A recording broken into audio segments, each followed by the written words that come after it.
Okay, this is going to be a lot of fun. Welcome inside our Daily Faceoff studios. Our ongoing coverage of trade deadline continues. I'm your host, Jeff Marek. For the next few hours, we'll be here documenting everything happening around the NHL as it relates to roster construction. More on that in a couple of seconds. First of all, one of the great things about being Canadian is our country has 41 million general managers who all know what 32 teams should be doing with their roster every single day. Many of you are watching the stream. Many of you are in the chat. We thank you for being part of our trade deadline coverage here at Daily Faceoff.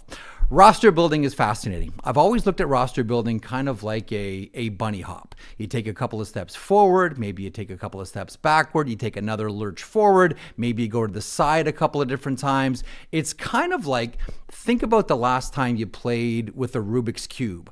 Imagine playing with a Rubik's Cube, but a Rubik's Cube that starts to fight back halfway through your game. Just when you think you have one, maybe two sides done, the Rubik's Cube fights back and you're all the way back at the beginning. Or imagine yourself playing a card game, and halfway through your card game, someone adds a second deck. That's what general managers feel like just about every single day. But today it all ends. All the posturing, all the tinkering, all the trading, today it all comes to an end. And general managers very much involved in this card game that's gone on all season long, even going back to the off season. All the cell phone bills all lead up to today. And just after 3 o'clock Eastern, 32 general managers will put their phones down, will put their pens down and say, this is our team. Now, you may like what your general manager does. You may not like what your general manager does. Maybe you'll love what your general manager does. But all of it eventually, hopefully, for your team, leads to the Stanley Cup. And I always think about what Brian Burke loves to say. I'll do my lame duck Brian Burke impression at this point. I checked with the league, and it's the same thing this season. They're only going to award one Stanley Cup. You know, I check with the league on a consistent basis too. And you know what else they tell me? They tell me that all 32 teams in the NHL are allowed to try. And today, all 32 teams will show their hand and say, this is who we are. Welcome to our program. We're going to meet our full team here, the cast of thousands at Daily Faceoff. And before we get started, want to roll in our Puckpedia trade deadline ticker. Now, you've seen this on pretty much all of our shows that we've done, the national shows, the local shows. It's fueled, of course, by Puckpedia. You are going to hear from Hart Levine, our cap specialist, the conceptual genius behind Puckpedia, coming up here in a couple of moments. The 2026 Daily Faceoff trade deadline special is presented by Bet365. Whatever your bet is, it's never ordinary at Bet365. Download the app and get in on the game. Use the code NATION. Bet365 must be 19 years or older. The trade board has been curated very nicely and gingerly and carefully by Matt Larkin and the entire DFO team. We've got about 30 players that we're highlighting today. Players, names, some you'll be familiar with, some you may not be familiar with, some might be a surprise as well. Let's face it, there's always a shocker. Hands up who saw John Carlson going to the Anaheim Ducks last night. We'll document all of it, and here's some of the names that are going to be running down the side here to keep you up to date on what is happening with all of our teams. In the meantime, someone who's going to be front and center with all of it. He is the emerging superstar insider of Trade Deadline. He is Dave Pagnotta, and he joins us now. First of all, Dave, thanks as always for stopping by here. It's going to be busy for you. It's already been busy. It's going to be hectic. I'm suspecting it already is. What is the very latest? We saw Carlson go last night. I wonder about teams like the Philadelphia Flyers. What's happening with the Philly team? Yeah, so Jeff, the Flyers are already moving out Bobby Brink over to Minnesota, but they've got a few more irons in the fire. Grundstrom, Delorier, Rasmus Ristolainen, all in play. And there also is some chatter that they're exploring the goaltending market. So certainly a lot to keep an eye on with the Philadelphia Flyers. There has been a little bit of traction on both Detroit and Boston's front with respect to Rasmus Ristolainen. Mm-hmm. So we'll see kind of how that develops today. But yeah, there's going to be a lot of moving parts here over the next 4 or 5 hours. You know, you mentioned the goalie market. There's a couple that I'm curious about. Sergei Bobrovsky, I mean, his Hall of Fame credentials are solid, Vezinas, Cups, et cetera, et cetera, et cetera. He's on an expiring contract with the Florida Panthers. I wonder about him. I think we all do. Teams we've heard, perhaps Montreal, perhaps San Jose Sharks, those would make some sense. And then the flip side of that coin would be someone who's just trying to get his career started, and that's Devin Levi of the Buffalo Sabres / Rochester Americans. What can you tell us about these two goalies? Yeah, but Bobrovsky, it's starting to sound like it might be more and more of a realistic outcome that he gets moved ahead of the deadline. You mentioned Montreal. You mentioned San Jose. Yeah. Vegas. There's still some noise and some chatter surrounding the Golden Knights and Bobrovsky. They don't pay me that well, so I don't know exactly. Vegas, the Golden Knights don't pay me at all, so I don't know what they're doing on that front to make that money work. But there are some discussions on that front, and there seems to be a little bit back and forth, so much so that there's also word that Florida is looking to bring in a goaltender as well in a separate type of move. So we'll see what happens there. Devin Levi, former Panther, is in play. The Buffalo Sabres are looking to move Devin Levi, and we'll see kind of how that develops. They're also looking, the Sabres are, to shore up their bottom six even more. They brought in or made a move last night, bringing in Sam Carrick. They poked around on A.J. Greer before, and I thought that might be out of the mix, Jeff, but it sounds like the Sabres are looking to see what other additional options there are in the bottom six. Quick pickup on the Buffalo Sabres, too. Like, the Sabres are very much of the mind. Like, first of all, the Buffalo Sabres can't stop winning right now. Case in point, again, last night. Great like, to see. It's wonderful. I get that number 14 off the board. These guys are going to the playoffs. Good for you, Terry Pegula, finally seeing the postseason. But it seems as if the Buffalo Sabres, A, understand that they're going to the playoffs, and B, probably think they can do some damage here. Yeah. So I would imagine, Dave, that they made the move for defenseman last night from Winnipeg, Shannon Stanley. You mentioned Sam Carrick as well. Where Buffalo may be vulnerable is if they're going to go deep, I don't know that they have the depth in the organization to help that out. Do you have a thought on, maybe some AHL deals from the Buffalo Sabres? I know the Robert Thomas talk was big this week, but this is a team that thinks it's going pretty far in the playoffs here. Yeah, and they have some pieces that that are also out there with respect to not just on the AHL ranks, but some other guys within the system as well.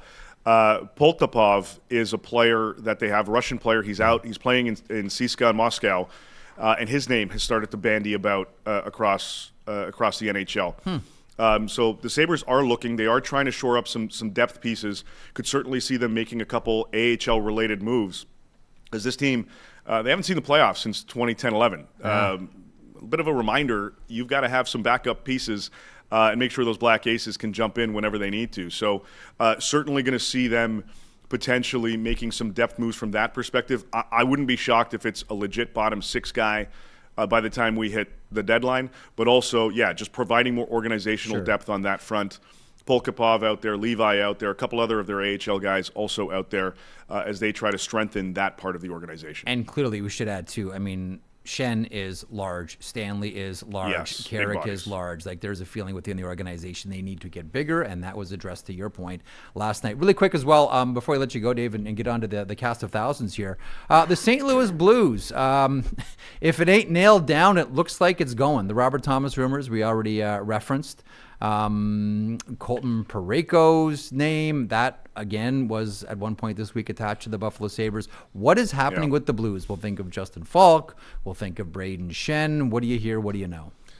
Oscar Sundqvist, Pia Suter, Jordan Kyrou, and so on and so on. They have a lot of balls up in the air. Right before coming on, getting a quick update on some of their guys. It sounds right now like the price is still pretty steep on Justin Falk. If it drops a little bit, the expectation is he'll be moved. Right. But there's still time, and of course these negotiations, everybody's going to try to max the return. But on Falk, if the price drops, then there's a very good likelihood that he'll be moved ahead of the deadline. Mm-hmm. Braden Shen, it depending on the hour, it seems it keeps teetering in one direction versus the other on Braden Shen. It doesn't sound like the Blues are eager to make this move. They've set a price on this. However, his name has circulated a lot more as of this morning, and they're exploring all those options as well. Suter, as I mentioned, as well. Kyrou, I know the Islanders poked on that. We know Seattle, has had interest before. We know Montreal has as well. I think some of these teams are kind of circling around. The other interesting thing is that there seems to be, and I want to make sure I get this right. We're gonna have to make more money if we're getting accurate information. Well, we'll see. Right now, I'm just happy with the Tims. There seems to be a little bit of a little more discussions, I should say, with respect to Jordan Binnington. He does have no trade protection, part of it, a partial no trade. This season, things seem to have picked up since last night on Binner's side. So we'll see kind of where that goes. He's got one more year left. They really like Hofer. They like Binnington too, but they like Hofer there. So we'll see where that ends up. Some people keep poking around the Montreal Canadiens. I'm 50-50 on that, but people keep telling me to keep an eye on the Canadiens with respect to Binnington.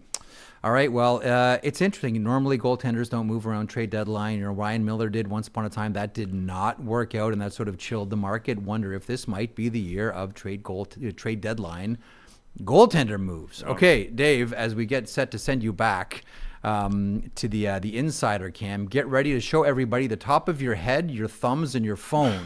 Right. That's what we'll be looking at Dave Pagnotta up on the top right of your screen. The insider cam brought to you by Tim Hortons. If you feel something exciting in the air, well, that's because roll-up season is officially back. You can still play on the cup while supplies last, but don't forget to also play on the Tim's app, which means more chances to win just for doing what you're already doing, as Dave just did, getting Tim's. Roll-up season is only around until March 22nd, so don't wait until it's over to realize you forgot to play. For more info, check out timhortons.ca/rollup. Roll up to win only at Tim's. With that, let's get to our player panel here. And they've been waiting patiently, and they're dressed very well. Fresh off the runways of Warsaw and fresh off the runways of Thunder Bay, Wojtek Wolski and Carter Hutton. Gentlemen, let me, just as we sort of set the scene for trade deadline, Colby Armstrong used to do the funniest thing at trade deadline. He used to do it in Toronto. I'm not sure whether he did it elsewhere, Montreal, Atlanta, Pittsburgh. But on trade deadline day, he would always find a reason at practice to skate off the ice, just to watch the media sort of go, oh, Colby Armstrong's left the ice, oh, he's getting moved. And he would just go and, I don't know, fuss around with some tape or something, or go have a squirt, whatever it was he was doing. Do you have a favorite, Wojtek, we'll start with you, trade deadline story involving yourself? I think the one that I always go back to is the first time I got traded, being in Colorado. Arizona? I was having a great year. I was up for a new contract, and it was always around that. We were talking to my agent, you know, what are we going to get? Yeah. What's the term? What's the amount? And we're in Anaheim, a couple hours left. There's a time change, 3-hour time change. I think it was probably 11 in the morning. We didn't have morning skate. We're eating, and I get a phone call. And I don't have the number saved. So right away, boys look at me and say, okay, You should pick that up. And at first, I'm like, I'm not picking this up. Maybe if I don't pick it up, it doesn't happen. And I pick it up, and I get the call, and I said, hey, you're going to be moved. Can you come up and see me? And my first reaction was like, I'll come up when I'm ready. You know, like I'm like, this is my last meal with a couple of my buddies. I'm obviously moving to another team. And it's a tough reality. You get traded. Sometimes you want to be traded. Sometimes you don't. I went to Phoenix, and we played the Avs the very next game. You scored. I scored with 26 seconds to win the game. And did your teammates love it? Did your old teammates love it? I know they just lost the game, but some of them did. It was weird. It was bittersweet for them. I'm sure that they lost, but they saw me in the hallway and they said, we're really happy that you had a good start and good luck, and we're gonna miss you. And it's always tough to move teams, but when you have a start like that, it's exciting.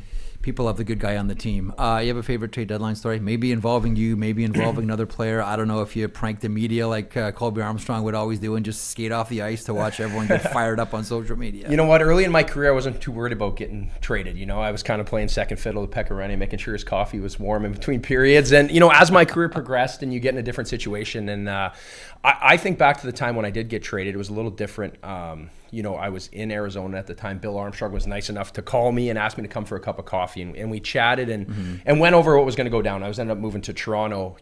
I understand now the other side of it as I work in media and we're playing fantasy hockey is, how much it affects everybody around it. And I think about as a team, what teams are going through today. And I remember being on the St. Louis Blues, and I'm sure a spot you remember, the St. Paul Hotel in Minnesota, which is an older hotel, which is very popular playing the Wild.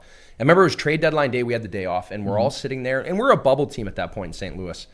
And I remember Paul Stastny being traded to the Winnipeg Jets. And I just think about the gut punch that went into our group in the sense of just like, okay, Doug Armstrong's done with us. We're on the way out. And I think that's what today can do for a team. It can either rejuvenate them, or it can be like, hey, we're not making a push. It's interesting. Alex Ovechkin, John Carlson got traded last night from the Washington Capitals to the Anaheim Ducks. Alexander Ovechkin this morning saying it's the saddest day of his career. Like, these guys play 1,700 games together, won Stanley Cups together, like a ton of Carl, that diagonal pass on the power play, just feeding Ovi grapes all game long. So you're right. Like, that really does affect you profoundly. Speaking of Carlson, that was the Whopper overnight. Like, every year there's a big one. There was the Tomas Hertl deal that no one saw coming, San Jose to Vegas. Before that, it was the Anthony Mantha for Jacob Verana, the Washington-Detroit deal.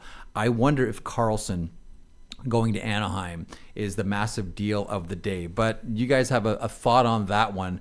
Look, man, Anaheim looks super legit right now, and the Pacific is jump ball and open for everybody. I think it's exciting for Carlson. He's at the end of his career, but he has this one more shot at it, and the team is actually, they're capable, and they can make a push. For his teammates, obviously it's bittersweet. So you have Ovechkin, one of his best friends. They went to battle so many times, won a Stanley Cup, and they have all these great memories with their families. I know it's going to be really tough for those players in Washington. We have some breaking news. The San Jose Sharks have signed an enforcer. Oh, yeah? Alex Nedeljkovic, carrying a 2-year extension, $3 million AAV. Carter, you have a goal thought scorer, on that? too. It's a good ad. Yeah.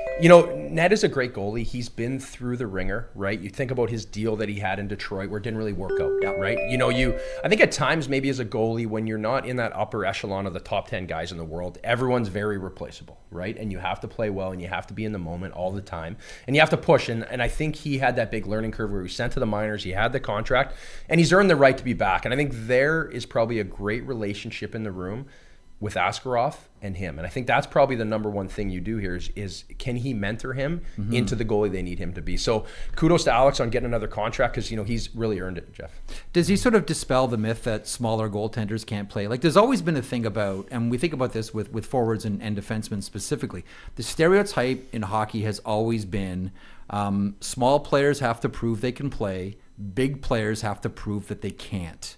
And the small goalie in the NHL, like, that story is well told. Oh, you're not 6'4", you can't play in the NHL. Does he sort of dispel that? Yeah, for sure. I think it comes to mobility, right? And the game kind of transitioned to where I think early in my career when I first came in, there was 10, 12 scoring chances a game, where the game has changed a lot now. And I think of that entry-level contract where now you want to have young guys who are super skilled, might not be as great defensively playing in the NHL. So as a goalie, the game has sped up a lot. And I think the transition now for these smaller goalies is you're seeing high-level shots from your first line to your fourth line. Everybody can shoot the puck now. Everyone can play, so you need to be mobile. And the fact is, the game is just sped up, so the bigger guys, if you can't skate anymore, you can't play. It's hey Wojtek, it's advantage shooter again. Now all the goalies are scared. What is all these slot line passes and working on offense now? It's advantage shooter again, Wojtek.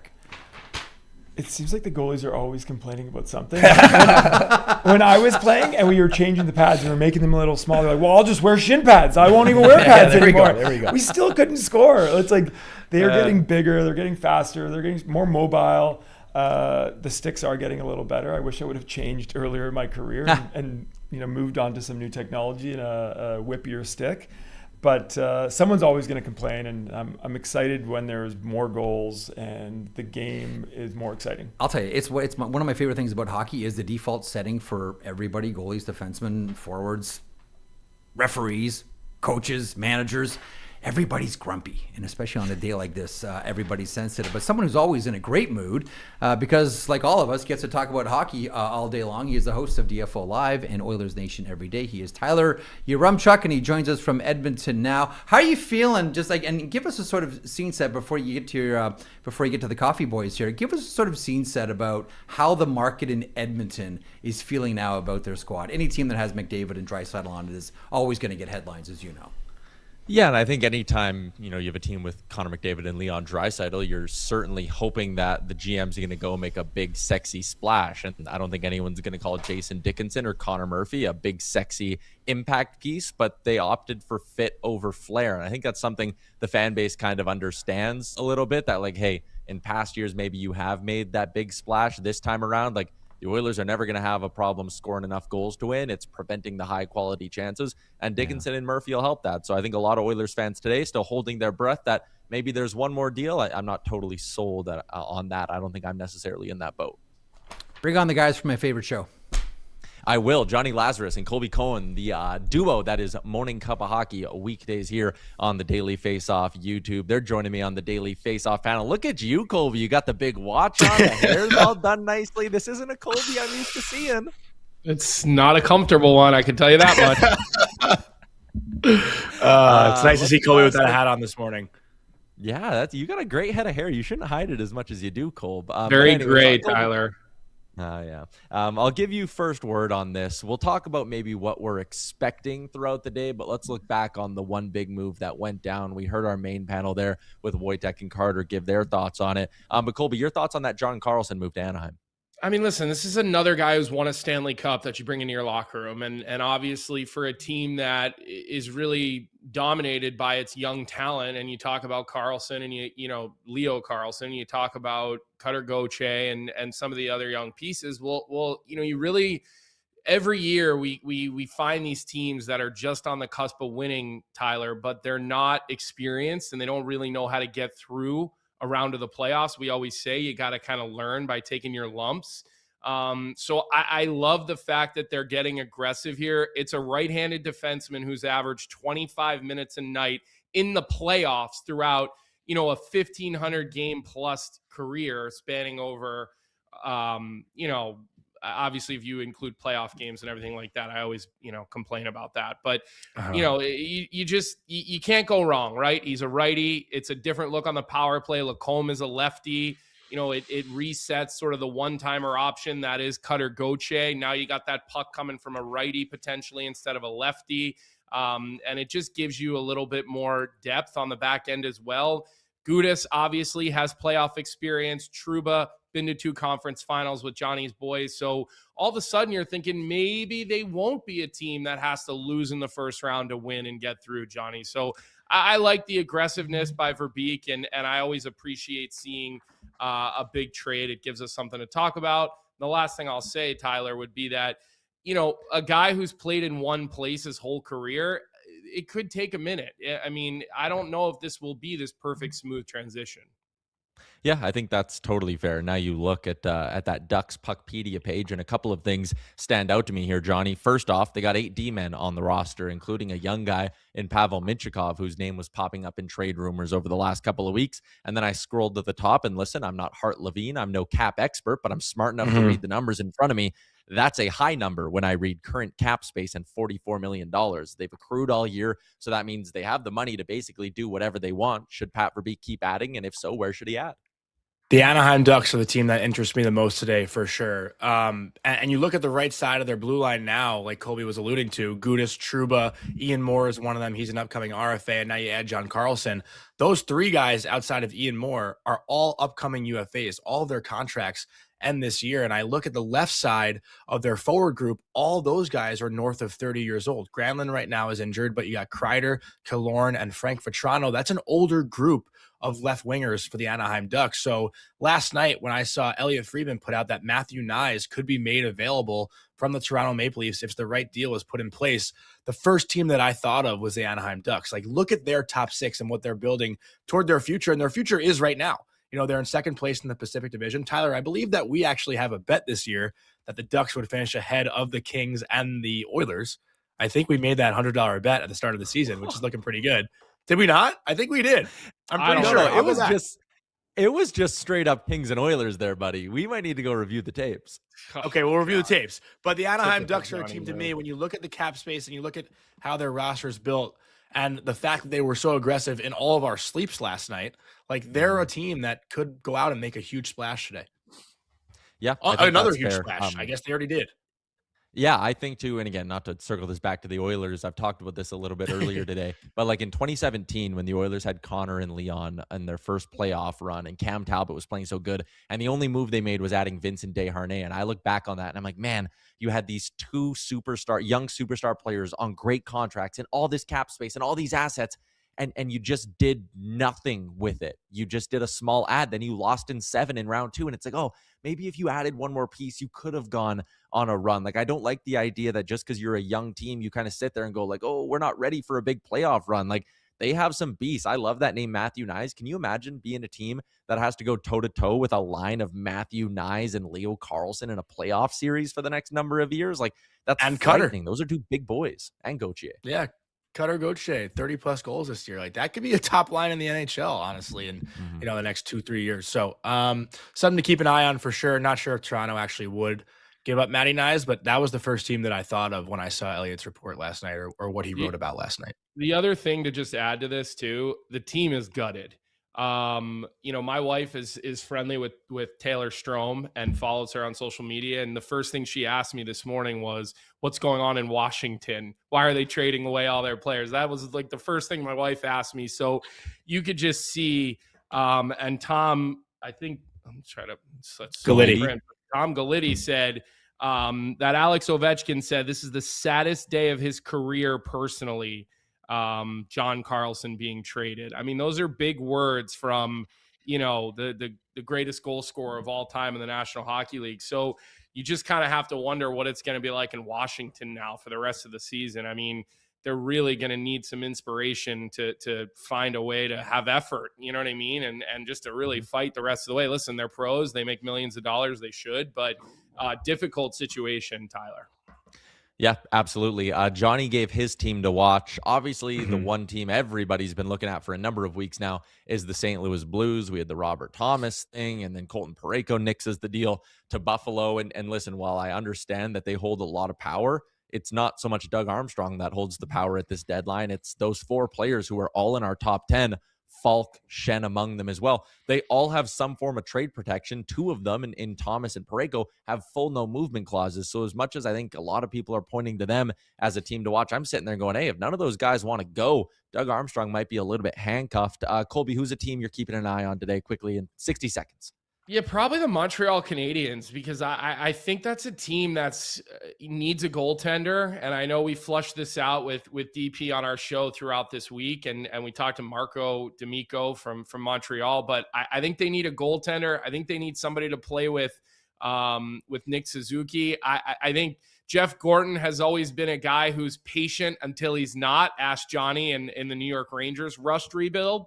And I think right now Montreal's in a similar situation where they feel like they've gotten to the door. Now they need to walk through it. Now they need to take that next step. So I just don't think they're going to sit on their hands today. And ultimately we'll see. But Jeff Gorton can be a gunslinger. If he wants to be one, he can. And we've seen him do it. So I'm going to keep my eyes there in Montreal. and we'll see what happens, Tyler. Colby, Johnny, we'll be checking in with you guys periodically throughout the day. Of course, one piece of news since our show has started, that's the Nedeljkovic news, the extension in San Jose, the goalie market interesting today. And as I send it back to Jeff Marek, Jeff, I wonder what that could potentially mean for the Sergei Bobrovsky market. San Jose is a team you've obviously linked with Bob in the past. I do wonder about that as well. Like, there are a number. Like, I wonder about Jordan Binnington at the same time. Dave was talking about Devin Levi. Sure, he plays at Rochester, but we all remember how they rolled out the red carpet for him in Buffalo. He was going to be the next one. Kevin Adams was, treating him like he was, the general manager's goalie face card. So I think that there's a number of Jesper Wallstedt with Minnesota. That name is out there. Like, it's a great point, Tyler, because this could end up being one of the most interesting trade deadlines, not because of who moved, but because of which position moved more than we're used to. We'll get Carter Hutton's thoughts on that coming up in a couple of moments here. But let's bring in Matt Larkin for some trade grades as we get set for. We'll pick up the conversation about John Carlson going from Washington, where, as Colby was mentioning, like, the team is just distraught. Carter was talking a second ago about losing Stastny in St. Louis, and that was the gut punch. But from the Anaheim point of view, like, how would you assess what Pat Verbeek did, and how would you assess what Chris Patrick did in this deal? Wow, Jeff, what a juicy trade to start with today, coming in late last night. I love it for the Anaheim Ducks, of course. You're adding a right shot and someone who's really special on the power play. I want to tell a quick story. The late Mike Bossy told me that the key to Alex Ovechkin's dominance on the power play was the threat of John Carlson's shot always being there as well. I think he's going to add something to a power play that is 23rd in the league. Maybe you see him playing with Jackson Lacombe, a great apprenticeship there, Stanley Cup winner. Love it for the Ducks. For Washington, so that's an A for the Ducks, by the way. Washington, for me, it's a B. Maybe it's a generous B, okay? So if you're looking just from a pure hockey standpoint, cap standpoint, future standpoint, this is Alex Ovechkin's last season, maybe, in the NHL. You have to think about life without him, and you did get the conditional first-round pick, so I understand it as a return. At the same time, this team is 4 points out of a playoff spot. John Carlson has played more games in a Caps uniform than anybody other than Ovechkin. He's an institution in the community with his charity work. He's a leader. He's loved. So you have to do a lot of damage control now for the morale. So it's a B, but maybe that's generous because it's obviously we're seeing a lot of fallout already in Washington. Let me pick up on this from the Anaheim point of view in a second. Do want to point out, Matt Larkin, this is presented by GMC Truck Month. It's Truck Month, and that means it's your opportunity to get into a 2026 GMC Sierra 1500 Pro Graphite Crew Cab at 0% financing for 72 months. You're getting a 2-inch factory lift with off-road suspension, a powerful 5.3-liter V8 engine, and a commanding presence that demands attention. Hurry in to go see the Sierra 1500 Pro Graphite Crew Cab in person and take advantage of Truck Month before it ends. As far as demanding attention, Anaheim doesn't get a lot of attention at all. Like, Cutter Gauthier might get 40 goals this year. Beckett Seneca is trending towards 30 goals this season. Leo Carlsson, I know he's been dinged with injuries this year, had a little bit of a hospital bracelet issue, but he's a point-per-game guy. Do you think this will help Anna, now that they have John Carlson, Stanley Cup champion, etc., now that Carlson enters the mix, and we'll see what else Pat Verbeek has up his sleeves, do you think finally now people will start paying attention to what Anaheim is doing, Maddie? They should. I mean, last season they were the most improved team in the NHL. They jumped up by 21 points, and then you add, of course, Joel Quenneville to the mix, who's used to sort of stewarding a team that's ready to break through. He did it with Chicago in 2008, right? So we're seeing sort of repetition of that development. You also have to look at Lucas Dostal, who I think is a hyper-intelligent goaltender. He's a really good puck mover from the back as well as a goalie. And you kind of look and say, okay, this team kind of has all the pieces. They have the skill, they have the size, you have the veteran leadership you brought in with guys like Chris Kreider, Jacob Trouba last year. It's a balanced team, and assuming they hang on and get in, they're capable of actually making a run in a Western Conference that's kind of soft on the Pacific side. Yeah, I don't know that Pat Verbeek ends up winning General Manager of the Year, but I will say one thing. This was the year that for the first time since Verbeek has been in Anaheim, Maddie, there is pressure from above, from the Samueli family. They've been very patient. They've waited. The prospects have developed. They're there. And this was the season where ownership wanted to see the return on investment. It's one thing to build and develop, and you mentioned the point increase from last year as well. Pat Verbeek has delivered. I mean, he's doing his job. He's given the Samueli family their ROI. And one further thought on this one, it's jump ball in the Pacific. Like, where the pick, is it Vegas? Is it going to be Edmonton? Is it going to be Anaheim? Is it going to be Seattle? Is it going to be Utah? Like, right now, everything's up for grabs in that division. It is, and it's changing so quickly. A couple of weeks ago, we thought, okay, the LA Kings are stepping up. They're bringing Artemi Panarin, and then Kevin Fiala breaks his leg. Suddenly, they lose 6 out of 8, and now they're not even looking like they're going to make the playoffs. Their playoff odds are down to 30%. So it does change on a dime. That's why I like the aggression from Pat Verbeek. I agree, this was sort of a prove-it season. You can't just accumulate prospects forever. They have to start pushing forward. And if you look over a former teammate of his, and obviously where he came from, look at the Detroit Red Wings. That's a team I think is under similar pressure. You see Anaheim stepping up. They've built up their critical mass. Steve Yzerman, let's go. Let's see something from you today.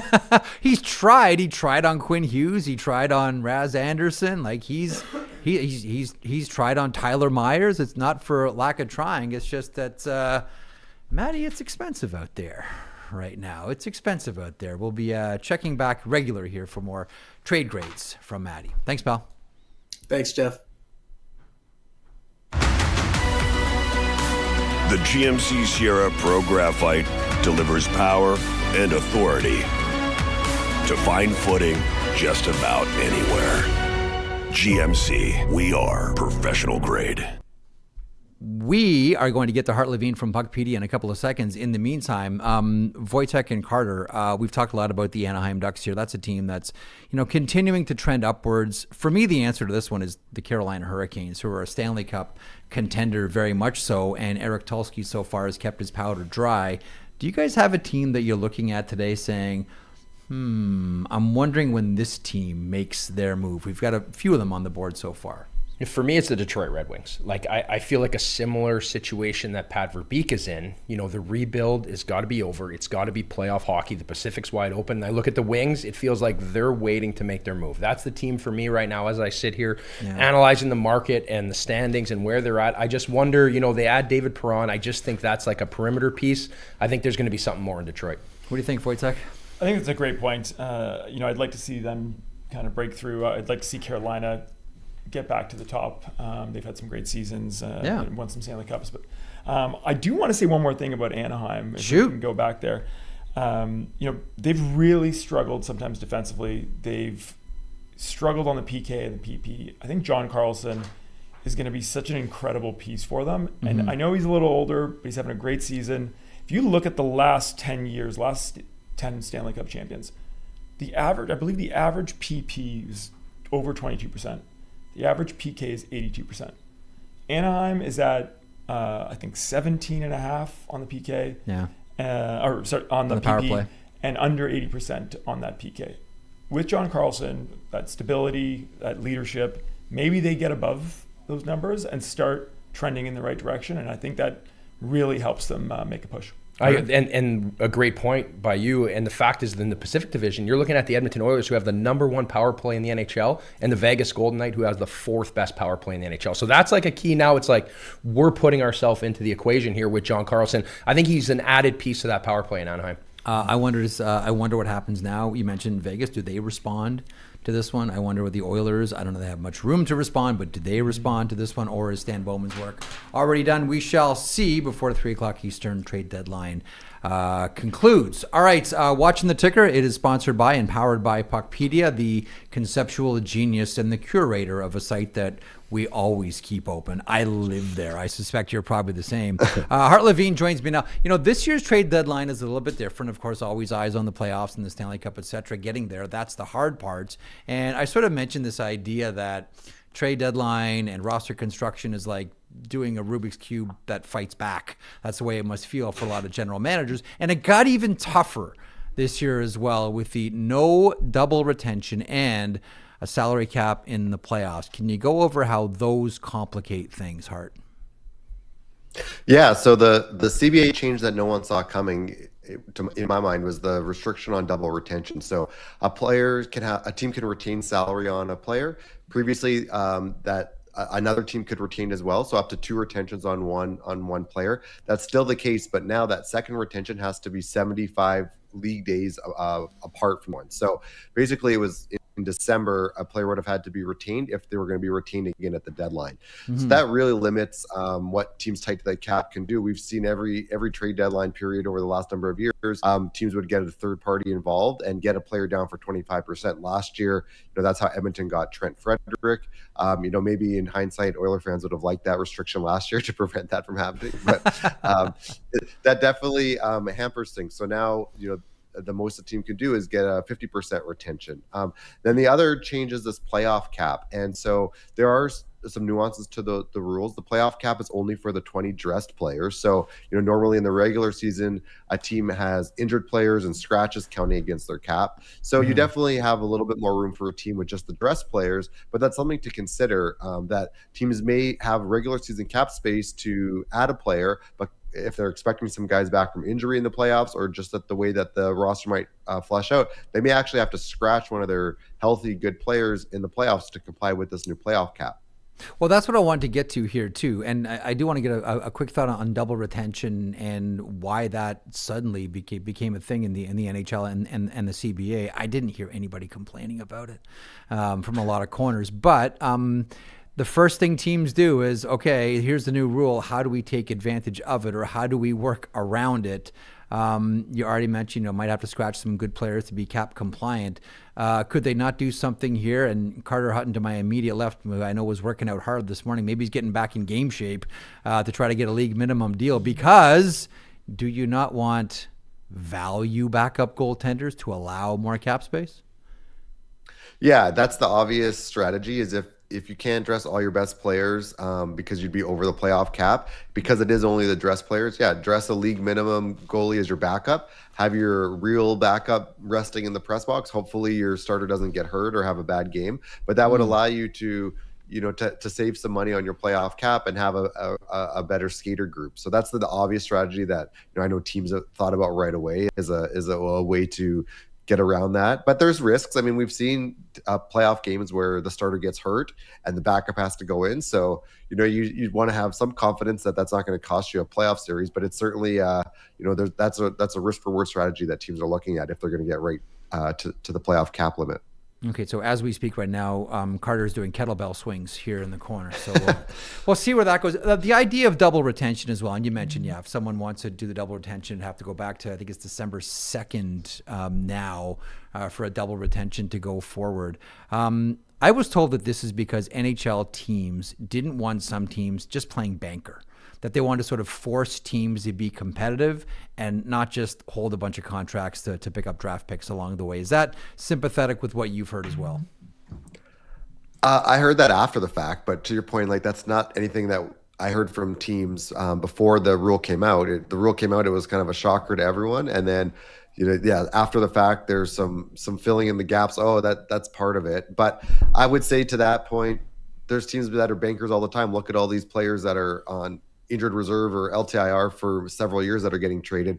Shea Weber had a great, has a lot of teams on his bio now from being traded so much. Carey Price got traded here this last offseason. So teams are already playing banker. And again, it's not affecting the player's share. They're still getting 50%. The league's still getting 50% of revenues. So I've heard that argument. It's not something that, holds water for me. All right, we'll pause on this one. We're complaining. I feel like old man shakes fist at sky. We're complaining about things that are just not going to change. So we just need to get a new bathing suit and swim in this pool. You're the best, Hart. We'll check back regularly. Thanks, pal. Thanks. Hart Levine from Puckpedia. I want to get Dave Pagnotta and the Tim's Insider Cam. We've been having a good time here watching you chasing information. What's the latest from your corner, Dave? Yeah, Nick Foligno has said goodbye to his teammates and the people in Chicago. He's been traded. Reports right now suggesting Minnesota, but seems like he's aware. He's said goodbye to his now former Blackhawk teammates. So he's on the move. It looks like it's going to be Minnesota, and he'll get to play with his brother. for the rest of the season. I was going to say the Folignos know the market very well. That's an interesting one. And anytime we talk about the Minnesota Wild right now, we do wonder about Vincent Trocheck. Does that scotch that idea? It would depend if there's any retention as part of this. Now, this is within the last 10 minutes. He's saying goodbye to guys. So Right. We don't have all the full details just yet. But if there is retention on this one, I wouldn't be shocked if Minnesota is looking elsewhere. We know that they had an offer on the table for the last little while for Vinny Trocheck, and the Rangers have been trying to see if they can get that topped. Carolina and a few other teams have been poking around on that front. Interesting. All right, back to the Tim Hortons. Cam for Dave Pagnotta, our DFO insider here. Back to our players panel, and curious as well. Let's get out the touchy, feely saying goodbye to a player. Alexander Ovechkin saying it's his essentially most miserable day as a professional athlete. And there's Dave talking about Foligno saying goodbye to his teammates in Chicago as well. Was there, Wojtek, we'll start with you. Were there a couple of players, and Carter, we'll get your thoughts on this one too, players you had a hard time saying goodbye to? I think anytime you get traded or your best friends on the team get traded, it's hard. And we joke, but I had players that would bring their suitcase, the biggest one they could find, for the last 2 weeks before the trade deadline. Patrick Berglund, St. Louis. I was told there was one year, I think it was actually the year before he got traded. St. Louis was on the road, and he packed 4 massive suitcases, thinking that he wasn't going back to St. Louis. Sorry. Did he get traded? Not that year, but the year after. The guy that pops in my head is Marek Svatos. He thought every year he was getting a trade, and he didn't end up getting traded. It was like 4 years of this bringing the big suitcase.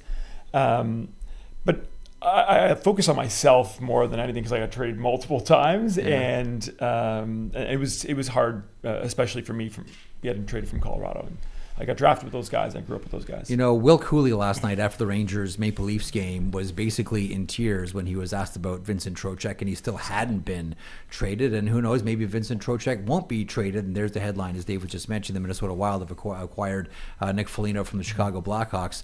Were there some players that got you a little weepy when they said goodbye? You mentioned Stastny in St. Louis. That would be a whopper. Yeah, obviously you build relationships with people, right? And that's where it gets tricky. But again, I remember a conversation that I had playing in Calgary. We were with the St. Louis Blues, and Doug Armstrong sat us down. And I was at an extra skate trying to get some ice because Jake Allen was starting that night. Shocker, I was on the bench. And he's there with all the extras, right? And he was kind of blatant in the sense of being like, remember, this is a very big opportunity for you guys, but this is the life you chose too. And that's kind of the inconvenient truth of being a professional athlete, right? It's part of the gig, and it happens, and you learn to move on.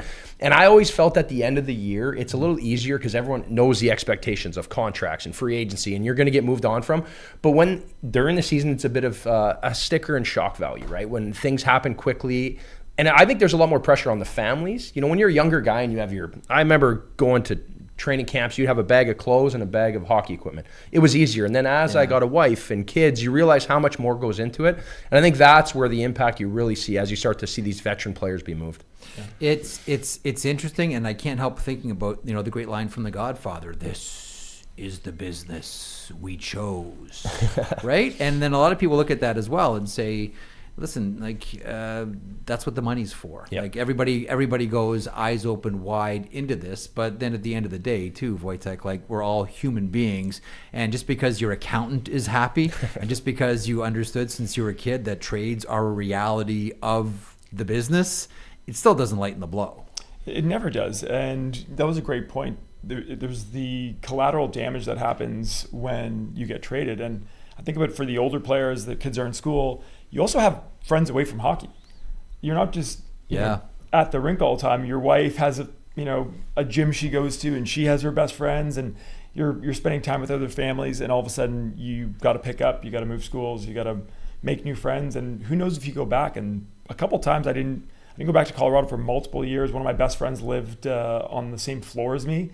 And he called me crying. He's like, "What am I supposed to do?" And I said, "I'm like, can you pack up my stuff?" And he told me later, he goes, I was in your apartment packing up your stuff, your suits. Mm-hmm. He goes, "My whole world got rocked because he came to every game. We hung out all the time." He's like, "Now you're gone." And he stayed in Colorado for a couple of years. He was in mining. And but there's a lot more that goes on. It's not just about hockey. Okay, Carter, putting you on the spot. Who is the player you were happiest to see go? Oh, wait a minute. I'm told that we got to get to Tyler right now. Hold on to that thought. We'll get you out of hot water. Tyler Yaremchuk with our Daily Faceoff panel of the Morning Cup of Hockey, guys. Yes, back with Jonny Lazarus and Colby Cohen. We got another trade, a minor one at that, with Foligno going to Minnesota. Can't imagine the return's too high for a guy like Nick Foligno. Mini had the cap space to do it, though. $9.7 million remaining, so even once they take on Foligno's full cap hit, Colby, Billy G could still get up to something here. I mean, especially if he offloaded the Hartman money, he could do whatever he wants. But even just with the money remaining off this, they could still do some shopping. Yeah, and it's seemingly more and more looking like the Trocheck thing's probably not going to happen, whatever the holdup there is. It's just like from everything that we're hearing from reputable people, it doesn't seem that way. So he's obviously decided he wants to just get heavier. You know, they bring in McCarron. They bring in Foligno. Bobby Brink is not a big guy, Tyler, but I watched him pretty closely transform under John Tortorella, and I'll give Torts a lot of credit. He's a dog on the puck. That kid's like forechecks, has a good stick. His back pressure is always good. He's always a good F3 when they're in the offensive zone. So it seems like they don't feel like they're going to get that major impact player in Minnesota. So they've kind of taken a little bit of a different route today, and they've just looked for these depth additions that, you know, aren't going to hamstring them long term without any real upside. Laz, what do you think?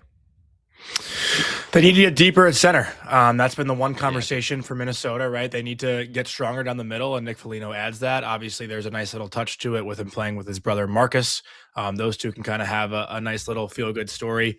Obviously, I've been playing against each other for years in the NHL, and now the two can team up and go for a cup together. But I don't think the Minnesota Wild are done. This makes me think about Vinny Trocheck, though, because obviously Trocheck has been like it was mentioned, Trocheck has been the name involved with the Minnesota Wild since prior to the Olympics. And, you know, if you keep seeing the Minnesota Wild fill those center positions, it's less and less likely that Trocheck will be the one to help do that, I think. So we'll see what happens there. Like they have to add down the middle. Like this Wild team, and they can throw as many bottom six big bodies on this roster. Nick Foligno, sure, it's a great vibe story, and you had the cap space, so you go do it. But like, I mean, let's not pretend that Nick Foligno's a difference maker anymore. No. Like, No. we're not. No, no I don't one's think we're kidding saying themselves with that. So who would you? No. Who would it be, Tyler? Like, what centerman out there?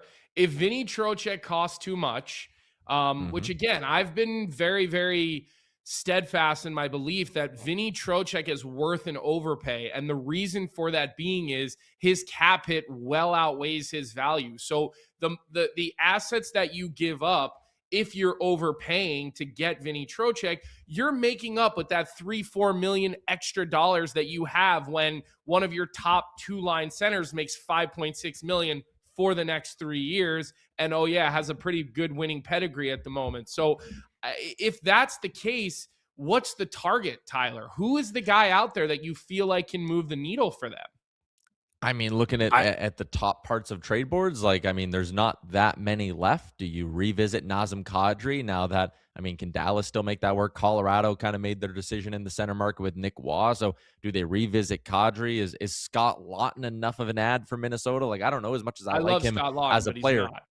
Yeah, like he doesn't make you view them any differently in a first round series against Dallas. Like I don't know, like Braden Shen, but that might cost too much. If they're scoffing at the price for Trocheck, they're probably scoffing at the price for Braden Shen too. But Johnny, is there a name you like? Listen, this is definitely a stretch. I'm not implying this is like a likely scenario, but what's going on with Malkin in Pittsburgh?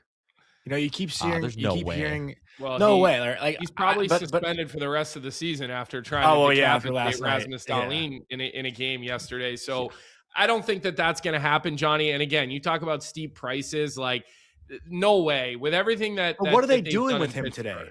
With everything that they've done in Pittsburgh, they're going to probably have to find a way to make that work. They've moved so many other damaging contracts out the door, sent them to our friends over in Western Canada, and stuck them with some bad goaltending contracts instead, that I think they've freed up enough that they'll be able to make something work with a guy like Malkin to keep him and Crosby together in Pittsburgh for the rest of their career. So I hear what you're saying, Tyler. I agree. If this team really wants to show Quinn Hughes, this is the place you want to stay, we have a real chance to win, they really probably do need to go get aggressive and not think whatsoever about the future. The Yaremchuk move, while I liked it for Minnesota, I would have thought maybe they would have tried to hold on to Yaremchuk and make him part of a bigger deal. But it shows you when he gets moved 1-for-1 for Bobby Brink, like his value was not more than a guy who's more of a middle six player in a lineup, coming from a team that hasn't had a lot of success over the last couple of years. So, maybe it's going to be something that throws us off. Maybe it's a player we're not thinking about that we don't think is available, and they turn around and make some blockbuster hockey trade like the John Carlson move that, again, none of us really expected that to happen. Yes, he was coming up on a contract, Tyler, but we didn't expect it. Yeah. Just quickly from Puckpedia, the Wild had $9.75 million in cap space before the Foligno trade. They're now at 5.25. Trocheck 5.63. They could basically waive one of Robbie Fabry or Vinny Hinostroza or whoever they need to send down who doesn't need waivers. Maybe they have a couple of those guys, and they could probably make it work. So they still have the cap space to add. One brother reunited with another. Let me throw you guys this one here as our closing thought. What if the Buffalo Sabres were to call the St. Louis Blues and say, hey, we want a centerman? They tried on Robert Thomas, apparently. They tried on Parayko on the blue line. He said no. Would Braden Shen waive to go play with his brother in Buffalo? Not a bad thought. Not a bad thought. I don't see why not at this point, right? Buffalo's a team that it's funny. Like we've had this conversation on our show after Carolina and Tampa, who is the third best team in the Eastern Conference right now? It's probably the Buffalo Sabres, right? So if Braden Shen's looking to win and get out of a bad situation right now in St. Louis, Buffalo probably makes a lot of sense with his brother being there. It certainly helps the case to go get him. Yeah, 2 more years on his deal. And tell him you'll extend Luke. 2 more years at $6.5 million. So that's obviously something to keep in consideration. And when you brought up Kadri earlier, I read somewhere on social media this morning where I guess Calgary is refusing to eat any of Kadri's deal, right? Yeah. So, they're definitely, and if I'm not mistaken, it wasn't Craig Conroy who signed him to that contract, was it, Tyler? I don't remember exactly if that happened pre-Conroy or once Conroy had the job. I just feel like in Calgary, and again, I'm sure you guys are trying to look this up as I'm talking, but I feel like as an owner, if your GM didn't sign him to that deal, you should help him out and let him eat some of the money. If it's your GM, I could see him. If it's the same GM, I could see the tough love and saying, no, I'm not bailing you out. But I don't think that's the right decision. I think you're just hurting a franchise that, needs a lot of help right now by not being willing to do that. It was Tree Living who signed that deal when he was still GM of the Flames. But anyways, that Braden Shen reuniting with Luke in Buffalo, that popped into my head. And as I throw it back to Jeff, Jeff, Braden Shen's a Saskatoon boy. He wouldn't be afraid of a little Buffalo winter.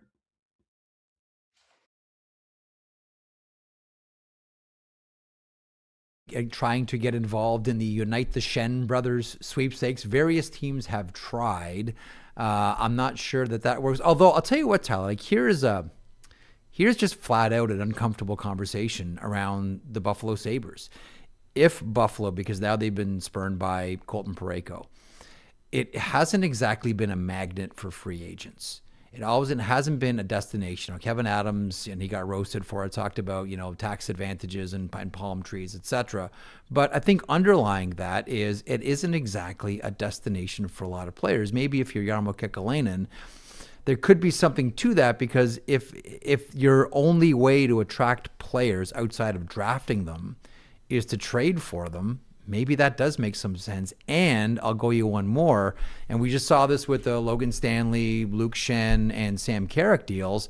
Internally, the Buffalo Sabres think they're too small, and they're going about addressing that right away. And Isak Rosean goes the other way. Jacob Bryson goes the other way. You might look at those two players as tweeners, but the key there is they are on the smaller side of things. Buffalo very much trying to get bigger. So you might have just said it sort of flippantly, hey, bring the Shen brothers together. If Kekalainen's of the mind that it's going to be hard to attract free agents, and look, they can't even right now sign Alex Tuch, and he's a quasi-local guy with the Buffalo Sabres, maybe there's something to that. Yeah, again, I 100% think this makes a ton of sense. And if you're Buffalo, at what point do you kind of sit here with all these prospects, and they got some good, nice pieces on the roster, at what point are the first-round picks worth it anymore, right? It's been the 14 whatever year playoff drought. You got to get to the point where you kind of say, who cares about the futures? Let's just get back to the dance, because, hey, we've seen it in markets like Winnipeg and Edmonton. Once you start winning, all of a sudden guys, oh yeah, they don't mind signing the extensions and all that. Like if you can go win a couple playoff rounds, people change their views of your franchise. And you know what? To your original point as well, Sasky boys don't care about the cold. They don't. They'll shuffle, Jeff. They're just fine. They're tough. And I remember talking to one agent before who said, like, I only recruit from the two most low maintenance places in the world, Sweden and Saskatchewan. Give me Swedes and people from Saskatchewan all day long. Low maintenance, as general managers love them. Thanks, Ty. Thanks for your panel. Okay, with that, let's get into something here. I mean, I mentioned at the top of the program, like everything sort of concludes, not today, but the Stanley Cup. And that's what everybody is clearly chasing here at trade deadline, whether it's this year or somewhere down the road. The Futures is brought to you by Bet365, proud partner of Daily Faceoff. Whatever your bet is, it's never ordinary at Bet365. Download the app and get in on the game. Use the code NATION. Bet365 must be 19 or older. And guys, we'll bring our players panel into this as well. The favorites, and we'll see if this changes as the afternoon goes on here, leading up to 3 o'clock Eastern trade deadline. Let's have a look at our three favorites for the Stanley Cup as it stands right now on Bet365. The Avalanche and the Lightning, followed by the Hurricanes, Golden Knights, the Oilers, and the Dallas Stars. Do you think there should be someone else, Wojtek and Carter, do you think there should be someone else included in this one? Or do you think someone's too high, someone's too low? Wojtek, we'll start with you. Anyone else belong in there? I think that's a pretty accurate depiction of what's going on in the league. I love Colorado, obviously. So they drafted you after all. They did. They also got rid of me. So they let me come back once in a while, which I enjoy. But I really like what's going on there. You never know what's going to happen. You have a team like Montreal sneak in maybe and make another run. They've got a young, exciting group. They're missing some pieces, but I would have said that a couple of years ago when they went to the finals. And I'm hoping that they make a push. What do you think? I think for me, like from the outside looking in on those teams, like I think, that's majority of the board, right? And then I'm going to throw in Minnesota and I think Buffalo. I think Buffalo you can't argue with right now. They're playing great hockey. The vibe is great. I don't know about the underlyings, but the vibe is so good. Like, how do you knock a team like the Buffalo Sabres? And right now they're on a 5-game rip. I am interested in Minnesota as well. And as I look at that board too, I wonder how that's going to change because I don't think anyone thinks that Bill Guerin is done. No. I think the Bill Guerin still has one move and he's going to max out. Let's not forget too, this is the first year that Minnesota is out of cap prison. And they have money. Now I know Kirill Kaprizov took a lot of that at the beginning of the season with that contract extension that kicks in next year, but nonetheless, I still think that Minnesota, by the end of today, like I know I love Colorado too. I'm with you on that, Wojtek. First half of the season, they were the 1977 Montreal Canadiens. They've come back down to earth. There have been a couple of significant injuries, highlighted by Arturi Lehkonen. I still think they're looking for more help on the back end and one more forward as well. I wonder if by the end of today we start to see Minnesota rise on there. I love your choice of the Minnesota Wild. Yeah, and I think there's pressure on Bill Guerin in the sense in that market, right? This is the state of hockey, right? And they haven't had playoff success. It's been first-round exits. It's been in and out. And I think at this point now, what you've built, you've gone in, you got Quinn Hughes in the sweepstakes, right? That's a big pickup. He doesn't have a lot of term on his deal either, so you kind of have that window now to win. And I feel like in the Central, not that the Dallas Stars are anything to, it's a tough division, but at this point, there's really no holding back. And I think coming off that Olympic gold for Bill Guerin, I think there's a lot of confidence in his team and his group. Well, this has been the season of Bill Guerin, right? I mentioned the Kirill Kaprizov deal. So Bill Guerin signs the biggest deal in the history of the NHL. Okay, so that's check mark 1. Then check mark 2, the Quinn Hughes deal. A lot of teams were after him. A lot of teams weren't willing to part with what Bill Guerin did. Mind you, his entire staff, amateur scouting, pro scouting as well, did a great job giving him all those bullets in the chamber, and he got that one done. You mentioned the gold medal as well. When you talk about, having your legacy season, I'm with you. Like, it is, for me, for the Minnesota Wild, Stanley Cup or bust. Like, this does very much feel like the season of Bill Guerin. Yeah, it seems like it. He has the hot hand. I was very surprised that he put that team together and they won Olympic gold. I would have liked them to go after O'Reilly. I thought maybe O'Reilly would have been a better fit than Foligno in Minnesota, and he's having one of the best seasons that he's had in a long time. He's got a lot of experience. He's got a Stanley Cup, and But I thought that would have been a good fit. Yeah, there's veteran leadership, and I think that's where they're at now, right? You think of the guys that are going to move the needle, and again, I think when you look at a playoff series now, when you talk about Kaprizov, and I think this is Matt Boldy's year of becoming a household name, in my personal opinion, right? If you follow hockey like we do, you know how good Matt Boldy is. But I think to the general public, he's going to become a household name, and I think that becomes an X factor. The goalie situation is unique here. I think, you think back to like when they had Dwayne Rollison and Manny Fernandez, and they went punch for punch. And again, maybe that's something we see here. If Gustafsson struggles a little bit coming in, you have Wallstead. And I think that's encouraging for this group. But that being said, the Central Division is an absolute powerhouse. It's going to be a lot. And we're going to lose a great team early, but that's the value. And I guess we're not 1 through 8. So this, you know what, though? First of all, to the point about Boldy, every Canadian should know who Matt Boldy is after scoring that one goal against Canada, right up the gut on Makar and Taves. But Minnesota looks good, and Minnesota's not done here. Let's get to our Tim's Insider Cam and Dave Pagnotta. Dave, what is the latest? What are you hearing out there? Well, not on the trade front, but Evgeny Malkin has an over-the-phone hearing with the Department of Player Safety. So that's a little bit of information there for his little shenanigans the other night. But that means he can't be suspended for more than 5 games if a suspension is being handed down. But he has got a hearing later this evening with the NHL's Department of Player Safety. So that's one little nugget. Well, hang on. I don't know that Kyle Dubas sort of overreacts here, but it does give us a chance here, unless you have something pressing that you want to get to. I am curious about what the Penguins do here. This is kind of, I don't want to say found money, because I don't think that Dubas does anything frivolously or is surprised by his team doing well, because this is what he's building towards, and you have Sidney Crosby on the team, even though he's injured right now. He's back on the ice. He's back on the ice. He's skating on his own, not in equipment, by himself. But listen, Crosby's on the ice. You'd swear he's Swedish, because nobody heals up quicker than Swedes. But he's at practice right now, actually. He is at practice already? Yes. So what does Dubas react to this at all? Like, there's a certain point of the year where you say, hang on, the Pens are legit and the Pens are going to do something here. Do you think Dubas reacts to this impending suspension on Malkin for his stick swing with Rasmus Dahlin last night?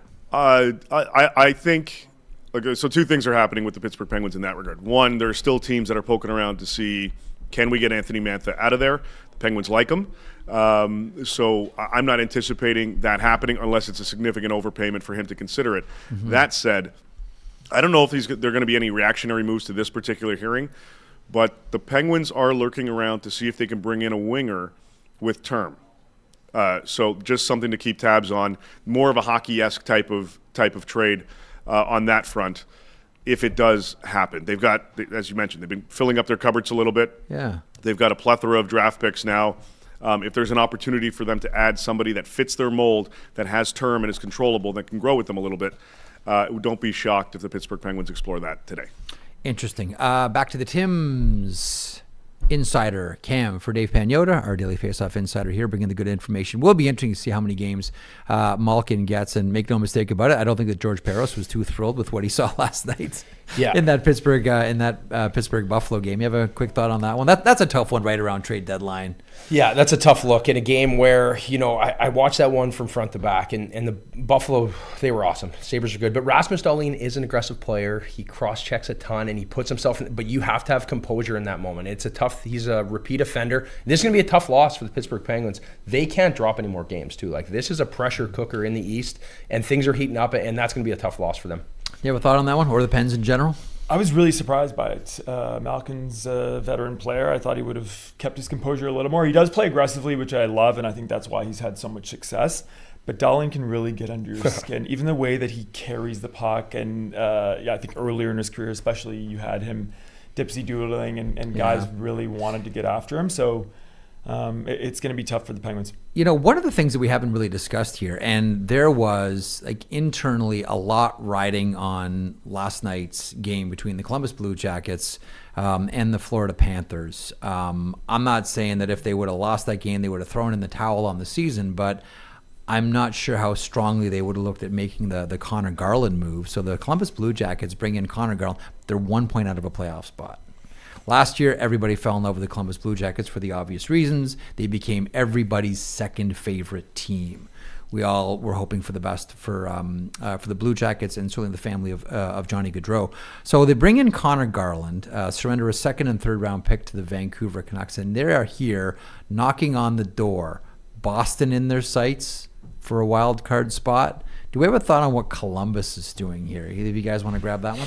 Yeah, I like what they're doing here. I think in the East where it's wide open. That's why I think right now I'm kind of waiting for the ball to drop in Carolina, because it feels like this seems like their year to push. But if I'm Columbus now, what you've built and what you've got into, there's a lot of momentum going on. And what I do like about them is their depth in goaltending. I think Jet Greaves, every single time he is in, talk about small. We open with smaller goalies, right? He is an unbelievable goalie. He is the new UC Saros, right? The people's goalie. He can get it done, and I love it. This is what we want, right? It's entertaining, and I think for Columbus, it's a strong fan base, and it's a hard rink to play in. I've had numerous nights. I think my last start in Columbus was Arizona. I gave up 8, so I still have nightmares of that cannon going off. But this is exciting, and I look at Boston. I look at the teams they're chasing. It's very capable to Columbus to get in, and it's wide open right now. Other than Carolina and Tampa, it feels like it's kind of anyone's game in the East. Wojtek, your thoughts on Columbus here? Like, let's not forget too, they have players that are impending free agents, whether it's Charlie Coyle or Erica Branson or Boone Jenner. Mason Marchment is injured now, but nonetheless, how important is it for Columbus to make the playoffs this season? I actually like the trade a lot. I think Garland struggled this season, but does have term on his contract, which is starting a new deal, $6 a copy, which is great on him. I think he's a competitor, and his teammates and the GMs seem to really like him. Yeah. So moving forward, I really like that.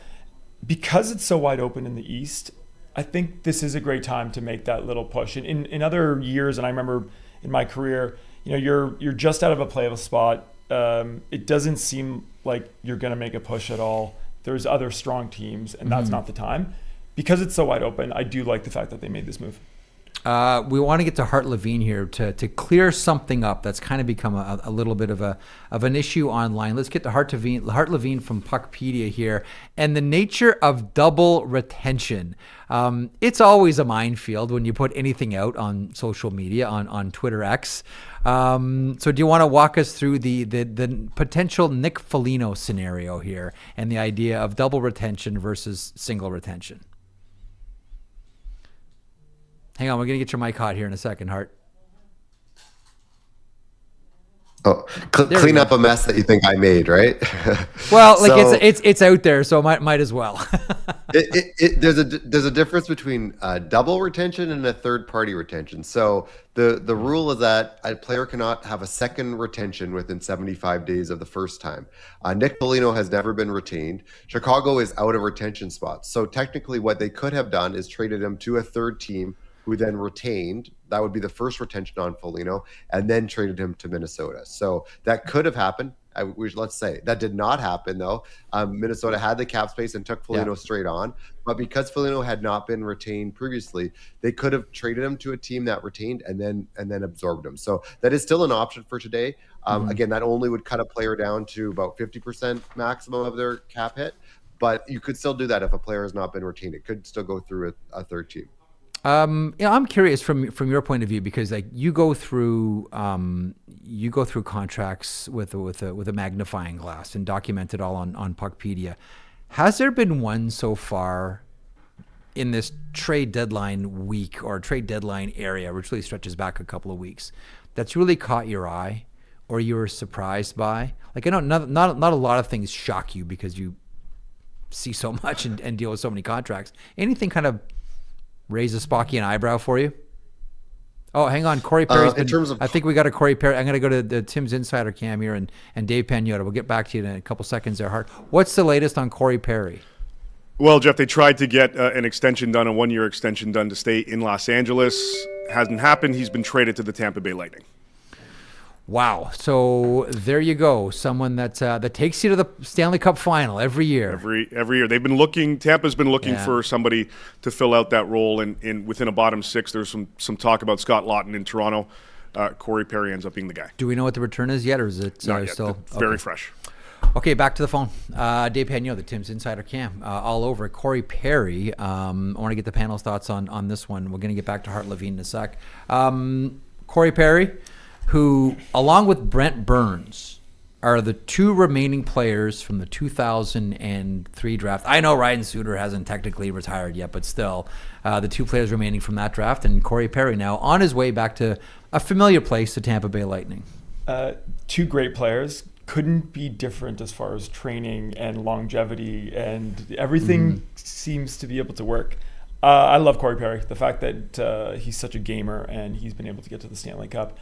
At the same time, I think about he doesn't win in the Stanley Cup somehow. So you taking he has. It was like it was. He has. I mean, he's got one of the most impressive resumes in the history of the game. Something years ago, 2007. Yeah, it was 19 years ago. But yeah, he's a great player. He was with Tampa before. I think he's going to fit in really well. I'm surprised by the deal, but good on Tampa to make it happen. What do you think, Carter? I think familiarity. He's been there before, right? He knows the players. It's a good fit in that sense, right? And what I really start to think about now is if you're Tampa Bay and you don't have the Florida Panthers to deal with. So where is your perspective at as a team as you start to build toward the playoffs? And you think about how much trouble did the Florida Panthers always give to the Carolina Hurricanes? And it's that perimeter grit guys, those guys that make it hard. And we talked about this yesterday about how hard AJ Greer was against Sebastian Aho. And Corey Perry is a guy that can drag you into the mud and make it so hard on you. And the Worm knows how to get it done in the playoffs. That's something we don't doubt. And I guess Tampa's going back to the finals now. We can stamp that. Eh? Well, I guess so. The only question is, which team from the Central is gonna go there as well. So Corey Perry traded to the Tampa Bay Lightning, still waiting on the return. It is interesting that you mentioned that. That is a sort of wild card here, Carter, that we haven't talked about. There's not going to be a Florida Panthers in the postseason. So how many other teams look like? I don't think. Let me frame it this way. I don't think that anybody thinks that the Florida Panthers are going to take their ball and go home now.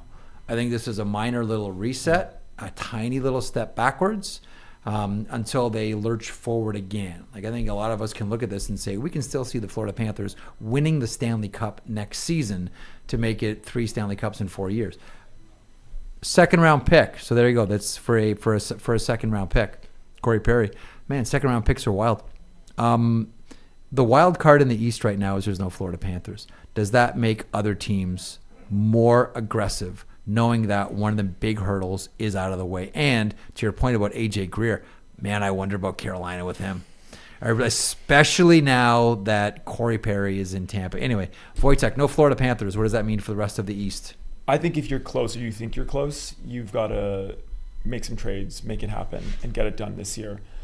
Who knows what happens next year, like you said, with Florida. Yeah. There's such an incredible team and such an incredible group of competitors in that room. Mm-hmm. So they're definitely not going to go anywhere. They're going to take this offseason, get healthy, and get ready for next year. So, Mr. Hutton, last word to you. Yeah, I like it too, in the sense of if you're Tampa Bay, right? Like you look at the landscape of the East now. There's a lot of new customers here that aren't used to playoff hockey, and you still have your dogs, right? You still have Kucherov, you still have Point, you still have had Getzel. There's so many good players there with a lot of experience and cups. This is a factor where you're going to look at a lot of teams that are really green in the playoff with some younger talent. I think Tampa Bay is saying, like, this is our year because of the fact we don't have to go through a bunch of teams that have the experience like we do. Was that some goalie on goalie crime? He doesn't mention. Wow, that goes without saying. He's having one of the best. I've lost so many times to him, I don't want to bring him up anymore. You know, the guy that makes that save behind his back. You know, Kiprusoff had the scorpion, and then he's got the glove save. Kind of revolutionized Carter the game in that way. One of the best goaltenders we ever seen going to the Hockey Hall of Fame. Let's bring Hart Levine back from Puckpedia. More on this one. Okay, Hart. So it's a second round draft pick because everybody gets traded for a second round draft pick these days. Corey Perry goes to the Tampa Bay Lightning. Your thoughts on this one? Well, for me, the interesting thing with Corey Perry is because he has performance bonuses. So he has $2 million in performance bonuses this year. The first $1 million he already hit for playing in 50 games. So that's going to be charged to LA's cap at the end of the season.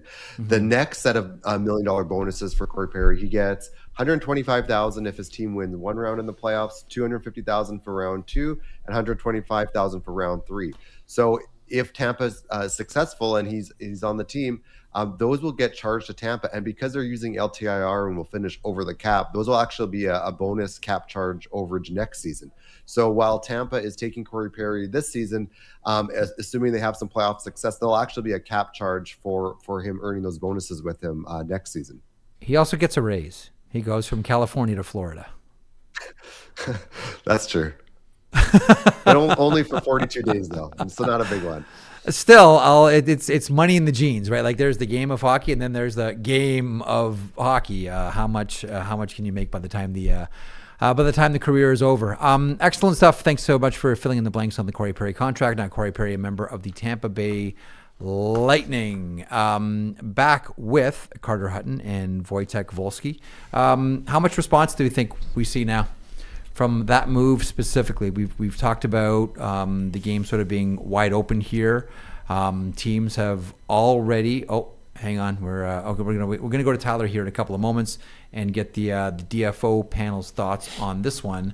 But who do we look at now? And I wonder too, how many teams kick themselves now that the Florida Panthers are out? How many teams are kicking themselves saying, maybe this should have been the year that we go for it? We don't have that Panther hurdle anymore. Yeah, I think a lot of teams, right? I think that really opens it up. And going into this season, trying to predict this, you had the Florida Panthers in the hunt. You had the New Jersey Devils. You had the Washington Capitals. I think if you go to pre-predictions of the season, it hasn't really played out as expected. So now if you are one of those teams like Tampa, your Buffalo, and these teams that are in the hunt now, I think it goes, the ball's in Carolina's court at this point, in my personal opinion. And I think potentially, it'd be like that Vincent Trocheck move to shore them up down the middle. Because you look at what Sebastian Aho has been through in the playoffs. He seems to be just like easy target where he needs a little bit of support, in my personal opinion. And the fact Brandon Bussey just knows how to win games right now, I don't know if he's going to be able to translate that to the playoffs. But you have Freddie Anderson, a veteran there. I think Carolina has to make a move here to master what Tampa Bay's doing. Wojtek, what do you think? I definitely like Carolina to make a move. I want to also mention the Leafs and the fact that all those years they had these amazing teams, and Tampa was there, and Florida was there, and Florida's not there, and all of a sudden they're not ready. And I know it's heartbreaking for a Leafs fan. I love the spot that Tampa's in with all their experience, and Carolina has to add a little bit of experience and a little bit of toughness. An hour and 20 into our trade deadline coverage, and finally someone mentioned the Toronto Maple Leafs.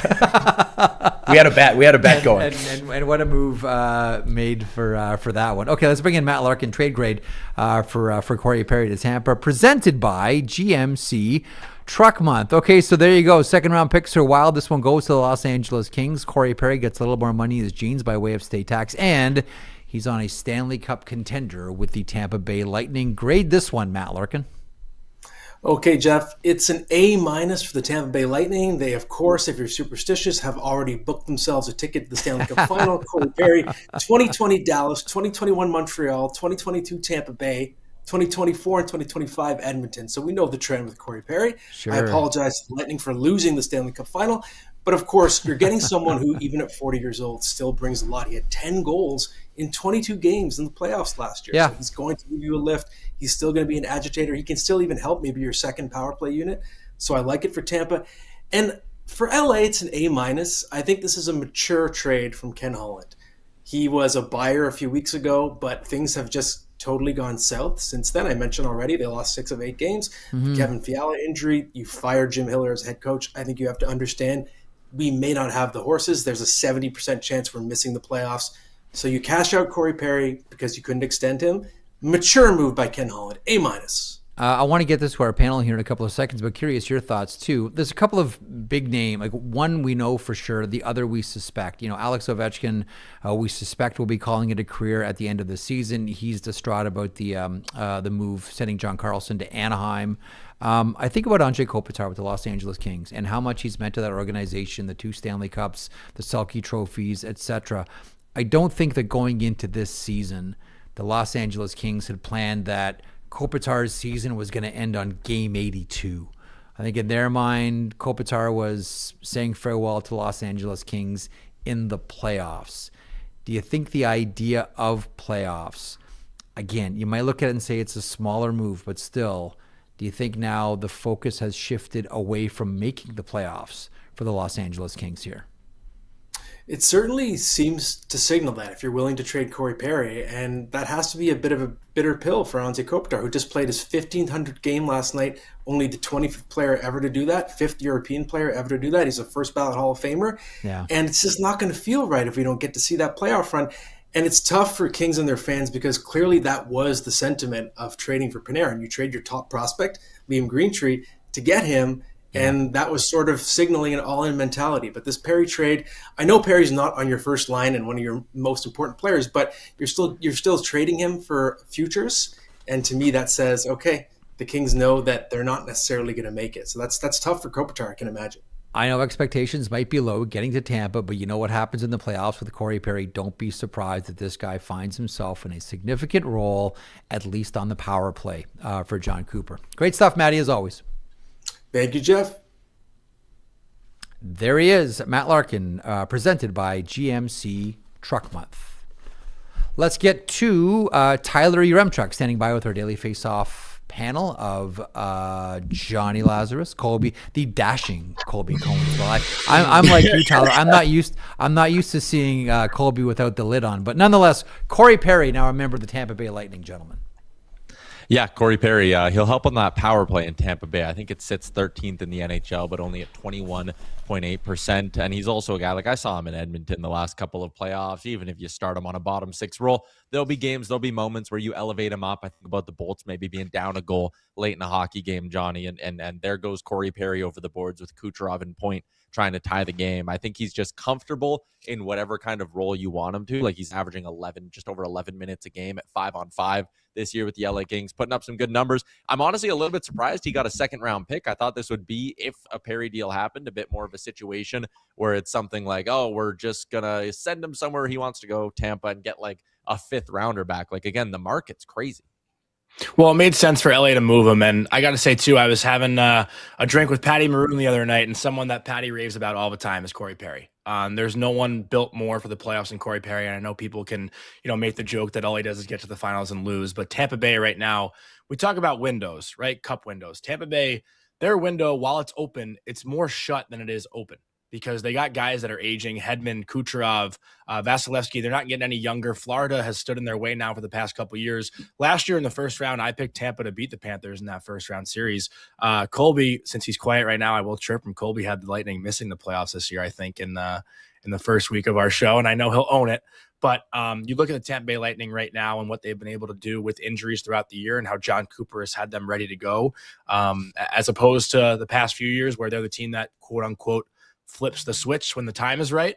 It makes sense to get a guy as gritty and hard-nosed as Corey Perry, who's been there already before. Cool. Yeah, and I don't think anybody could have anticipated Kucherov even going to another level than what we've seen. We've seen him be an absolute star in the National Hockey League. We've seen some of the wizardry that he's able to, produce night in and night out. But it feels like, even with Point kind of coming in and out with injuries this year, Kucherov has just steadily been the best player in the league a lot of nights.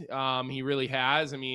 Somehow, some way, that slap shot one-timer pass into either the bumper or across the box or across the seam, no matter how much you plan for it, his ability to just wait that out and turn his hands over at the very last second, it's just a play nobody can defend. So I think the thing to keep an eye on when you look at Tampa is, how will Kucherov and now Corey Perry and company play in the playoffs? Like, you look at Kucherov the last two playoffs, it's been frustrating for him. You look at Vasilevsky the last two playoffs, it's been frustrating for him. So how will these guys respond in the playoffs? Obviously, Corey Perry is a playoff type of player. As Tyler said, he's the guy that worms his way up to the top six by the end of it and onto the top power play.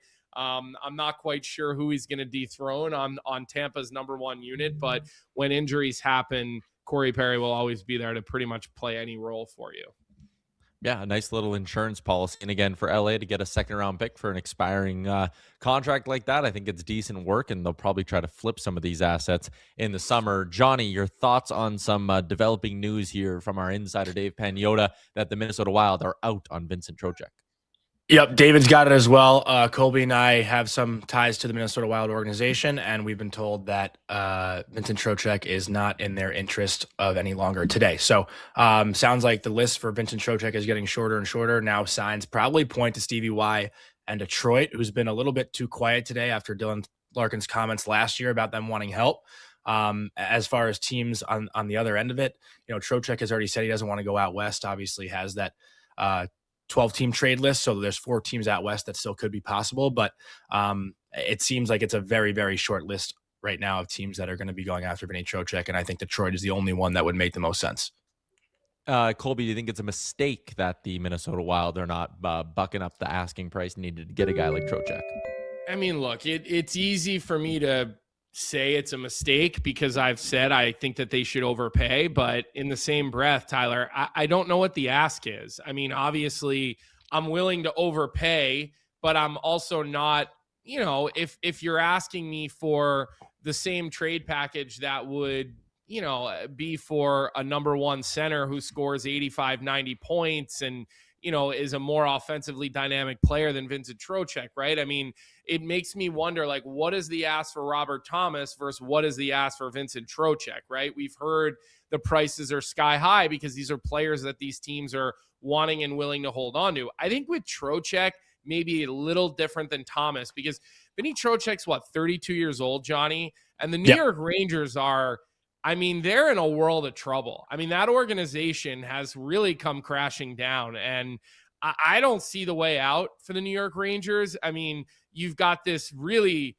in my opinion, you're in the middle of a separation between you and your number one defenseman that is 100% heading for an ugly divorce. I can't imagine that saga ending in any good way. Vinny Trocheck's 32. The captain is what? How old is JT Miller, Johnny? 34, 35? No, I think 32 right? as well. 32 as well, I believe. I thought he was. Yeah, they played together growing up. Okay, I thought he was a little bit older. But, you start to wonder, if you're going to rebuild, retool, whatever word and letter the New York Rangers want to send out, what are you doing it with? You've already missed on your first and second overall picks. One of them doesn't even play there. The other one is, probably closer to a KHL player than an NHL player. And I don't understand what the direction is. So if they don't trade him now, fine. I would think this summer around the draft, this is a deal that has to get done. I mean, you've got to start turning this group over because it sure isn't working. Yeah, I mean, Johnny, would you view it like, again, it could get spun as like, hey, the Rangers have a guy with term. If no one's going to meet the asking price, we're not just going to take the best offer. We're going to wait till we get fair value. Would it be a mistake to hold on to Trocheck, or do you think it's smart business by Drury to wait till he gets what he views as fair value? I don't think it's a mistake to hold on to Trocheck, but I do think it's a very big missed opportunity here because his value will probably never be as high as it is right now. And in the summer, there's going to be other better players available. Like, I think it's fair to say right now that Vinny Trocheck, as far as the positions of need for most teams that are chasing a cup, he's probably the best player available. So, when that situation comes to fruition, it's like teams are willing to gamble more to get a guy like that, where in the summer, it's probably not as likely. That said, in the summer, there could be more teams that are interested in him because right now it's, to me, really just the contenders who are in on him or who are interested in him, where in the summer, maybe other teams can look at their roster and be like, hey, this guy, we can get him for the next 3 years. We're building toward 3 years. Let's go make a move this summer to help our team for the next 3 years, as opposed to just chasing a cup and then having to figure it out with him for the next 3 years, if that makes sense. I think it would be a mistake not trading him. And I get you can sit there and be like, well, no, I'm a tough negotiator. I set my asking price and somebody's going to meet it because he's a good player. But at some point, especially in a year like this where Minnie, Colorado, Dallas, Detroit, like let's keep rattling through all the teams that are apparently looking for a top six center like Vincent Trocheck. Okay, if there's 5-6 teams in the league who are looking for a top six center and Trocheck has term and Trocheck is relatively cost effective at $5.6 million and none of those teams meet your price tag, maybe your price tag's too high. Like, am I going crazy by thinking that? Like, maybe you should just not take at the highest all. bid. What happens if next year Vincent Trocheck, knock on wood, blows out something in his knee and okay, now you're getting nothing for him? What happens if he comes out next year Well, that's and he has a mean. dog shit season? Like, you know what I mean, right? Like, but when you hold on to a guy, you're assuming a lot of risk. That's my point. Yeah. But one thing I could add too, if I may, just quickly, like Vinny Trocheck is a guy who, if you are doing a retool, which the Rangers did announce that that's what they were doing, he is a guy that you want to have around for that because he is a leader. He should have been the captain, in my opinion. Like, he was my pick in the summer to wear the C for the Rangers. And obviously they're going to have a pretty high end pick coming in. So he's also a guy who can help, a younger guy step into the NHL and be that leader that they need. Will Cooley lived with him in his rookie year. He's helped show Will Cooley the ropes. Cooley got so emotional last night, as we already discussed, talking about Vinny Trocheck. But that's the thing, though. This letter, if you don't trade Vinny Trocheck, totally meaningless, totally pointless. Yeah. So that's where the in-between is.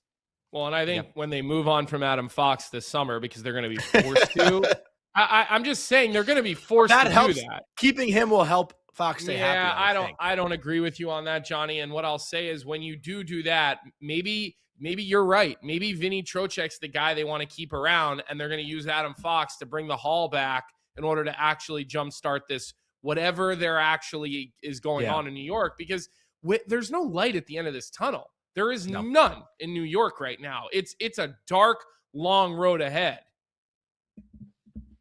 Yeah, I think that's fair. My closing thought, you mentioned them right off the jump as a team that could maybe circle back on Trocheck now that Minnie's out on him, and that's Detroit. I don't think any player or any GM is under more pressure, both externally and internally, than Steve Yzerman in Detroit, and this isn't even the same situation. Last year, maybe it was justified that he didn't want to go add to that team because they were fighting for a playoff spot. They're in a playoff spot on March 6th, on trade deadline day. I think, again, the Rangers, you can argue, is it a mistake? Is it not? Whatever. It's a massive mistake if Steve Yzerman does not get anything done today in the next few hours here. You can see our timer at the bottom, 2 hours and 24 minutes remaining. And on that note, we will send it back to Jeff Marek and the boys in Toronto. Tyler, great stuff. And I do wonder about Steve Yzerman. If nothing happens with the Detroit Red Wings of significance, do we see another end-of-season flare-up between Dylan Larkin and his general manager? We shall see. But I think the smart money's still on the Detroit Red Wings, getting something done by the end of the trading day at 3 o'clock Eastern. Someone who's, of course, been all over it, our Daily Faceoff insider, the Tim's Insider Cam, is presenting our man Dave Pagnotta. Dave, what's the time and temp out there? Starting to pick up. This is the 11 to 1 o'clock Eastern slot is always the lull, molasses pace type of situation. It doesn't mean that they're not talking; just means nobody's talking to us. So we've seen a couple of deals. San Jose is an interesting one right now. So San Jose's navigating their blue line. I think they'd like another winger too, but they're also navigating their blue line on a variety of different fronts, including internally anyway. Discussing the possibility of signing Mario Ferraro to an extension. Now, there are no talks at the moment with his camp, but if he's not moved today, the expectation is they're going to have discussions about signing him. They've gone back and forth a little bit throughout the parts of the season on a midterm type of contract. So you're probably looking at something in that 3 to 4 year range. I think he'd like to stay longer. He really likes it in San Jose and wants to keep things going. He's a free agent at the end of the year. But they are talking to some teams about some of their D-men, him, Timothy Liljegren, John Klingberg, etc. But they're also, as I mentioned, looking to shore up that back end and bring in some additional stability there in terms of term on that back end. So something to look at on San Jose's front. The Montreal Canadiens have been kicking tires quite a bit so far this morning on something. I've heard there's been discussions with both St. Louis and Washington. The Capitals might not be done either. They've got a couple of pieces that they're having discussions about as well. And I mentioned this or tweeted about it right when the show started. The Canadiens have been talking to a couple of teams about Sam Montembeault. Not sure if it's along those lines, but the Canadiens do have some stuff cooking. Another quick little note here on Toronto's side. I know it's been limited on the Leaf stuff, which is a bit of a shock today on the show. But every indication is Bobby McMahon is being traded today. Scott Lawton as well. So we anticipate something happening there. There have been a little bit of escalated chatter on Oliver Ekman-Larsson and Troy Stetcher. So the Maple Leafs, another team with a lot of irons in the fire. So a couple of things there. You mentioned Mario Ferraro of the San Jose Sharks. That was a player whose name has been out there all season long on an expiring contract. Good, bottom pairing defenseman for a lot of teams. Could on some squads play as high as their second pair. I would submit that Mario Ferraro has been one of, if not maybe San Jose's best defense. Like, this is going to be Sam Dickinson's blue line one day, but Mario Ferraro has been their best defenseman all year, Dave. Yeah, he's been great, and there's been a lot of speculation. It's not a trade deadline without talking about Mario Ferraro, but he's a free agent at the end of the season, as I mentioned. They haven't had those discussions. But if he's not moved today, there's the expectation that those discussions will happen, and it's mid-tier, at least from San Jose's side. I think Mario's camp would like more term.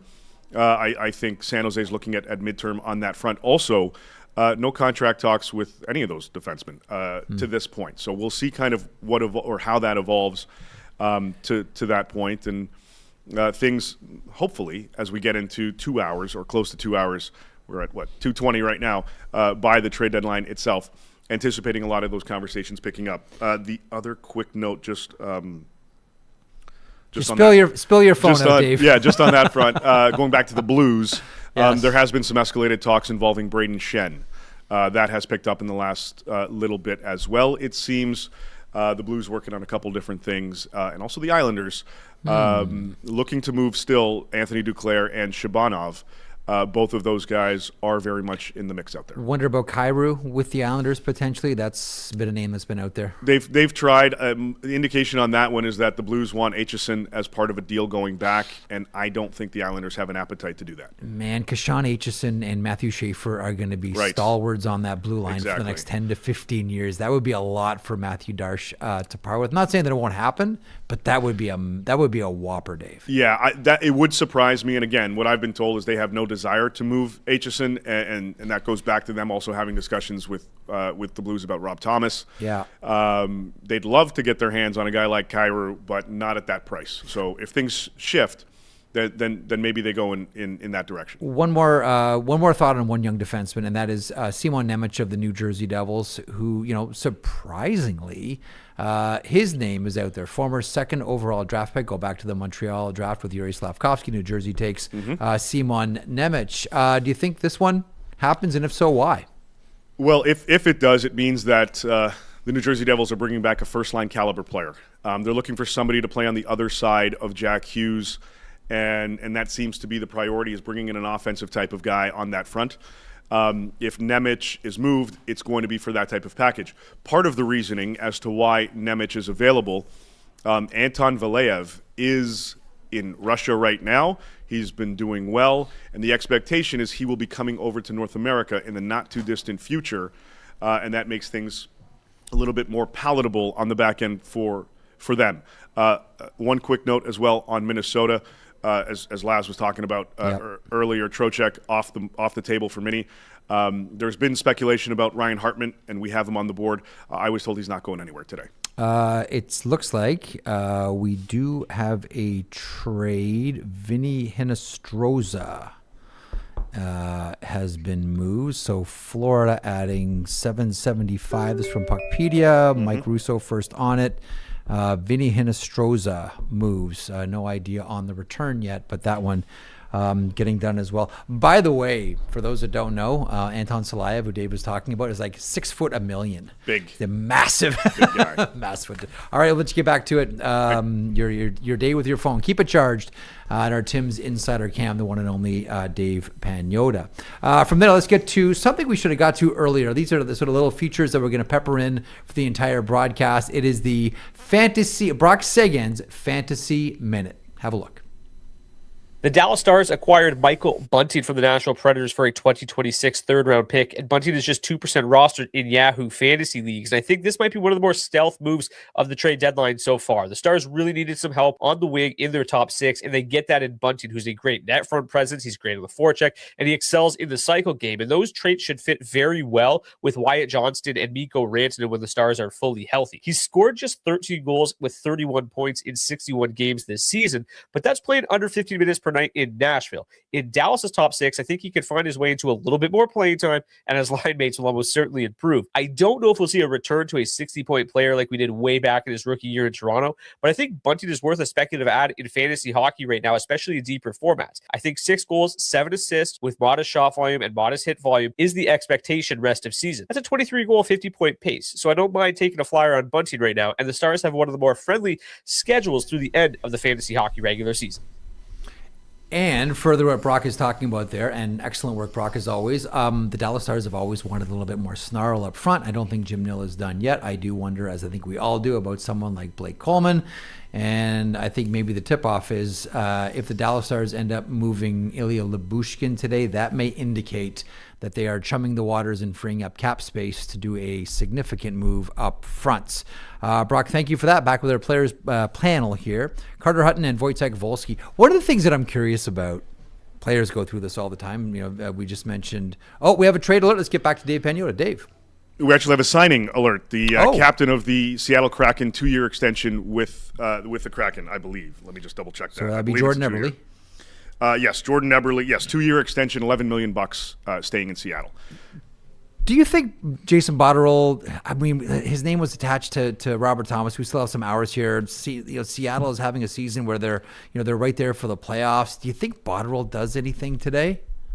He would love to. If he can make a splash, he'd absolutely love to. And we know Shane Wright is a piece that they are looking to package up in order to get a top-tier talent. So they've been in on Kyrou before. They tried making that happen last summer. They've been checking in on Thomas as well. But they are a team. I need to confirm something here, but the Montreal Canadiens have something cooking at the moment. Okay, well, let's get back to it, and then hopefully we'll be going right back to Dave for the Tim's Insider Cam in a couple of moments. Vincent Trocheck, Minnesota, out. Robert Thomas, we saw with the Buffalo Sabres, that one didn't come to any fruition. When it's as public as this, when people know, players know, the league knows that you're being shopped around and deals are close, and then it doesn't happen, what happens to that player that has to go back? I think it's a cross you bear. You understand it, right? And I also think this generation is different too, Jeff, right? Like these younger players come in with so much confidence and so much flair, and they've been exposed to so much via social media, right? They've kind of grown up through it, where I think in my day and age, we came in, no pictures, no last names, no one knew who you were. And now you're at a point where it's hard to be independent. So I think that changes the landscape a little bit. Yeah. And to your peers, we understand it, right? You're in a room, a dressing room. We understand the task that goes into having the contracts and the pressure and the magnitude of trade. So I think inside the room, it's okay. But to a fan base, it can be tricky. I think there's a lot of pressure on a lot of these younger guys. Wojtek? I think if you're caught off guard and you really didn't think that you were in the mix at all, and then it just comes up, that's a really tough moment. And I've been in dressing rooms where we're stretching, getting ready for a game, and someone sees their name on the bottom of the ticker, and then the trade doesn't go through. And that's really tough. You're getting ready for a game that night. You think you're not moving, and all of a sudden you've been traded, then you're not traded, and you have to actually continue to play. There are some players now that I've heard don't even go on social media. I don't believe that for a second. I do not believe that. Well, you hear two sides of it, right? I knew guys that I played with that had phantom accounts and ghost accounts. I'll tell you what. You know what? One of the white whales out there has always been, which is Sidney Crosby's account, because it doesn't have his name. We've always wondered, because there is one, and even teammates don't know what it is. We've always wondered which is Crosby's account out there. Anyhow, finish your thought. It's definitely tough. It's not easy to have to go back into a dressing room, but we are professionals. It's what you signed up for, and you've got to make it happen anyway, or you will get traded, right? How is it? Because you played not just in the NHL, but also in the KHL as well. Like you've been an international player. How did deadlines, transfers work over there? Can you shed some light? Because you've been part of it. It is a lot more gruesome and in your face, and anything can happen. And I've got many stories, and we've got time today, so I'll tell a couple. But the one that comes to mind, I was having a great season. I wanted to be traded that year. I was playing for Kunlun. It was an Olympic Red Star. Kunlun Red Star, and it was an Olympic year, and that's the year I got to play for Team Canada in the Olympics. And I was in Moscow. I was already away from my family for about 2 weeks. My wife was based in Shanghai, and I got the call, and I was going back to Magnitogorsk, my old team. But it's a little different there. You get traded, and they rip up your contract and give you a new contract. So if you're having a good year, and that year I was having a particularly good year, I made 2.5x more that year because they wanted me to come back to Magnitogorsk. So you're extremely thrilled to get a new contract, but you're going to a team that had an ability to win, and I had won a championship there before. For my wife, totally different story. She's in Shanghai, 2 kids, day before Christmas, and she calls and says, "So are you coming back?" I'm like, "No, I'm never coming back to Shanghai again." She goes, "What do I do with all our stuff, all our furniture?" Yeah. I'm like, gave it to the nanny. We had a nanny there, and we said, "This is all yours. do what you want with it. And my wife packed everything up, 10 bags, 2 strollers, and made it home for Christmas. What do you think of that, Carter? Wild times, right? And over there, I guess when you had a good year, it's a great situation. But if you're having an off year, you always hear the other horror story of it, right? And those are things that like hit home for me. And I think about leaving Buffalo when I was, I moved from Arizona and I went to Toronto and what goes on to the family. But you understand what comes with it, and that's the kind of the ripple effect of trades and contract negotiation and everything that goes into it. And I think the other point that you said that really sticks with me is like, you wanted to get traded at times too. And I think that's something that, gets overshadowed here a bit. It's like as guys get moved, they want to win, right? Yeah. These high-end players, competitive guys, they want to go to a situation where they can compete for a Stanley Cup, right? Because you have a short window. And I think that's something that always stuck with me early in my career when I was around great teams, right? I was able to be on the 2013 Chicago Blackhawks where they won the Stanley Cup, but I didn't play. And I always wanted to, be part of that. And you think that capability of a team is always going to be there, but it's not, right? And then you have times where you don't take that for granted. As you start to get a little longer in the tooth in this game and you start to realize it is a young man's game, you want to win. And I think there's a lot of players today that want to be moved to teams that can really help out and have a chance to compete for a cup. Toronto Maple Leafs. Dave mentioned them a couple of moments ago, and we expect that Brad Treliving is frisky. We saw the scratch players last night. We saw the scratch players the night before as well, whether it's Bobby McMahon, whether it's Scott Lawton, whether it's Oliver Ekman-Larsson. We do expect that the Maple Leafs, like we're not talking about, no one's talking about William Nylander, Austin Matthews, although Matthew Nyes' name may be out there. That would be a wild card here. But we do expect the Maple Leafs to be frisky this afternoon. I saw a tweet from, or I don't even know what you call it these days, from Eric Johnson talking about Lawton and about how he's an amazing player and he's surprised that the Leafs haven't traded him yet, that he could be a really formidable force and a great piece for another club to get. So, I hope he gets moved. I think he could really help another team and make a playoff push. And it doesn't seem like it's been working out for him in Toronto as well as we would have liked. So I'm hoping that he gets that move. Oliver Ekman-Larsson, what a great player, and he's been their best D. Yeah. He's been their best defense. He's been their best defenseman. And it's a player that you want to see do well because it's extremely hard for a skilled defenseman or a skilled player in general, with the longevity that he's had, to transform your career and to become, good in the playoffs and perform and play hard. And he's been able to do that. So I really hope that he lands somewhere and that he has another opportunity win. What do you think about the Maple Leafs? Well, I think that's a great point about OEL, how he's redefined his game and where he's at. It's been a disappointing season, right? And I think Mitch Marner leaving and where they were at, they thought they could just hold steady, and they haven't been able to. I think Anthony Stolarz has been a big story this year about how poor his play has been. When you look back to last year, I thought the Toronto Maple Leafs weren't playing very good at a lot of points early in last year's season, and Stolarz and Woll carried the mail. Whether one was hurt or one was out, they had a good rhythm going. And now it's like they have to, I guess, maybe catch their breath a bit here, move out pieces they can. And this is where I start to see other teams trying to chum the waters in certain areas. When, like, you touched on Seattle signing Jordan Eberle, right? Like, Jordan Eberle is 99th in the league right now in points, and he's Seattle's leading point getter with 42. Like, they have to go out and get a big fish. So I think you start to hound teams that are in that transition phase, and maybe you can get someone a trade and sign, or someone you can add to your pot, where you have to be aggressive this time of year with these teams that are not totally in a rebuild but are going to sell off. There are a couple of tentpole days throughout the season where you can really impact your team.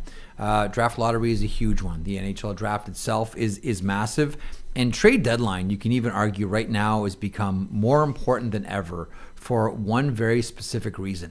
We thought free agency this summer was going to be crazy, and it was going to be Eichel and McDavid and Kyle Connor and all these like Kirill Kaprizov, all these elite level players, and they all re-signed. Right now, if you want to help your team turbocharge it, you got to do it through trade. Let's get back to our DFO panel. Tyler Yaremchuk. Thank you very much, Jeff. Back with Jonny Lazarus and Colby Cohen from Morning Cup of Hockey. Gentlemen, we are inching closer and closer to that 2-hour mark here on the deadline. Let's touch on something that Dave Pagnotta and that little Tim's Insider cam, he was just teasing us with it. The Montreal Canadiens. Johnny, what do you think they could be cooking up here? I wonder if Montreal is looking to make a move down the middle again. I think, again, Montreal is a team right now who needs some center strength. I guess they don't need depth. They need stronger centers. Colby and I have talked about it. We talked about it with Marco D'Amico the other day, but their timing is interesting, right? Because they're no longer, yes.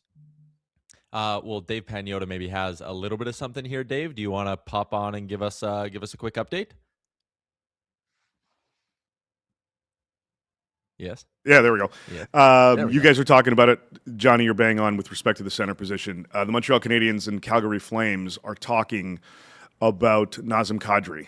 And we know that the Habs have been linked to Naz before. There's been interest there. We know that there was some discussion with Colorado earlier this week, and obviously it didn't get to that finish line.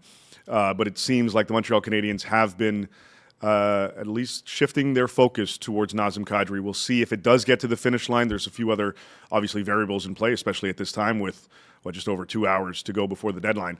But the Montreal Canadiens and Calgary Flames going back and forth on a discussion surrounding Nazem Kadri.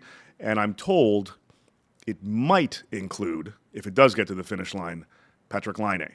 So we'll see kind of how this evolves. Yeah, I mean, All that's right, we will send. I was just going to say, there's your $8.7 million in cap space, right? You look at Montreal's cap situation right now, they have no cap space. They are in worse shape than just about anybody. But they do have prospects. They do have picks. Mm-hmm. They are a team that's knocking on the door that could use a winner, a guy who's been to the, to the ends of the playoffs and who's battled. And it's funny, before Dave Pagnotta said that, like, I was starting to think, well, maybe Vinny Trocheck is a guy that would be interesting in Montreal, because again, the Drury-Gorton relationship, Hughes, like those are guys that are easily picking up the phone and having a conversation about, whatever, whenever. Go ahead, Johnny. I mean, do you disagree I just don't see Gorton making a trade with Chris Drury. I don't see that happening. Why do you think that? Just because of bad blood? I think so. Yeah. Really? I don't think he's looking to do him any favors. I don't know. Well, I mean, listen, if you get the right deal, you get the right deal. They're sitting on their asking price right now. Minnesota wasn't willing to offer it. What do you care if it's Montreal? If they come to the table with the asking price, I don't think a general manager is going to let his personal feelings get in the way of that kind of stuff. These are big boys, but I'm glad Pagnotta said that, because again, my mind went to Trocheck. Kadri does make sense. And you're right. Whichever way this goes, that $8.7 million of Patrik Laine, it's going to have to be involved. They're either going to have some sort of three-way trade, Tyler, or he's going to be part of the deal directly, because that $8.7 million, I mean, that brings you a premier player. That number, especially with a guy who is on an expiring contract. The one thing to keep in mind, though, that we never talk about, I know Hart has talked about it, this new cap structure in the playoffs. Like, do you think GMs, and this might be a question for everybody right now. I love Jeff, Tyler, everybody should weigh in on this. Are general managers sitting in their war rooms right now and talking about, if we have this player and our opening night lineup for playoffs is X, does it fit under the cap? I got to assume they're doing that. That's different than any year prior, which maybe is why these things are dragging out more. There is more pieces to the puzzle now, Tyler. Yeah, there is. And just looking at the surface numbers here on Puckpedia, the projected playoff cap space for the Habs is $10.9 million.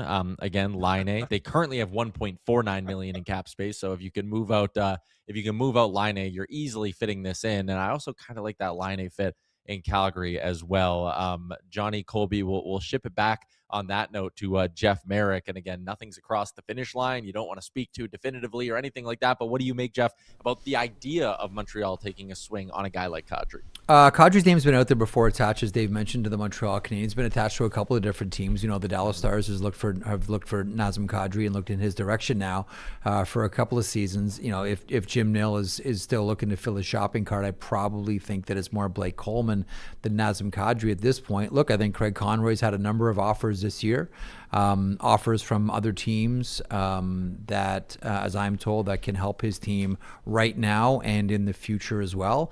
It doesn't surprise me that the Montreal Canadiens are looking for a player with playoff experience, someone that brings some snarl as well at the same time. Like, look, if you're going to have a long playoff run, we all remember what happened last year against the Washington Capitals with the Montreal Canadiens. And not that it's just about, the penalty box fight between Josh Anderson and Tom Wilson, but like, in some ways, the Montreal Canadiens kind of got pushed by a bigger, stronger Washington Capitals team, not just Tom Wilson, but the Brandon Duhaimes of the world as well. So that doesn't exactly surprise me. One of the interesting things, Tyler, I'm curious your thoughts on this one right now. It does very much seem, and we see it with every CBA when things become a little bit more restrictive by way of player movement. I was talking about this with the guys on the sheet a couple of days ago. It's harder than ever now to be a general manager. Like, you are so restricted in a lot of ways, and no one knows this better than, as Colby just mentioned, Hart Levine over at Puckpedia. I know that fans don't want to hear things like it's hard to make trades, but it's harder than ever to make trades.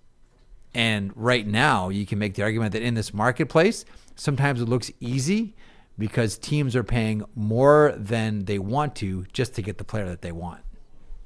Yeah, and I mean, one thing that made it even more complicated in the Calgary instance with Kadri is, the rumblings that ownership was maybe pushing back on, there's 4 years left on this deal. We're not keeping money on this. There was the rumblings about Colorado. You wonder if that affected Dallas, who isn't so much in a cap crunch right now as they will be in the summer when they have to extend Jason Robertson. And to bring it back to Montreal, that's why their cap picture is probably envied around the league, because they have, I'm just looking, Suzuki, Caulfield, Slavkovsky, all signed long-term under $8 million. Like, these are guys who aren't expiring till 2030, 2031, and 2033, under $8 million. The reason why you can afford a guy like Kadri right now and not be worried about how he's going to age as a, middle six center into his mid to late 30s. You're not worried about how that contract ages, and you can take this shot because of the other good work you've done. It is, there's one thing that comes to mind here, and we saw this during the COVID playoffs. But if this does come to fruition and Nazem Kadri becomes a member of the Montreal Canadiens, what's a real drag here, Tyler? We won't see a Toronto-Montreal series with Nazem Kadri playing against the team that quit on him so many years ago and tried to send him to Calgary and then ended up sending him to the Colorado Avalanche. That's a drag there. Great stuff by you and your panel, as always. I want to remind everybody as well, the 2026 Daily Faceoff Trade Deadline Special is presented by Bet365. Whatever your bet is, it's never an ordinary bet. At Bet365, download the app and get in on the game. Use the code NATION. Bet365 must be 19 or older. Back inside our Daily Faceoff studios here, Jeff Marek alongside Wojtek Wolski and Carter Hutton. And what do you make of that little note from Dave? That would be a spicy one, certainly in Canada. The Montreal Canadiens in conversation with the Calgary Flames. Player up for grabs, Nazem Kadri. You know what? I think they really need him. We talk about Corey Perry going to Tampa and that extra little grit, and Carolina struggling with that with Aho. And Nazem Kadri could be one of those players that also gives you a little more grit, likes to play dirty, likes to play rough. He's got a Stanley Cup. He knows how to play in those tough situations. Guy. He's skilled. He can help your PP. We know how important the PP is in the playoffs. So I'd love to see him go to Montreal. I think just from a leadership standpoint too, right? Like, you look at, Brandon Gallagher and, like just Josh Anderson, some grit and some experience. And then I think the support that he can bring to Nick Suzuki is going to be important too, because there's going to be a lot of pressure on him when you think about the matchups Montreal is going to draw and what Nick Suzuki is going to have to face head on, right? Now you bring in Nazem Kadri. Does that relieve the pressure valve a little bit? And I think that's an important factor here. And I don't think, I think when I talk about the dressing room and him coming in there, you're playing playoff hockey at the Bell Center, right? This is going to be a lot. It's the best. Right? And for him, I think he's going to be rejuvenated to be in those moments. And yes, he's got a history of, going over the line in the playoffs, but I think he's learned from that and he's become a different player and he has a Stanley Cup to show for it. So this would be exciting, I think, for a fan base, rejuvenate them. And then as long as they can start keeping the puck out of their net, look out. Okay, so that's, let's just get it out there because that's the elephant in the room. It would be wonderful for the Montreal Canadiens to make a move and bring in Nazem Kadri. Carter, to your point, there is nothing more magical than Saturday night, 7:01, Bell Center. They drop the lights, Coldplay hits, everyone gets the goosebumps, and it's the ghost of the Forum, and you're thinking about Beliveau and Richard, and it's an experience that all hockey fans have to have. And I think we're all thrilled that the Montreal Canadiens are now consistently a playoff team. But you got to get a save, man.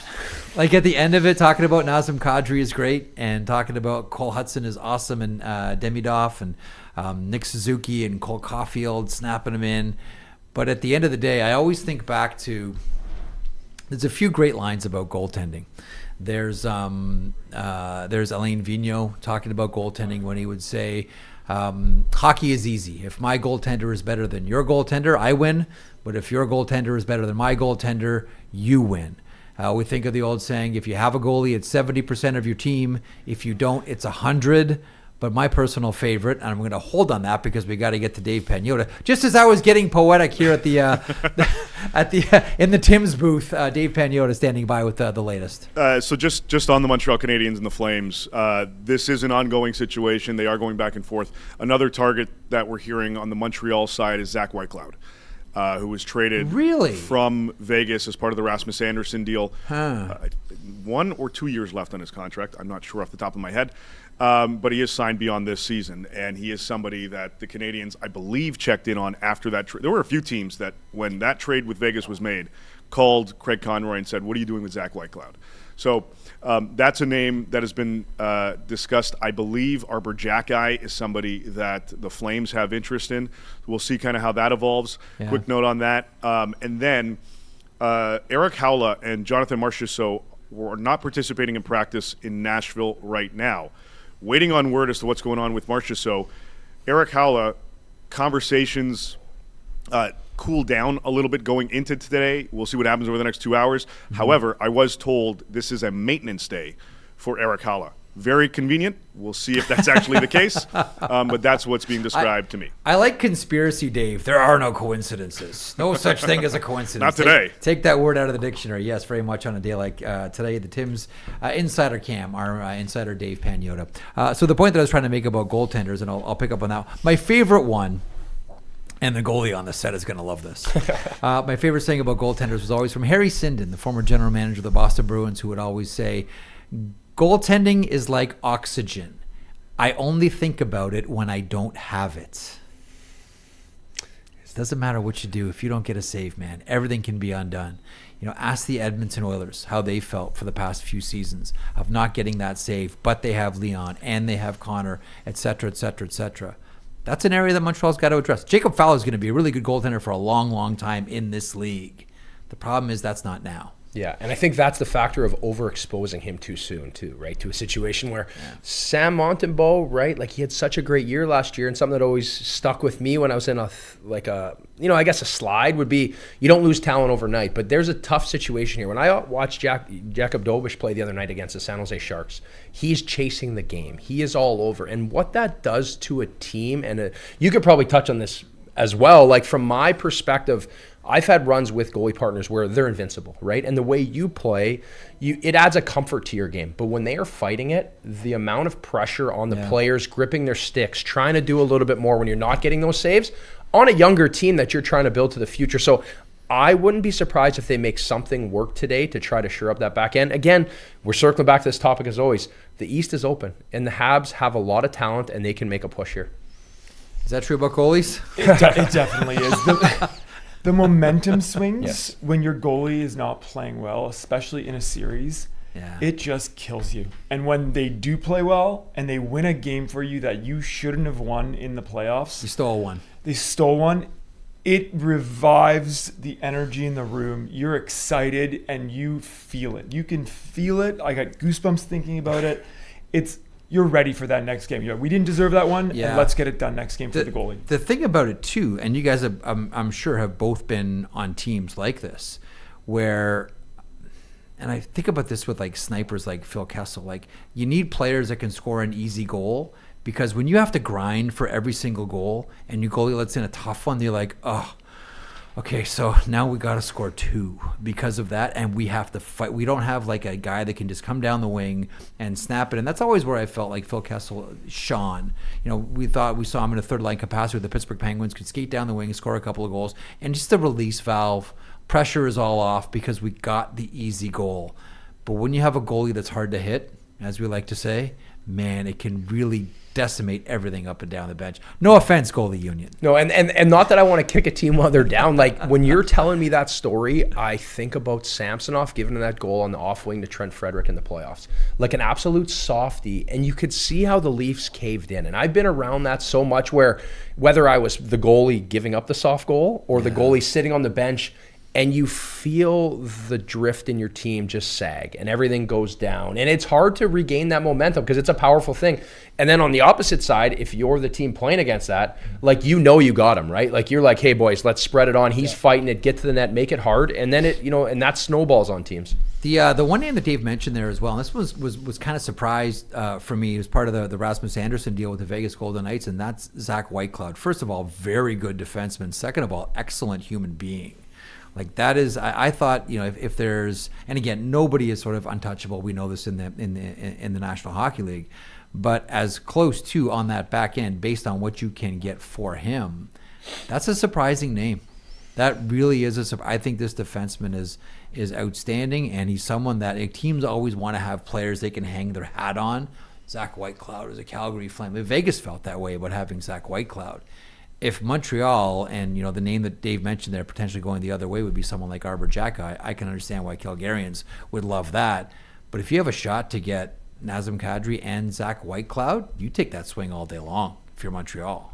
I get that. Yeah, I think that is a key piece to this too, and Zach Whitecloud's experience that he's got to feel with Vegas in the playoffs, another calming factor. And I think you just can't add enough of that to a locker room and contract structure that's built out very well. I think if there's a team, my 8-year-old the other day dropped this. We were at a team meeting and everyone went around the room and for his hockey, and he said, what's his favorite team? He says the Montreal Canadiens.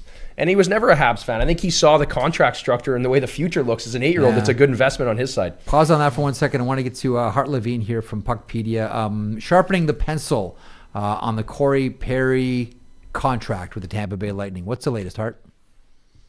Yeah, so that trade, LA actually retained 50% on it. And so that also applies to any performance bonuses he earned. So we talked about before, he's already earned bonuses with LA. Those are definitely charged to LA.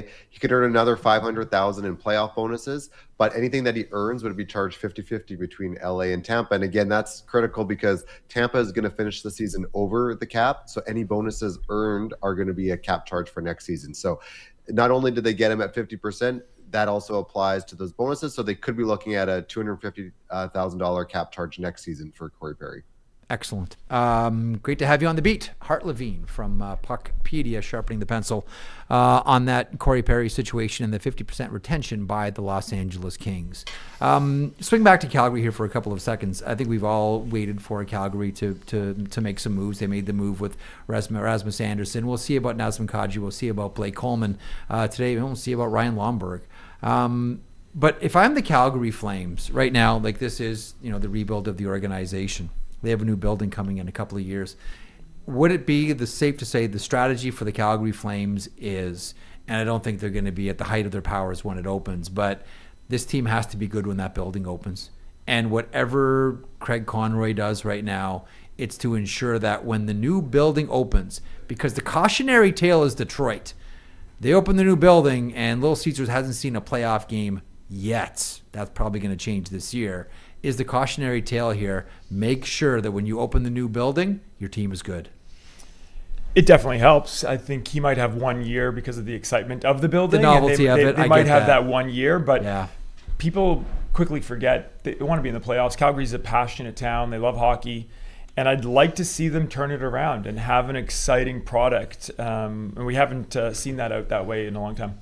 And I think when you look up the road in Edmonton, I think that is the mirror image of what we want to become. We want to be a team that is pushing it. And yes, you're still a Connor McDavid and a Leon Draisaitl away, but you have a very good goalie. There's future, there's picks there's things that are going to come into play. And I think if you're in that Alberta market, that's got to be the standard, right? And I think when we have where Calgary was at, last year was great, right? You know, they have a great push. Dustin Wolf is so good. But you look at that, it's almost, it would have been better to be bad last year, right? But, you know, they have to do what they've done now and move off some guys and try to build to the future. Because you said you maybe get that 1 year window and then it's like, hey, we got to be in the hunt here. What's it like being a goaltender on that rebuilding team? Like I was going to bring up Dustin Wolf a couple of seconds ago. Like, okay, so let's say Kadri goes, Coleman goes, Anderson's already gone. We'll see about Zach Whitecloud. If you're Dustin Wolf here, you know, I've always maintained that, not that they're like, you know, little gentle kittens that need to be coddled here, but goaltenders are different, man. And in a rebuild, you're going to see a lot of shots, and there's going to be a lot of goals that go in, and it's going to be tough sledding, and it becomes as much a mental game as it becomes a physical game as well. How much of a sensitivity, knowing how good Dustin Wolf is, and he's exceptional. What a great goaltender. How sensitive are you to, this rebuild can't be long because we can't wreck this guy in the process? That's the tricky here. And I think when we touched on Jacob Fowler, it's like exposing guys too early. Now with Dustin Wolf, it's a different scenario, right? Because you're losing games. And I think this year, a big story there has been Devin Cooley. He's come in and he played very well to be that support system for Wolf. And I think that's going to be important moving forward, right? Because it's great to be like, well, he's our goalie of the future and he's getting 60 games and he's playing all the time. But there is that mental wear and tear of what goes into losing. And you don't want that to become the norm, right? And I think back to my time in Buffalo where culture-wise, which is obviously a buzzword we love to use, but you don't want to lose for too long, right? You don't want that to become the standard. And I think when you think about Chicago and Bedard and these different players, you want to make sure that they're playing meaningful hockey games because it adds so much value to your career, not just the skill set, but the mental side of being in big moments. Real quick, well, I want to get to Tyler and his panel here in a couple of seconds, but real quickly, right down the line here, which is the Canadian team you're most curious about? We just talked about Calgary and Montreal, a little bit on Toronto. Haven't really dipped into Winnipeg yet. The Ottawa Senators made a move yesterday with David Perron to Detroit. And we haven't talked a ton about the Vancouver Canucks yet and that great sell-off. Which one interests you the most, Wojtek? I think about Ottawa a lot because of Brady Tkachuk. And the reason I think about it so much is how long does he stay there or want to stay there? And you know, you talk about McDavid in Edmonton. Is that his last year? If they don't make it to the Stanley Cup, does McDavid end up somehow finding an exit ramp? And I think about that with Brady Tkachuk. And they're so close. They're almost there. They can make the playoffs. They've got a couple games in hand. But if they don't and they have another bad year, what happens? I think Ottawa's really good. I think that if the Ottawa Senators, I mean, you guys think about this. I think if the Ottawa Senators get saves this year, okay, I don't think they're as good as Tampa, but I put them right after them in that division. And you think of their playoff series last year with Toronto, like it was a coin flip, right? Like they were in that series, and Linus Ullmark down the stretch was very good. I look back on Ottawa's season last year, and you think about that big road trip they had for the World Juniors. That was like a key road trip, right? And Levi Meralainen played very well. He has been the big story this year, in my opinion, when you think about Ottawa. Linus Ullmark's still finding ways to win games, but he's not that Vezina-worthy player that we've come to know. But they're still in it, right? So if you start to get saves, it just goes to show you having a capable backup who can carry the mail if something happens is so important. But they are a team that is structured well. I don't think they're ready to sell off by any means to like really get rid of guys because they've played such good hockey 5-on-5. They've been in every single game. You just got to get saves. They just call it changes to goaltending, Jeff. I think. You like that one? Yeah. I think it was Ned Harkness who first said that in the old Detroit Red Wings coach in like 75 or 76, like, we need to change the game of hockey. We just need to call this thing goalie because that's the only position that matters. And if you have a goalie, you win hockey games, and that's just it. Ottawa is fascinating. And the one thing, I'll get to Tyler's panel in a sec. The one thing about Ottawa, because we talk about players that we don't talk about a ton, Jake Sanderson's one of the best defensemen in the league, full stop. And how this guy just can't get any headlines or any love outside of the Ottawa market, to me, is staggering. I think this guy's, flat out, one of the best defensemen in the NHL. Anyone want to disagree with that one? No, I don't think I want to disagree with that one. And again, what I do like about him is I think the experience he just gained playing at the Olympics is an important factor too, right? Because there's times I reflect on my career as, you kind of have imposter syndrome in a sense too, right? Like he's always been a stud, right? But you get there and then you start to realize like, I am really good. And then you get put on that stage and the magnitude and how well he played and to be in this situation and to carry the mail all the time. As you start to grow into that, I think that's going to be an important factor for a transitioning younger team into becoming a powerhouse. There's a lot of good pieces there. You look at Stützle, what he's been able to do. Batherson, there's so many good players. There's a lot going right in Ottawa. And again, when's the last time they've had a goalie be consistently good? Outside of maybe Craig Anderson, it's been a long time coming here. Lawan Akashik? Maybe we have to go all the way back to then. Ray, yeah, absolutely. Ray Emery. It's interesting if you go back, because you mentioned Tim Stützle as well, and here we are talking about Jake Sanderson. If you go back and you redo that 2020 draft, and that was the Alexis Lafreniere, Quentin Byfield, Tim Stützle, Lucas Raymond, Jake Sanderson, etc., Jamie Drysdale, Stützle and Sanderson go 1-2. Pierre McGuire was making this point on my program on Monday. He's like, you redo that draft, those two guys who ended up going third and fifth probably go first and second.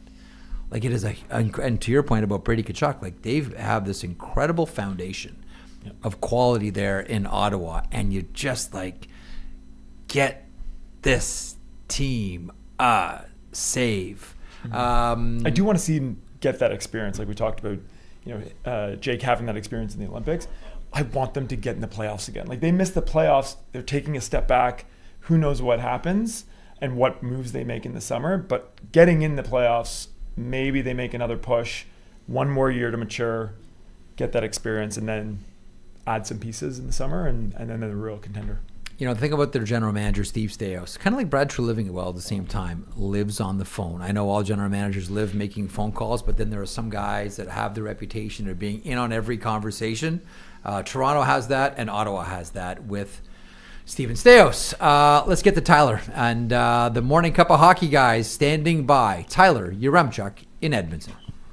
Yes, back with Jonny Lazarus and Colby Cohen. Gentlemen, we are creeping closer to the 90-minute mark now, and since the last time we've been on, there's been no action. Just that Corey Perry trade to Tampa Bay. So everything's quiet right now. As Pagnotta kind of said, this is usually sort of the dead zone here for a couple hours where everyone's working, and we should start to hear some things in a little bit.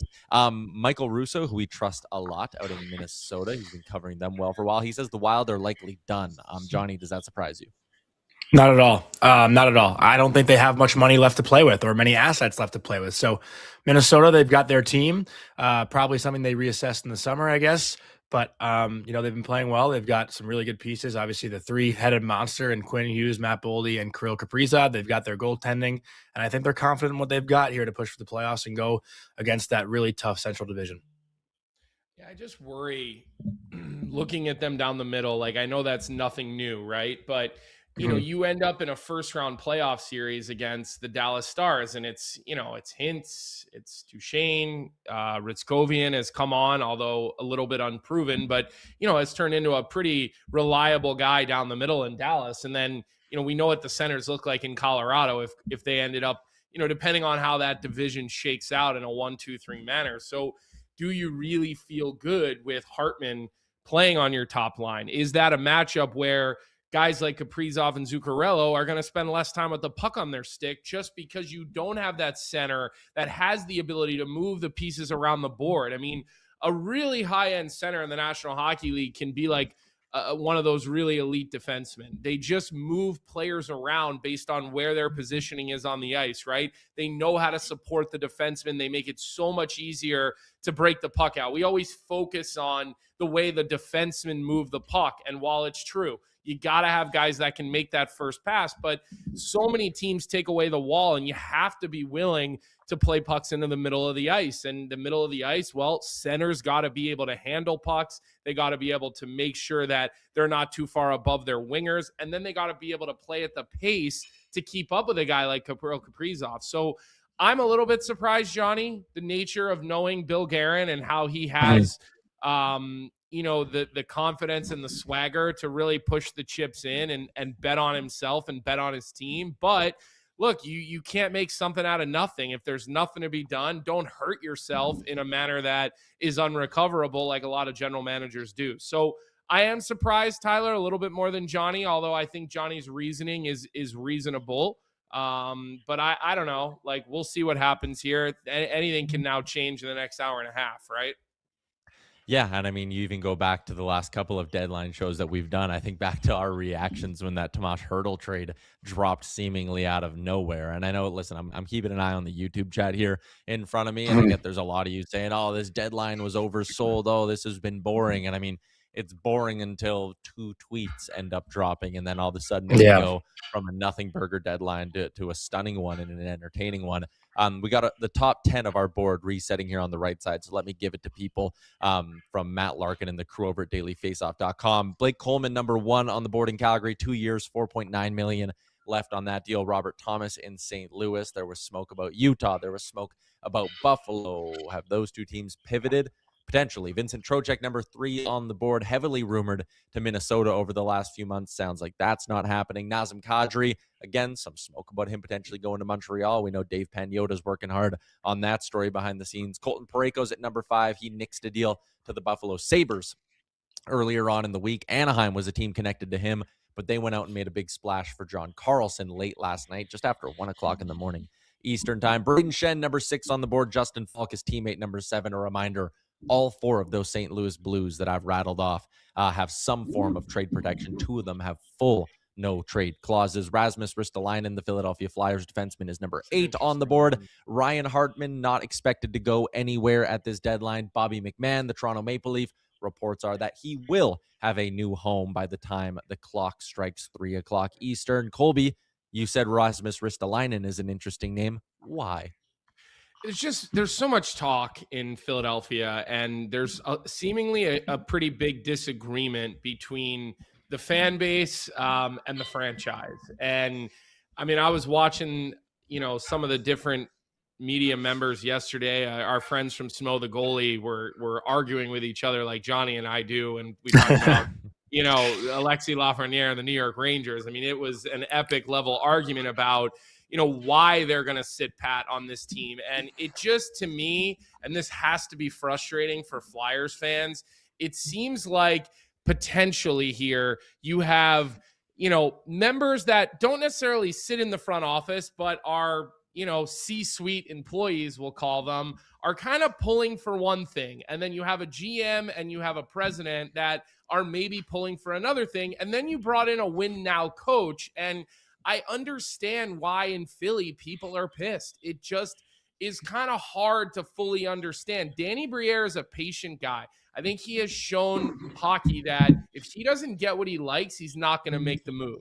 He doesn't seem like a guy who just says, I'm going to do it to do it. And clearly, if Ristolainen is still a Flyer right now, it's because the price has not been met and he hasn't had the deal that he's looked for. But I do continually wonder, what shoe is going to fall to help the Philadelphia Flyers, which are sort of a big market team. They're not an original 6, but they didn't, they have that, Eastern market, big time sort of swagger, and they've not been a good team for a long time. And you just wonder where are they going and sort of what move is going to be the one that starts the domino effect. And that's why I think Ristolainen will continue to be a name that we talk about up until 3 p.m.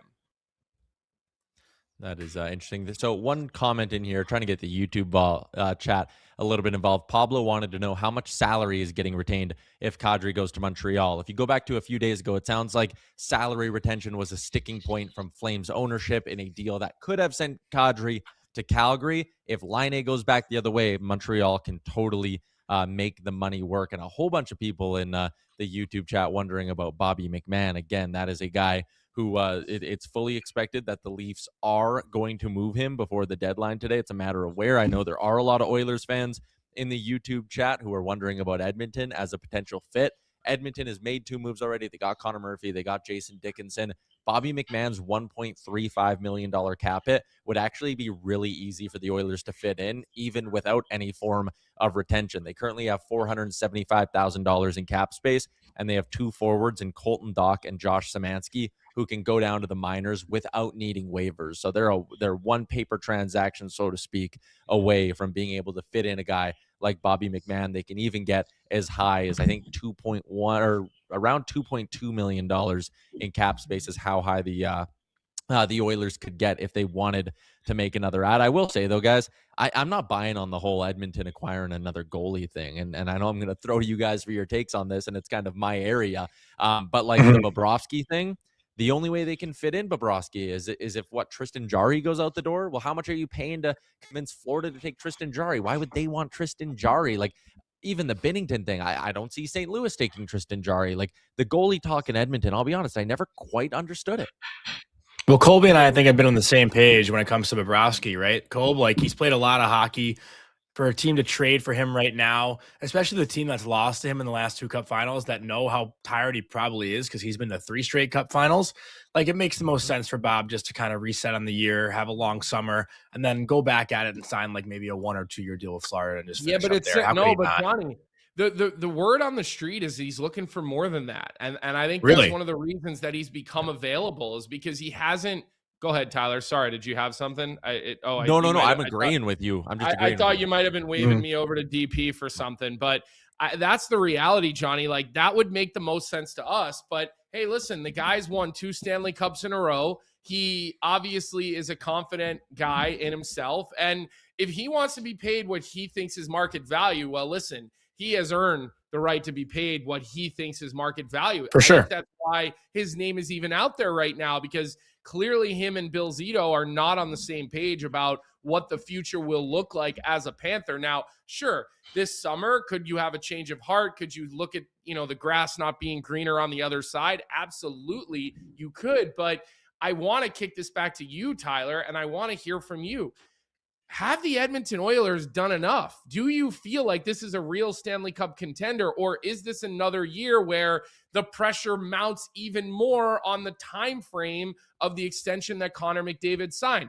I have gone on the record saying I don't buy the whole McDavid signed this so he could continue to hold their feet to the fire. I don't actually buy that. I think Connor McDavid will be an Oiler for a very long time.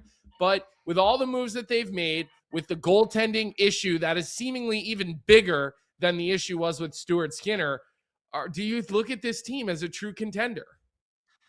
Well, I mean, the thing with the goaltending, and this goes back to December, I said it when they made the trade. If you're doing this for the sake of making change, sure, but you sure paid a lot to do it. Like, I never thought of Jarry as a solution. I said from the jump that they should have just called up Ingram to see what they had in him before they went crazy with anything else. But I mean, at least they've done something with their goaltending, right? If they were still sitting here with Stuart Skinner and Calvin Pickard, people would be criticizing them as well. So they went and did that. They went and improved defensively with Dickinson and Murphy. The Oilers are something like minus 36 at 5-on-5 when both Connor McDavid and Leon Draisaitl are off the ice.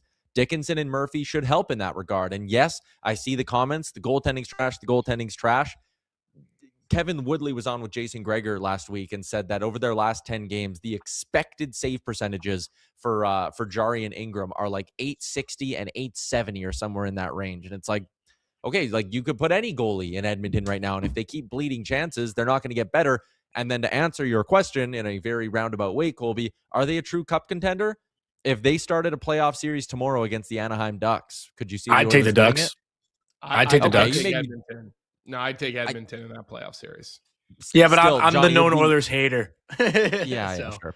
And then in a second round series, if they get Vegas again, I know Vegas has Marner this year and they acquired Anderson, yes, but like, are you really going to bet against Connor McDavid and Leon Draisaitl in a playoff series, especially when even with the goaltending everybody ridiculed the last 2 years, right? Like they're in a weak Pacific Division. They have Connor and Leon.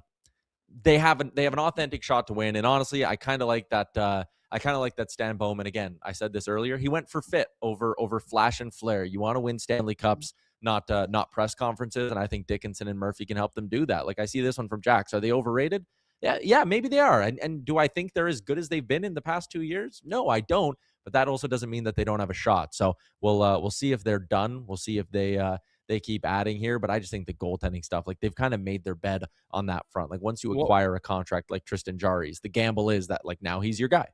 One thing I will say too, because I had an opportunity to see Connor Murphy really working between the benches for the Blackhawks for a couple of years, and you know, locker room guy, mentor type of guy. Not that you're really looking for mentors right now. I mean, you have players that have played quite a few games on the blue line for the Edmonton Oilers, but you know, he's played 1 year in the playoffs, the 2019-20 playoffs, Connor Murphy.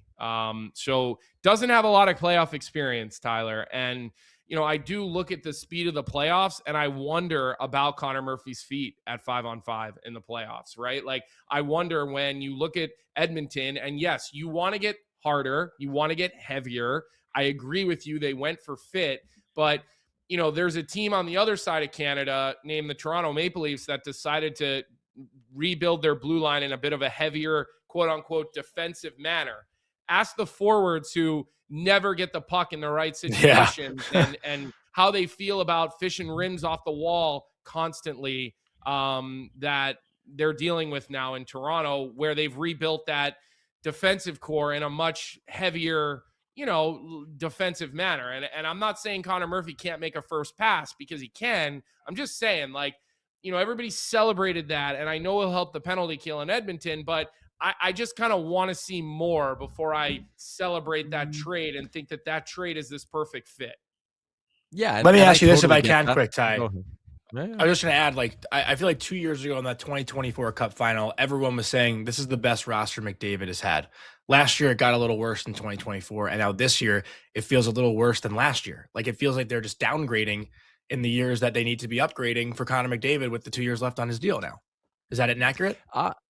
Listen, I kind of always thought that this year would be like a soft step back in terms of their roster and how good it could be. You look ahead to this summer, now that they're out of the Mangiapane money, they have north of $10 million in cap space with pretty close to a full roster under contract. If they want to take a swing this summer, they can absolutely take a swing. And I'll go back again, last year at this time, we were sitting here saying the Oilers aren't as good as they've been in the past. And what happened? They went round one against LA, and everyone said, oh, LA's miles better. LA's going to beat. And then Edmonton did the little 4 in a row after dropping the first 2, and they were gone. And then they only needed, 10 games total to beat the Golden Knights and Stars, both series, where everyone said, oh, Vegas, now that's a real hockey team. Forget that LA team. And Dallas, you might have beaten them last year, but look out for Dallas. Edmonton just does this. They get to the playoffs, and they have a way to kind of flip that switch. And last year, again, injuries, right? That's one thing they have going for them right now is they're healthy. They had no Ekholm for 3 rounds, and when he came back, he was brutal. And then they didn't have Zach Hyman for the last round and a half. So if they can stay healthy, that's another factor. Also, Johnny, you do have to at least acknowledge the fact that, you go on these Stanley Cup runs and guys start getting paid more than they should. Of course. It becomes harder to retain players, and that's where you got to start finding guys who make – 950,000, 1.1 million, 1.4 million, that find a way when the weather gets nice to contribute. Because again, Tyler's right. McDavid and Draisaitl, we know what we're going to get out of them in the playoffs. We know that they're good enough to drag this team through. If they get, let's call it 895 goaltending to 908 goaltending, right? Those two guys are going to score enough. They're going to produce enough. The power play will get hot. Bouchard is a big game player. Yes, he's high risk, high reward, but he will make big time plays to help his team win. So it becomes more difficult when you see those, let's call them role players that were good role players in Edmonton over the last 3 years, Tyler. Those guys are all making $3-4 million now on other teams. So that's just circumstantial right there. Yeah, it's a good point. All right. It's a good point. Hard to argue. Quickly, before I send it back over to Jeff Marek, just a quick rundown of some of the stuff we've seen so far today. If you missed it late last night, Connor Garland goes to the Columbus Blue Jackets for a 2nd and a 3rd round pick. Luke Chen, Logan Stanley going from Winnipeg to Buffalo. It's Isaac Rose and Jacob Bryson, a 2nd and another draft pick in there as well. I will give one more if you missed it. Of course, the John Carlson deal. He goes from Washington to LA this morning. The big ones are Corey Perry to Tampa for a 2nd round pick, Nick Foligno for future considerations, Bobby Brink for David Urachek, a swap between the Wild and Flyers. And am I sending it to Dave Pagnotta? Is he fired up and got something for us, or am I giving it back to Jeff Marek? Who am I giving it to, boys? Dave? Yeah, okay, we'll go to Boys? Jeff Marek and the guys back in Toronto, unless you got something, Dave. The Carolina, I don't know if you can hear me. Oh, sorry. Dave, go ahead. Okay, yeah, we sorry got about, you. yep, sorry about okay. that. Tim's insider. Yes, the Carolina Hurricanes are working on a move involving it's a bottom 6 forward. So we'll see kind of what happens there, but they're finalizing something involving that. I'm not sure where they're at on Vinny Trocheck or somebody along those lines, but the Carolina Hurricanes working on a move for a bottom 6 guy. All right, Tim's insider camera. That is Dave Pagnotta. So there we go. So the Carolina Hurricanes working on something. Eric Tulsky, listen, last year Eric Tulsky let trade deadline on fire with a Mikko Rantanen deal, picking up Logan Stankoven and a couple of first-round draft picks in the process. In the meantime, We'll see what Tulski has up his sleeve as there is an hour and 20 minutes remaining for teams to get their trades into Central Registry. Let's get to Hart Levine from Puckpedia. A couple of things here that people may wonder about come trade deadline, the idea of current cap space versus projected cap space. And why does it seem like, boom, all of a sudden, all these teams have tons of cap space seemingly out of nowhere, Hart?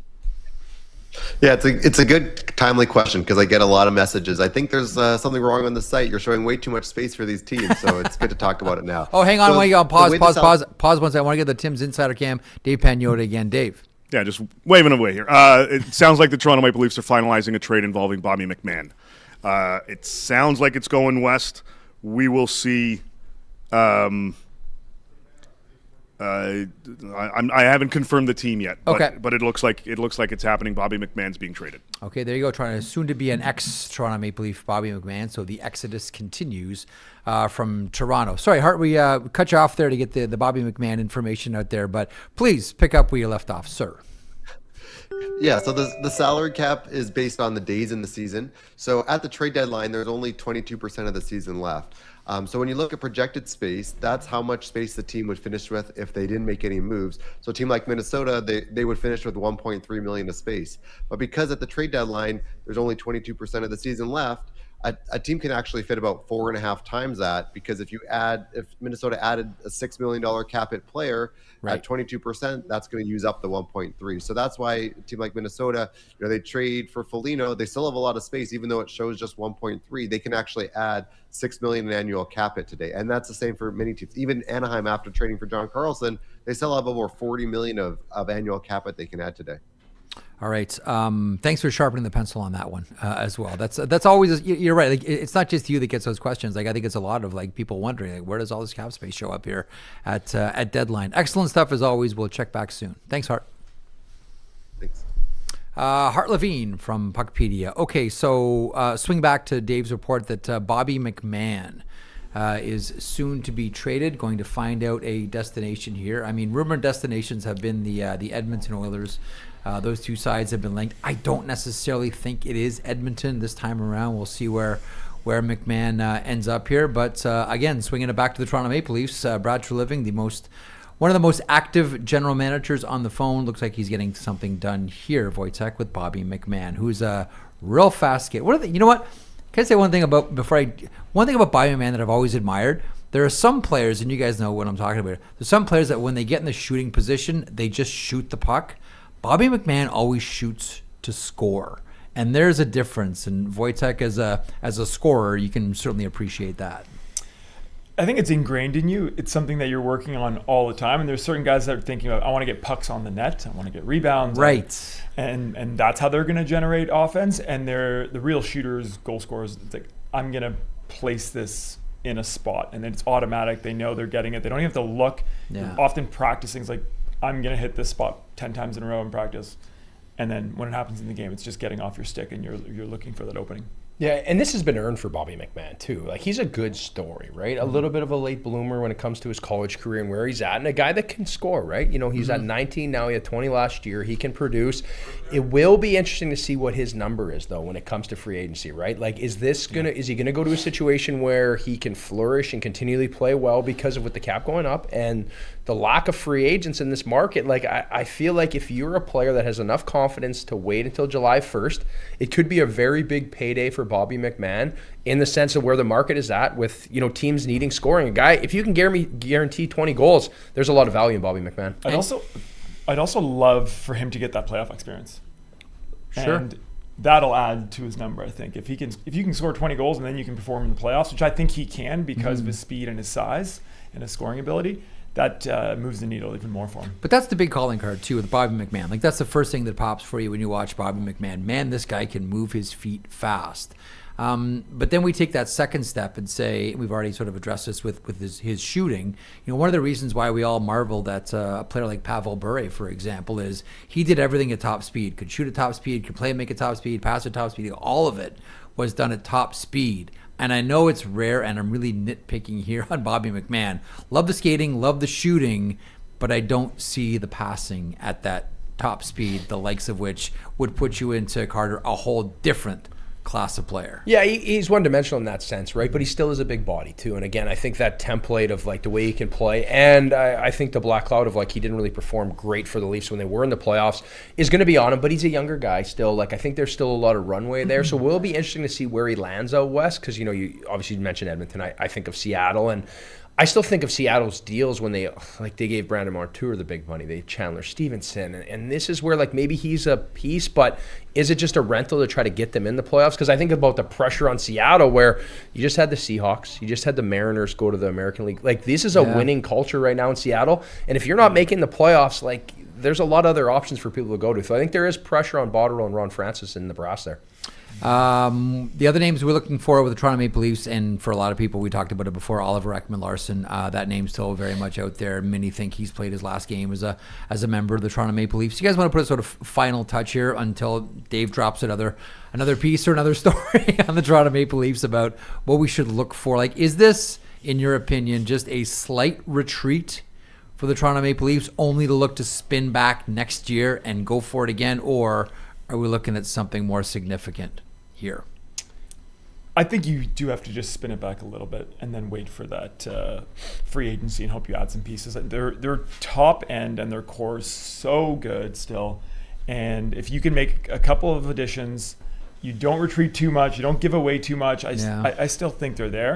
And we go back to it being kind of wide open still. If Florida doesn't come back, maybe they have an opportunity. I think Florida will come back, and next year we're going to be sitting talking about how they're strong again, and you know the Leafs are in a tough situation. But I'd like to see them not give away, get some picks, and have some firepower for the summer. Yeah, so I guess my concern is Matthews and his health and where he's at. And yes, he's been on a historic goal scoring pace, but he scores goals in such a dynamic way, right? Like I know we drew those lines early in his career when the way Ovechkin was scoring and versus Matthews, where Ovi's a little more one-dimensional. He beats you from distance, where Matthews generates through that. Now he's kind of redefined his game. He's taken on more of a defensive role where now they need some support system there. And I think that is going to be the factor in depth. And then you have the Craig Berube kind of elephant in the room in the sense of like, you have Morgan Riley who's never really fit into that system. Like what happens with him? There's a lot to go on, but I do love is I think Joseph Wall is the goalie of the future. I think he hasn't even hit his ceiling in my personal opinion. Between the years, the way he can physically just demand a game, and when he gets hot, he is a difference maker. So I think there is a core there. Like I wouldn't say this is a total retreat, but there are some concerning factors that are going on with the Toronto Maple Leafs. Do you do something with Morgan Riley? If you're the Maple Leafs, I think that's one of the sort of elephants in the room about the Maple Leafs and what they should look forward to. Like, I don't think this is anything that happens like in the next hour, 15 minutes, but do you think down the road here in the offseason, maybe there's a conversation there? Yeah, I think you can. Feels like it. It feels like at this point he's served his purpose. He's been great there, right? I just don't know if he is the guy when you look at that D-core, right? And then you go across the league and we look at, the Hudsons and the Makars and the Quinn Hughes. Like, where is that factor now in Toronto, right? Like, he is kind of the guy, but you've kind of milked him for everything he's worth at this point, right? And he's had a great career, but I think it's time to move on it and kind of really reassess what you have on the back end, in my opinion. I don't know if you move on for me. I really like Morgan. I think he's an amazing guy, and I know he's really well liked in that dressing room. I do think they're going to have to change his role in the team if you do keep him, and you're going to have to find some young, exciting offensive player to take on some of that role that he had early on in his career. One of the things that's we talk about a lot more now than we have in the last little while is toughness. And we've seen, how effective, look at them, even players like Jonah Gadjevich were for the Florida Panthers, AJ Greer for the Florida Panthers. It seems as if right now, managers in an era where everybody can skate, everybody can shoot, everybody can pass, everybody can play, there's a few players that have that toughness intangible. And, Dave was just talking a couple of seconds ago about the Calgary Flames and Nazem Kadri and Zach Whitecloud and, the situation with the Montreal Canadiens. And is there a fit there? I'm going to put one more name on the table, and then I'm going to have a drink. Ryan Lomberg. He's on an expiring contract, $2 million, of course, prorated. Do you think anything happens with Ryan Lomberg, just knowing how, and maybe most specifically in the first round for a playoff team, having that kind of toughness is really valuable? Yeah, I think when you think about Lomberg and you think about some of these players that, might play in and out of your lineup, it's a nice card to have, right? In the sense of, I guess for me, from a goalie perspective, it never had. I hope every player on the ice was Ryan Lomberg because I knew he weren't going to score against me, right? But the fact of the matter is, a presence in the room, and I had a chance to play with Ryan Reeves, one of the best to do it, right? And there was nights where we didn't have it going when we were in St. Louis together, and they played a line. It was Scotty Upshaw, Kyle Brodziak, Ryan Reeves, and I'm telling you, they won us so many hockey games just by their presence of getting pucks in and wearing teams down and creating an icing or drawing a penalty. And it would suck the big dogs into the game, right? Because there's nights where you're going to be out. And I think in a playoff series, that is momentum and energy that could be valuable. So we talked about Carolina possibly getting a piece. There's another name that might go there. We talked about AJ Greer earlier. We've talked about so many different pieces. How valuable, you might not see them on the stat sheet, but there's a value that, you just can't show outside of a dressing room. Yeah, it definitely matters. They can change the game. Some guys are better than others because sometimes they get caught up and all of a sudden they take a penalty. I think Lomberg does a great job, and any team that can get him he'd help their lineup. Who's the best you guys had on your teams at being able to walk that line? Like, one of the things that I think that we're all marveling right now with Tom Wilson with the Washington Capitals is, and it's taken a long time to get there, and they've cracked a few eggshells along the way. I get it. Tom Wilson, more than anybody else in the NHL for that role, and he leads the Caps in points, so it's not as if he's a bad player, knows where the line is and knows how to stay right on it and hasn't crossed over in the past few years. Who is the best at it for you guys?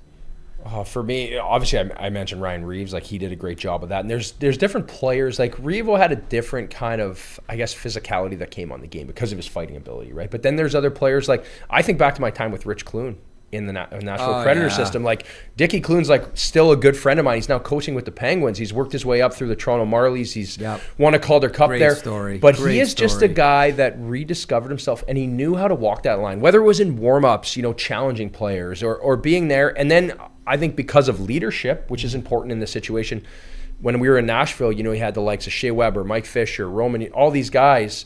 He knew how to walk that line, but he knew how to drag the boys into the fight. And I think that's an important factor this time of year.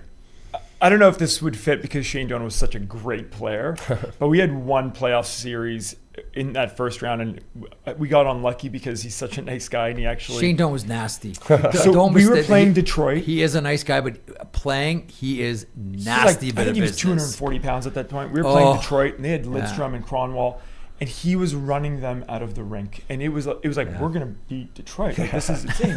We were up... And because he's such a nice guy, I think it was Osgood, comes out of the net, goes to cover a puck. Shane didn't want to bulldoze him and jumped over him, went into the boards, broke his rib. Oh.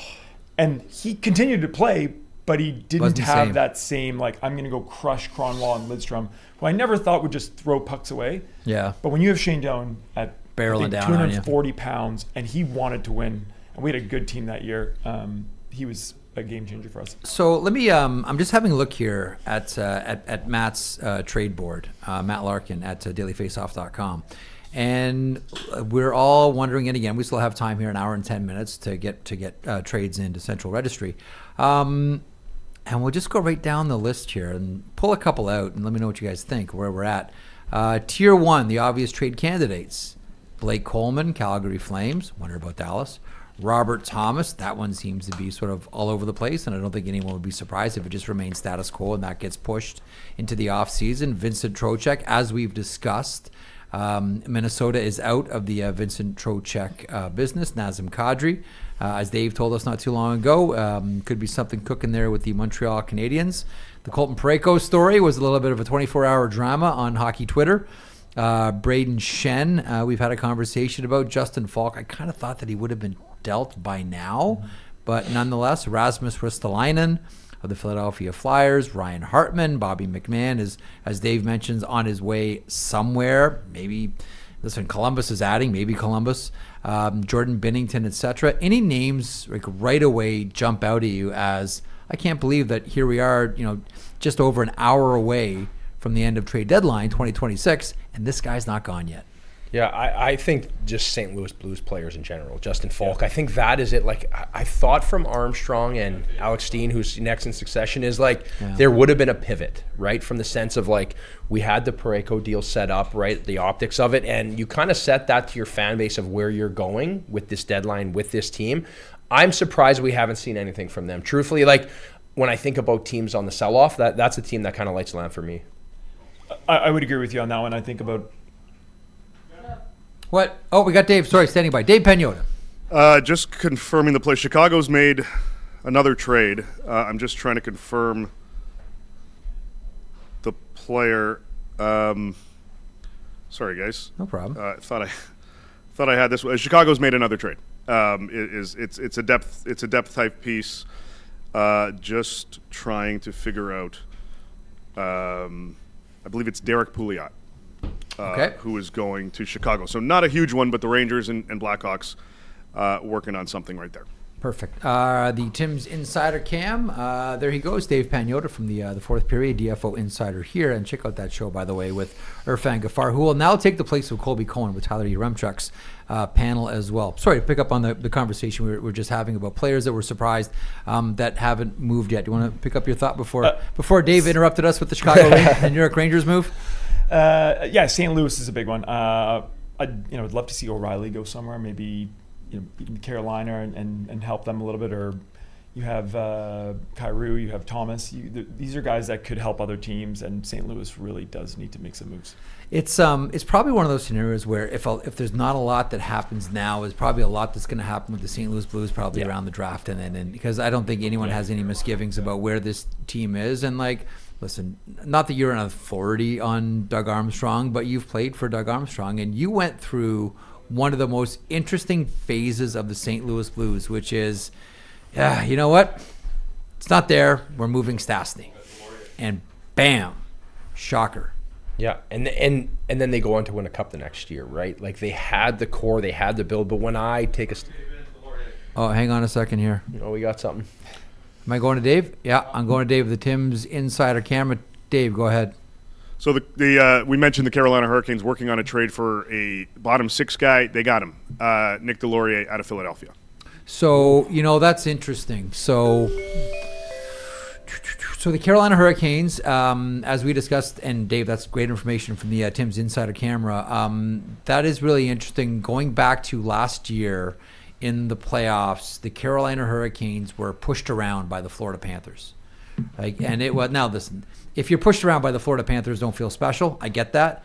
But that, I believe that really bothered Rod Brind'Amour.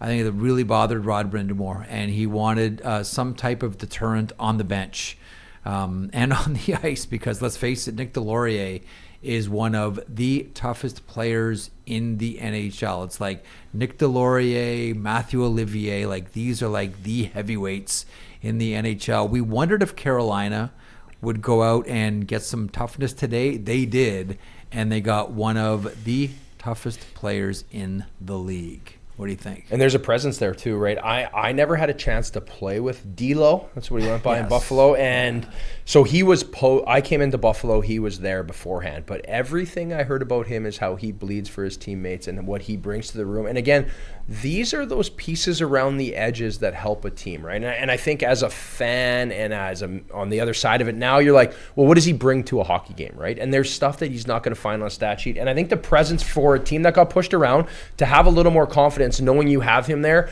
is an important factor. And good for him, right? He's in a good situation here to go and play. He's made his money. He's a factor. It's going to be awesome, I think, for D'Lo to be there. What do you think? Scott, one of the toughest guys in the NHL. Yes. Carolina Hurricanes. I remember it was like a big deal when they had like Jesse Bouleris. And now they've got Nick Delorier. They needed somebody, and I'm happy they did it. I still think they're going to do something in this next hour. Yep. But seeing what's happened in the last couple of years, I'm happy that they did it. And it's going to help the dressing room. And the fact that he is such a great presence in that room, he's an older guy. He's going to continue helping them win. You guys have both talked about presence, and this sort of bleeds into this one point that I've always believed about tough players on hockey teams. It's not necessarily the fight that changes behavior on the ice for the other team, but the threat of it. which is just as, if not more important than, the actual fighting itself. Just to be that shark that swims and calms everybody down. You know what I mean? Yeah, and it's in the locker room at times too. I think you can touch on this too. Like, you think about, like, I think about my career and like being in St. Louis, where we had this veteran leadership group, right? You talk about Jay Bowmeister, Alex Steen, and like just the calming presence in the room. And I've heard Patrick Sharp talk about this when he was at the Olympics, about like no one even said anything in the room in Team Canada. You just had all these, and the more experience you have, it's like to manage those certain moments when, you know, instead of adding gas to the fire and things get emotional. And then when I was in Buffalo, we didn't have that leadership group, and you have a few guys trying to calm it down. But I think there's value in just having more experience around in those key moments to keep things cool, to understand like, yeah, it was a bad first period, boys. We're good. We're gonna find a way to get through this, instead of letting it be magnified. And next thing you know, you're out of a playoff series. I think it's an important factor. They definitely help calm the room down. Mm-hmm. I always liked the kind of the older guys, the tough guys. They helped some of the younger players, and they were so willing to get in their ear and say, hey, get a little dirty, like mix it up. And I got you. And they would go to those younger players and you know, players that weren't necessarily soft, but didn't know that they should step it up a little more and say, hey, like, get out there, like, don't worry about it. And I also think all those tough guys, super tough, most of them are such great people. Yeah. They're like, I remember, you know, rooming with Scott Parker. Oh, One of the geez. scariest looking guys, tatted up everywhere. Wow. And when we would get to the room, he would have extra waters. He would have a cookie for me. He would have whatever he brought for himself. He also, like, and I had George Peros. I had you know, Brad May. I had all these guys. Incredible human beings. It's important. Though, you know, the interesting thing about, and like Nick Delorier's been on a number of teams here now. When we think of, you mentioned the Buffalo Sabres, we think of the Anaheim Ducks and, you know, the Philadelphia Flyers, etc. I know, listen, Brian Burke told me when Delorier was in Anaheim and Berkey was running the Penguins with Ron Hextall, they did everything to try to get Nick Delorier, because everybody in that division was loading up. And the price at that point, I think Bob Murray wanted a first-round pick, which was going to be real tough. But like Berkey was like, look, I wanted to do it. I thought he was worth it. But you look at all these guys, and whenever, like, this is the issue with going to a different market as a tough player. When you're in a market for a long time as a tough guy, you can kind of coast on the reputation because everyone's seen you do it. Everyone's seen you have like the 10, 15 fights a year. Everyone's seen you do it. But when you go to another market, like when you go to a new market, that market hasn't seen it. And you don't have a reputation you can surf on. There's a reputation that you bring with you, but they haven't seen it there. That's why when tough guys get traded, it's hard for a couple of reasons. One, literally, you're bleeding for your team on a consistent basis. And two, when you get traded, it makes it even that much more profoundly heartbreaking. And three, you're going to a new market where no one's seen you do it before. Yeah, and it's exciting, right? I think for Delorier to be in this factor on a non-playoff team in Philly, he goes into Carolina.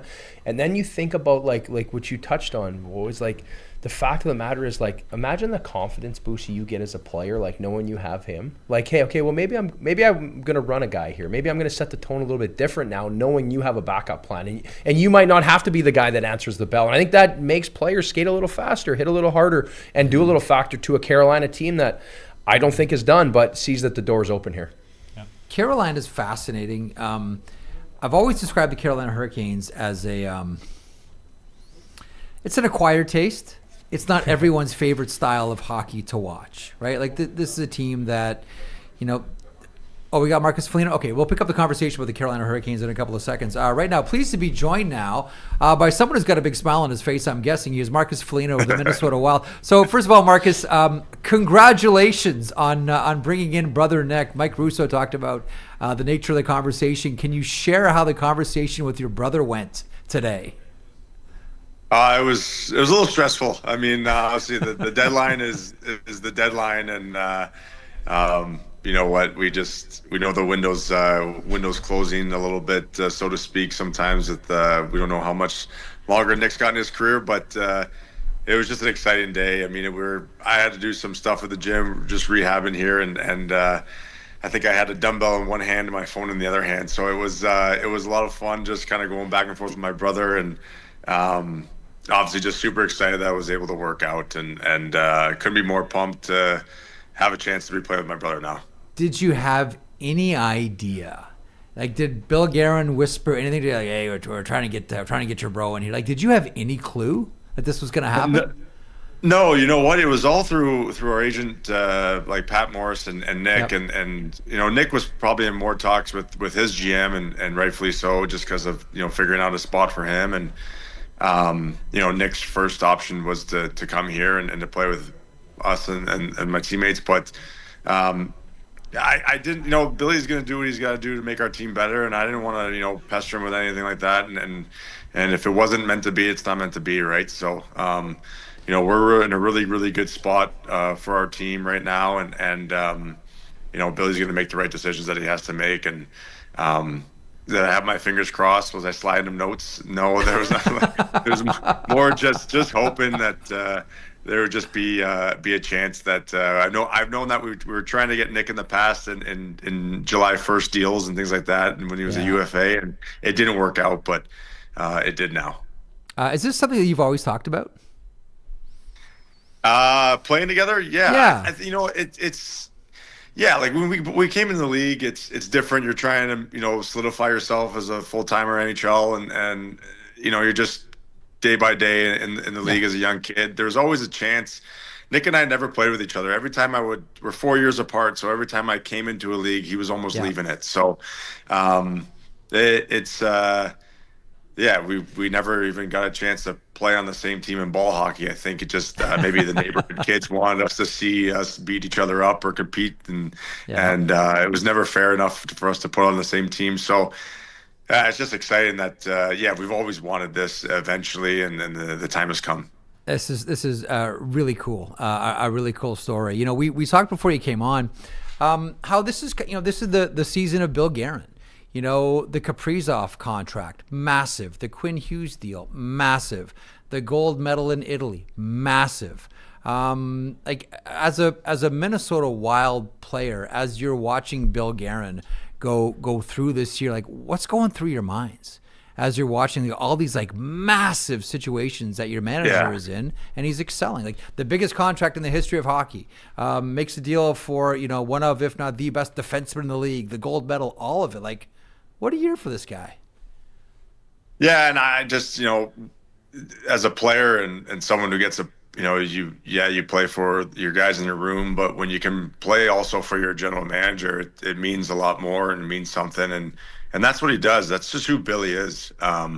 He cares about everyone in the dressing room, and it starts, it's always got to start at the top. And Billy's been a leader in rooms he's played in, and he has a presence when he walks into a room, and one of the funnier guys that you could be around, but at the same time, he's no nonsense, and it is what it is. And I think everyone respects that in our room and in our organization, and has a great respect for Billy. And obviously the things that he's done is just showing how much he cares about us and how much he wants to win. And when you see your general manager making the moves like that, you just have to put your head down and go to work for him. So that's what we're trying to do, and we're so excited for the moves he's made. And bringing in a guy like Quinn Hughes has totally changed our team, the dynamic of it, and that was a move no one saw coming, and it's been unbelievable, that move since day one of having Quinn into our room. So we don't want this thing to stop. We want this excitement to keep going with our team. We feel like we have something special here, and we know Billy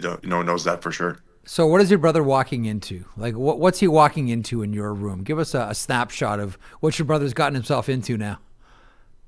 Well, I gave him the thing where he's going to have to settle down his quotes a little bit and the way he carries himself in the room. It's my team. No, I'm just kidding. I'm really excited for, just the way, I'm excited for my teammates to see who my brother is, and the way he carries himself. I think I've always looked up to Nick, undoubtedly, just because, obviously an older brother, but I've always looked up to him as the player and the type of person he is as a leader and mentor and role model. And, I'm just excited for what he can do for our team. And he's been in a lot of situations, a lot of scenarios, a lot of pressure situations throughout his career. And I just think that's going to help us so much. And the way he plays, his work ethic, he's physical. He's got, great, probably better hands than me. I know that's tough to say, but it's true. And I just think he's going to add a lot of things. He can kill penalties. He can slot himself into places if we need to. Every road to a Stanley Cup final is and we're hoping to get there, is not easy. And you're going to need everyone to plug in certain situations. And having my brother there is going to be very helpful in that sense. A couple more with you, and I thank you for your time here today. The one team in the NHL that consistently has excellent and very, very watchable games, no matter who you're playing against, are the Minnesota Wild. For whatever reason, like, my favorite games are Minnesota Vegas. Like, when you guys hook up with Vegas, like, those games are so good, and they've been so good for so many years. But you do these great games against a lot of teams that have a lot of different styles. I'm guessing that has a lot to do with the head coach. You have a quick thought on John Hynes? Yeah, I think Heinz has been great since day one. I think with Heinz, it just stands out is attention to detail with who we're up against, who we're playing. System wise, what's effective, what's not effective against certain teams, and then he's really good at communicating it with what we have to do. I think our group is experienced and understands it. There's not a lot of, from a teaching standpoint, more of just like showing examples. We pick up on it pretty quick. Everyone's got a certain way of systems in this league, but he does a really good job of just communicating with us through video, getting the messages across that this is what it takes to beat certain teams and go out and do it. And I think he's just done that. He's been a really good communicator, really good X's and O's type coach, and for our team, I think that's been a big difference maker. The Foligno boys on the same team. Safe to say Sudbury has a new favorite hockey team. Marcus, safe to say Sudbury's got a new favorite hockey team. Thanks so much for this. Much appreciated. Good luck the rest of the way, and good luck and have fun with your brother. Thanks for having me on, guys. Appreciate it. There he is. Marcus Foligno of the Minnesota Wild, who picked up pretty happy guy. I know players are always excited to have new players join the team. And, it's pointing to the wall. Congratulations to Marcus Foligno and the Minnesota Wild. We go now to our Tim's Insider Cam, the thumbs of Dave Pagnotta working hard. I hope you have like a thumb masseuse at the end of all this, Dave. Thumb replacement surgery? Maybe. Is that an option? Is that a thing? Braden Shen is going to the Islanders. Oh. So that is in the works, and as well the Sharks have traded Timothy Liljegren to the Washington Capitals. We're still waiting on the Bobby McMahon destination, let me get the proper wording. There is still some work to be done to finalize Shen going to the Islanders, but it's happening. Okay, no idea about the return on that one. I know everyone's trying to grab all of, Matthew Darsh's young defenseman, but I would be. I know, as we talked about earlier in the show with Aitchison, that was somebody that they wanted in the Kyrou discussion. Yeah. I would be I'd be pretty surprised, quite frankly, if it ends up being for Braden Shen, one more year on his contract. So they're still finalizing details on that front, but it has progressed to the point where Braden Shen's going to be heading over to the island. All right, very good. Dave Pagnotta, the Tim's Insider Cam, there he goes, and him and his magic thumbs will reappear here as soon as more information becomes available. But that is, guys, that's the latest here. So Braden Shen, who it seems that every trade deadline is in the rumors, and Braden Shen's going somewhere. For a while there, it was the Toronto Maple Leafs. Where Braden Shen was heading. So he ends up a member of the New York Islanders. Timothy Liljegren, I know it might be positioned like this, but there's no replacing John Carlson. But John Carlson goes to the Anaheim Ducks, and Timothy Liljegren goes to the Washington Capitals. Who wants in on either of these two topics first? Either Shen to the Islanders or Liljegren to the Capitals? I can jump in on Shen. A guy I got a chance to play with for 2 years in St. Louis. What a player, what a leader, and it's not just him. You look at his brother just got moved as well. Like, there is a lot of value to the way that he plays the game, right? And now we talked about the grit. He can do it all, right? He's a leader. He's a great hockey player, and he has that grit in his game. And I think that's an important factor when you think about Brayden Schenn. I think this is going to be a tough move for him, right? There's a lot of ties in St. Louis. There's a lot of just history and what he's built there, coming over from the Flyers. But for Brayden Schenn, this has got to be exciting, right? You go to the Islanders that have an exciting team. You get to be with Matthew Schaefer, everything that's going on there. Yeah. So I think this is a good move for him as a player, as an athlete, but it's going to be a tough one for sure. What do you think? I love it. I love it for the Islanders. They haven't been great for so many years. They finally have an exciting product. He's going to help their PP. He's going to help their PK. And if you want to win in the playoffs, you need those two things. There is such a good mood around the Islanders. This is not a shot at Lou Lamoriello, but there's a different vibe with Matthew Darche there, a new style. Darche has certainly a background in marketing, as we heard on the DFO Insiders interview that they did this year with him. And the presence of Matthew Schaefer has just sort of brightened up the room with the New York Islanders in a whole lot of ways. Brighten up the room now with Tyler Yaremchuk and his panel with now 100% more Irfan Gaffar. Tyler. Yeah, we're swapping Irfan Gaffar for Colby Cohen. That's the beauty of having a deep roster like we have at Daily Faceoff. So excited to have Irf along with us. And boys, there's a lot for us to get to. Johnny, one of the teams that you obviously work with a little bit on the Tri-State Hockey Podcast with Arthur Staple and Mike Rupp, the Islanders. What do you make of them scooping up Brayden Schenn? Yeah, well, first of all, Irf, good to have you here. And second of all, with the Islanders and with Brayden Schenn, I'm obviously texting with Rupper, Arthur, and producer Vic right now. When we saw the news come across, Arthur actually texted it to me saying that Brayden Schenn looks like he's going to the Islanders too. So Arthur was all over that as well. But it's a head scratcher for me, depending on what goes back for the Islanders. Like Brayden Schenn's an older guy, 34 years old, 2 years left on his deal, can play the wing, play center. I guess the thing to look at right now is JG Pagnotta. He's not signed. He's a UFA. So the Islanders have talked about needing a third line center to replace him if they don't end up re-signing him. But now they're stuck with like an extra center and a guy who's a leader. So where does Schenn fit in that lineup right now? You can look at the left wings and say, Andre Palat's playing with Barzal and Horvat right now on that top line. Maybe Schenn goes there and bumps Palat down the lineup. But I think the Islanders are a team that are playing fast. They're playing a fast-paced style of hockey. And Schenn, no discredit to him. Obviously, he's a strong skater, but I don't know if he's the fastest guy. So I thought the Islanders would try to get younger and faster. This is a little bit of an interesting play for me here, bringing in Brayden Schenn, but you can't question the leadership, especially a team that, is looking to actually win around in the playoffs, not just make it. So we'll see what he can do for their lineup. Yeah, what I like that point you made where it's a fit right now because of Schenn's versatility, and down the line, this is a guy with 2 more years left on his deal, a good vet. He's going to help with some of the young guys they're looking to mix in there. Irf, what do you make of this?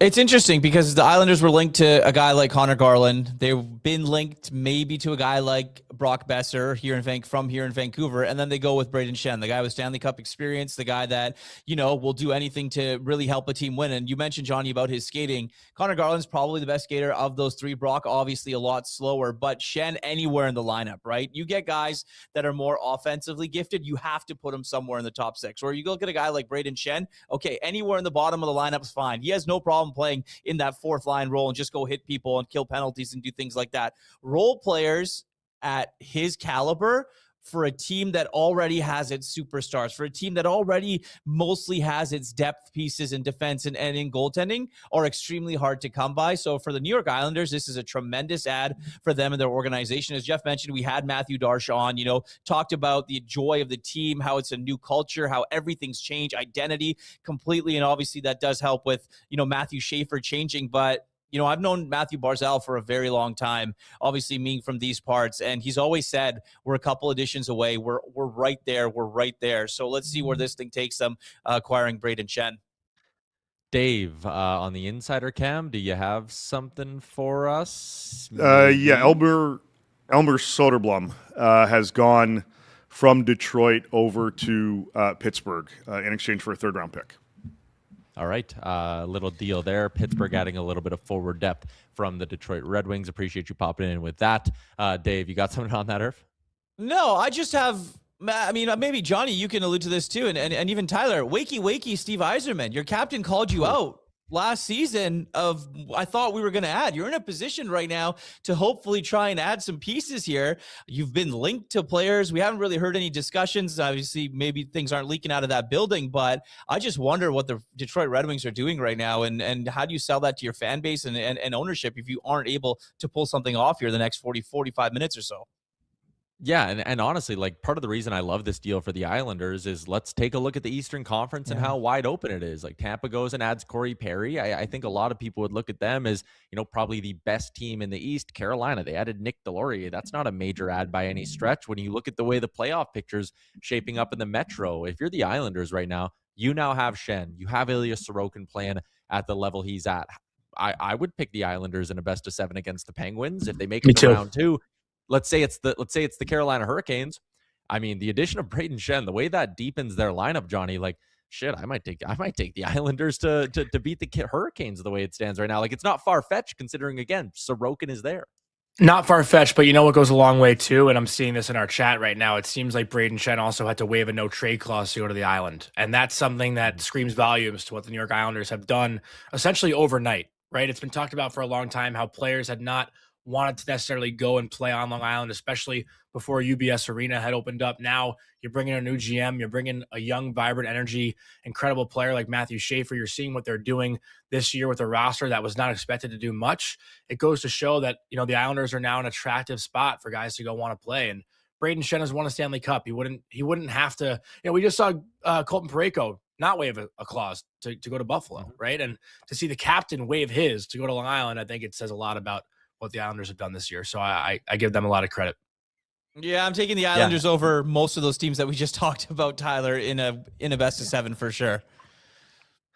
Yeah, again, like that East just being as wide open, and that's why I see the YouTube chat. There are a lot of Red Wings fans in there. They are very, very frustrated, and I don't think they should be alone in that Eastern Conference for fan bases that should be frustrated. Like there's 40 minutes until the deadline. We're not sitting here at 11 a.m. Eastern anymore talking about, there's still a few hours. There's time for things to develop. Like if the Detroit Red Wings get out of this deadline and their only move is trading Soderblom for a 3rd-round pick, that is just it's a failure of gargantuan proportions. Like you can't even begin to fathom the frustration that would exist inside that locker room. Like this isn't even the fan base is overreacting, whatever. Like inside that building, there will be a lot of people very upset if the Red Wings do not add to this group. Even go to Todd McClellan the other day. I know we had the story up on Daily Faceoff, whatever it was, like a week ago, where he in a post-game press conference said, like, we have a lot of guys right now who are just jerseys. They're just going out there and floating around. Like there will be frustration in Detroit if nothing else happens here. Pagnotta's working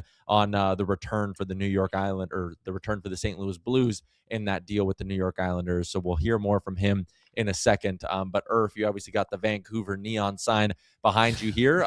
Do you think there's anything else that the Canucks are going to get up to in the next, 39 minutes and 37 seconds? Yeah, welcome to Club Trade here in Vancouver.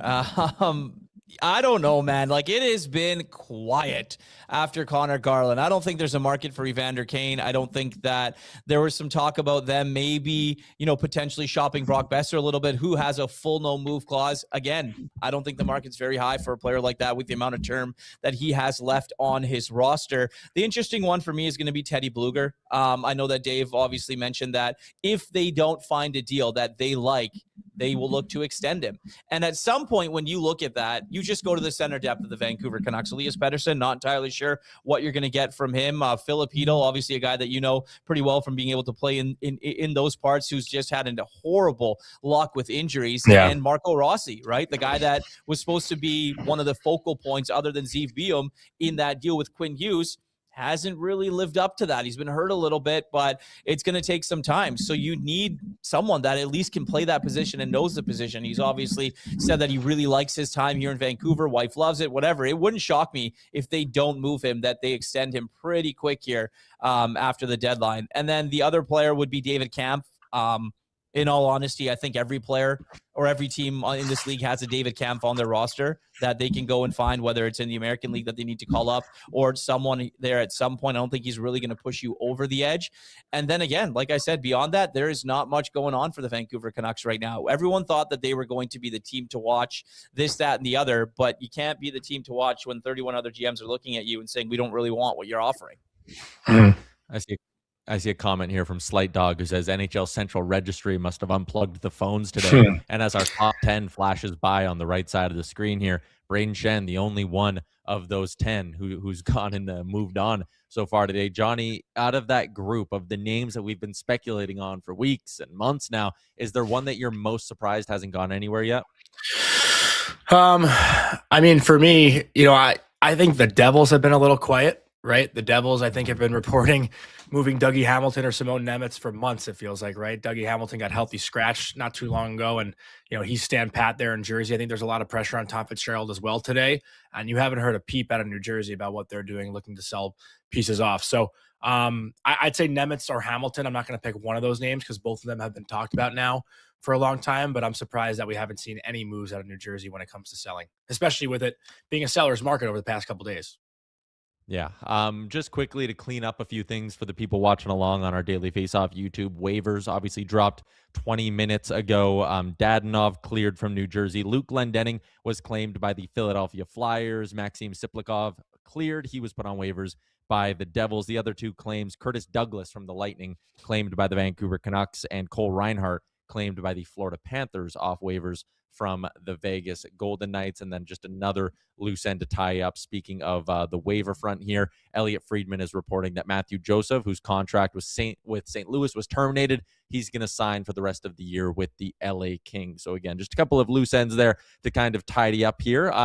Give me, I mean, listen, we're right down to the wire here with close to half an hour to go. So predictions will always age poorly. But is there one guy, Irf, that you're looking at here in the next half an hour and thinking like, you know what, I think that guy finds a new home here still? Johnny, you're in New York. Where's Vinny Trocheck going? Yeah. There's got to be a place for him, and someone's going to overpay. No, you don't think so? I don't think at this point you have to move him. I mean, I've been saying it, like, just because of the letter, it put the pressure on of having to trade Vinny, and it felt like, I said it, like, I'll take whatever if there's pushback on it, but I said the letter is pointless if you don't trade both Trocheck and Braden Schneider. To me, there's no point. But with that, I think the Rangers have a lot of things that they need to essentially like make up for, right? You hear Adam Fox's comments. You're hearing reports of Igor Shesterkin having a conversation with management this summer. If the Rangers move on from Trocheck, those two guys would probably want out. And then in turn, Vladislav Gavrikov might even want out. So keeping Vinny Trocheck, maybe that holds on to Fox for another year, keeps Igor Shesterkin happy for another year. And then the Rangers draft in the top 5, hopefully, with how bad it's been this year. And then there's your retool. But if you get rid of Vinny Trocheck, to me, it's a rebuild. So Chris Drury, I think, is playing this smart. He obviously, his hands were tied at the deadline prior to the Olympics where he moved Panarin and got a lot of heat for that return. And he does not want the same thing today. So I'm all fine with Vinny Trocheck standing pat if the return is not big enough. Yeah, I think the biggest thing for me was always when you look at it, 1 second, is you don't bring Mike Sullivan in to coach a team that is going to rebuild. No. So for them, it's you got to figure it out, and you got to figure it out quick. Yeah. All right, we're going to kick things back to our main studio out in Toronto, and Jeff Marek is, again, 34 minutes now. I can't take my eyes off that timer, Jeff.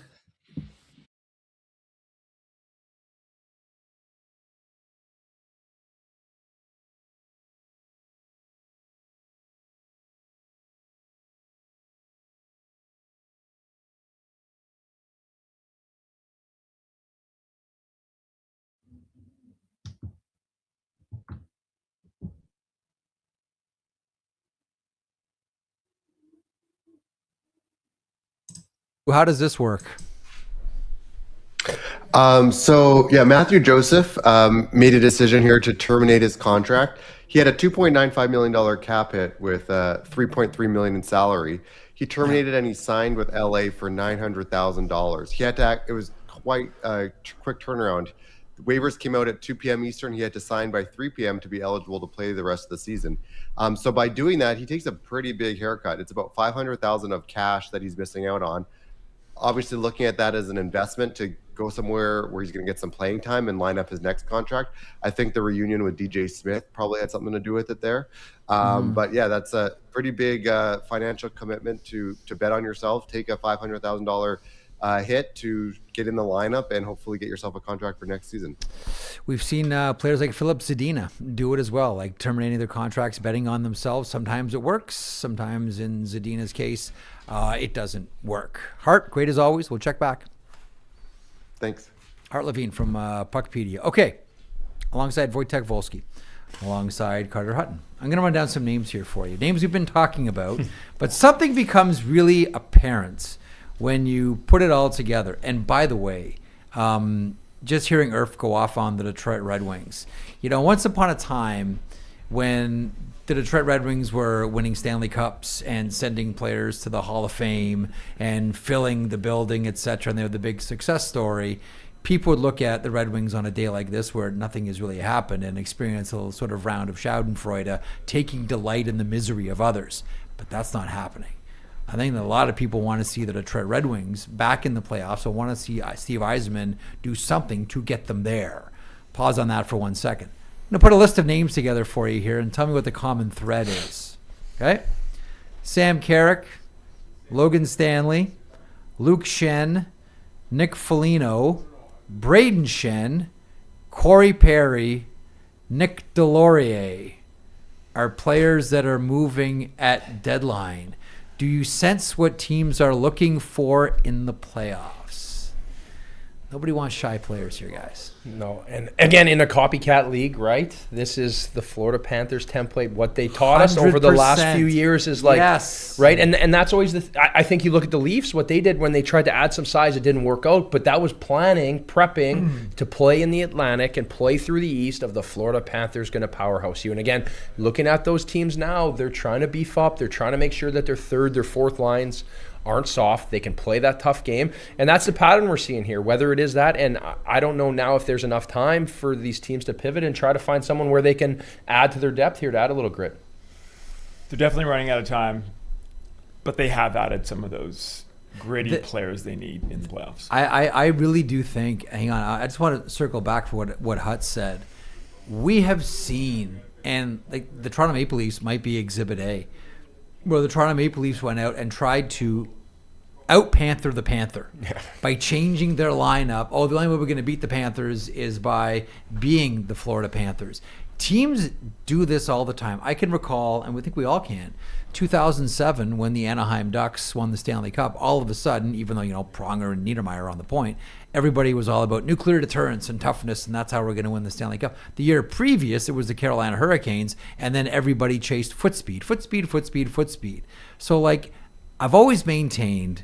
Wojtek, I'm curious your thoughts on this one. I've always maintained there's more than one way to win the Stanley Cup, and the Florida Panthers way isn't the same way as the Tampa Bay Lightning way, isn't it the same, et cetera, et cetera, et cetera. But to your point, it's like it is such a copycat league. Look at all these names, and what do they all have in common? You could all see them playing on the Florida Panthers. They've got grit, and grit isn't always just about toughness. Grit is about having a tough game, having 2 tough games, a tough shift, and coming back. And sometimes what it takes is a little bit of toughness in front of the net in the corner, getting under someone's skin, getting them to do something that they regret doing, maybe taking a bad penalty. Yeah. So I don't know if you can copy other teams. One thing I would probably mention is you don't want to get too far away from what your team is already doing that is successful. Yeah. And getting caught up in that, but I don't think adding a little toughness is ever going to get you. I don't think it's ever a bad idea, but I just think the teams are chasing it now ever since the success of the Florida Panthers, and I do think, just bluntly, I think there are a lot of hockey people around that just love the way the Panthers played, and I wish that was my team. Yeah, and I wish that was my team. I agree too, right? And from the outside perspective of you've been watching that for years, it's disappointing and it's trying on a. But that's the factor of I find the NHL it's so tough to win in too because you have to be able to be offensively gifted enough to get through the regular season, right? So if you don't have a little bit of both, and then we all know how the reffing goes when it comes to the playoffs, right? It tightens up and you get away with more, and it makes it a little harder on everybody.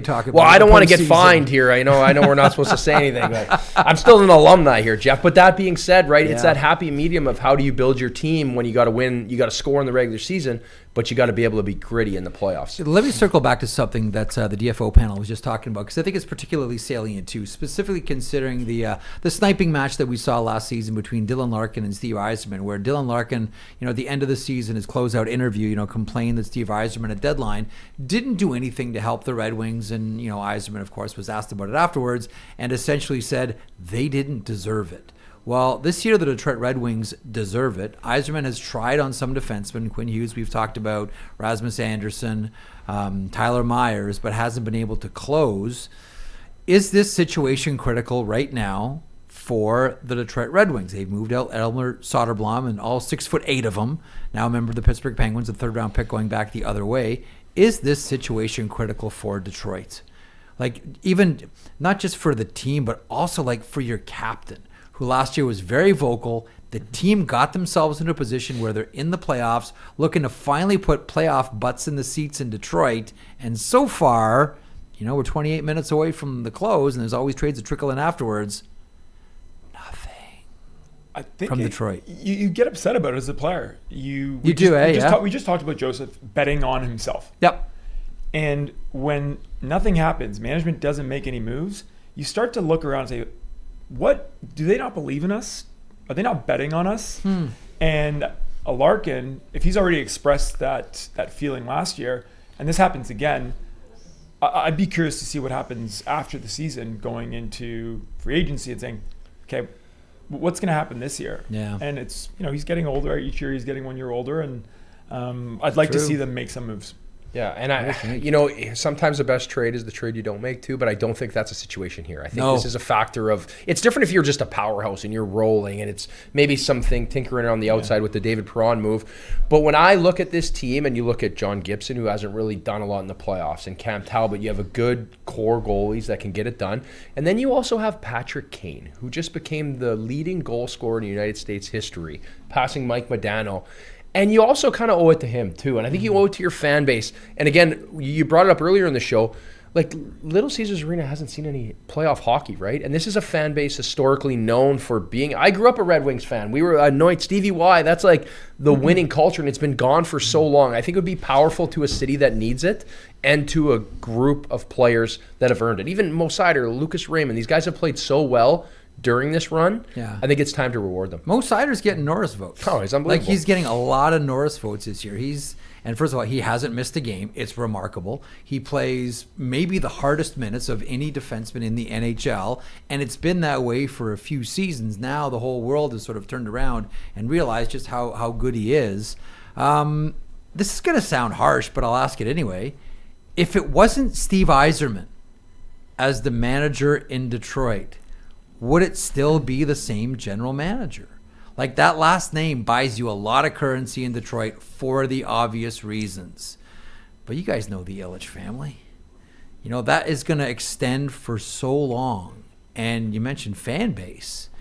These are people that are dying to spend their money on playoff games, dying to surrender their money to the Ilitch family.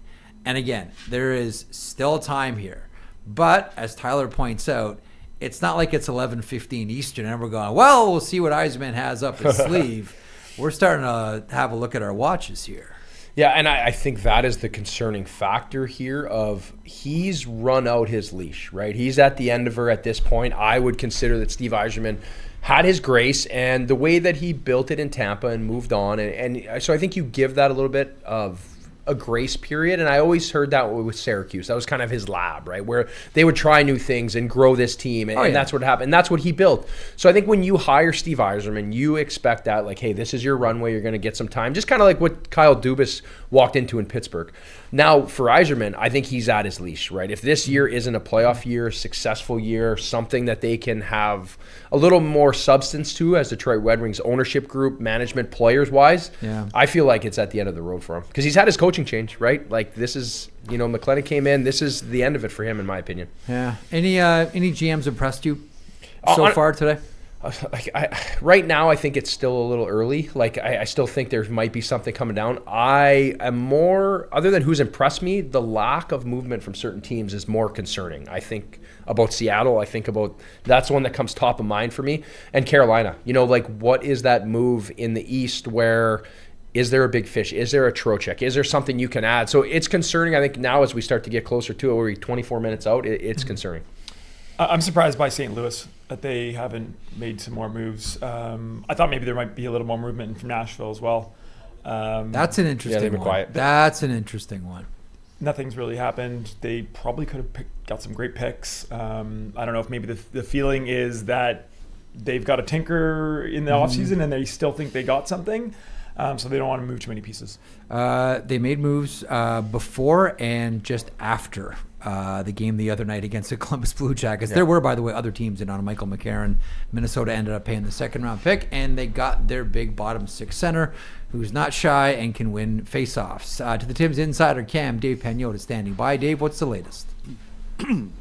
Whoa, excuse me. We're waiting on the prospect that's part of this deal going back to St. Louis. It's a first-round pick and an additional pick, I think a third-round pick. This is for Braden Shen? For Braden Shen, excuse me. Okay, yeah. Sorry, yeah.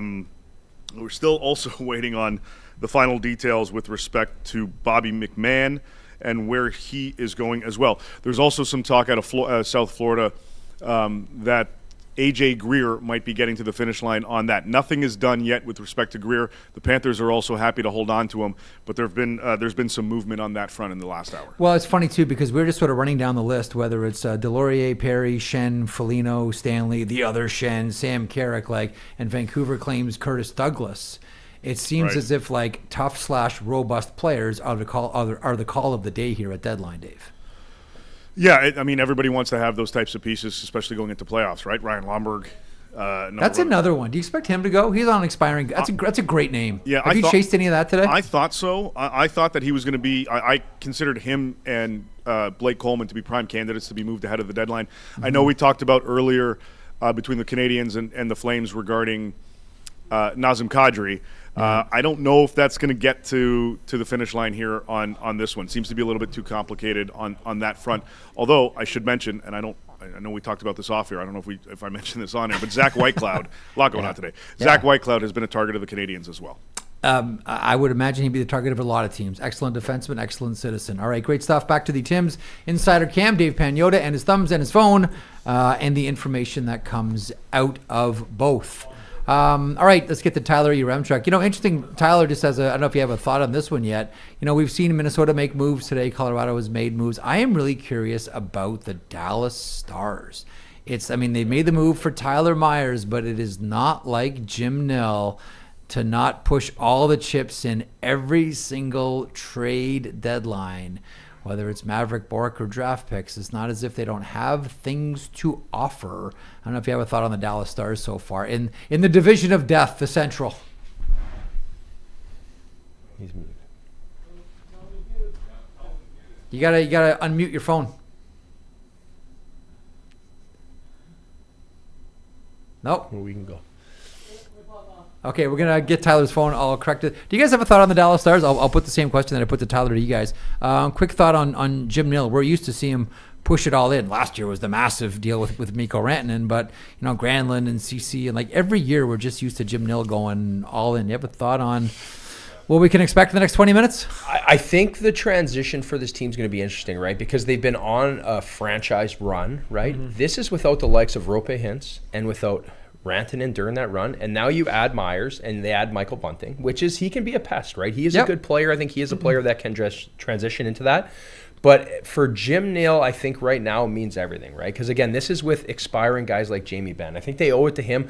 As much as we talk about, LA and Kopitar, Jamie Benn is kind of in the last leg of his career here too. And he's been playing very, very well. Matt Duchene has been inspired, playing great hockey.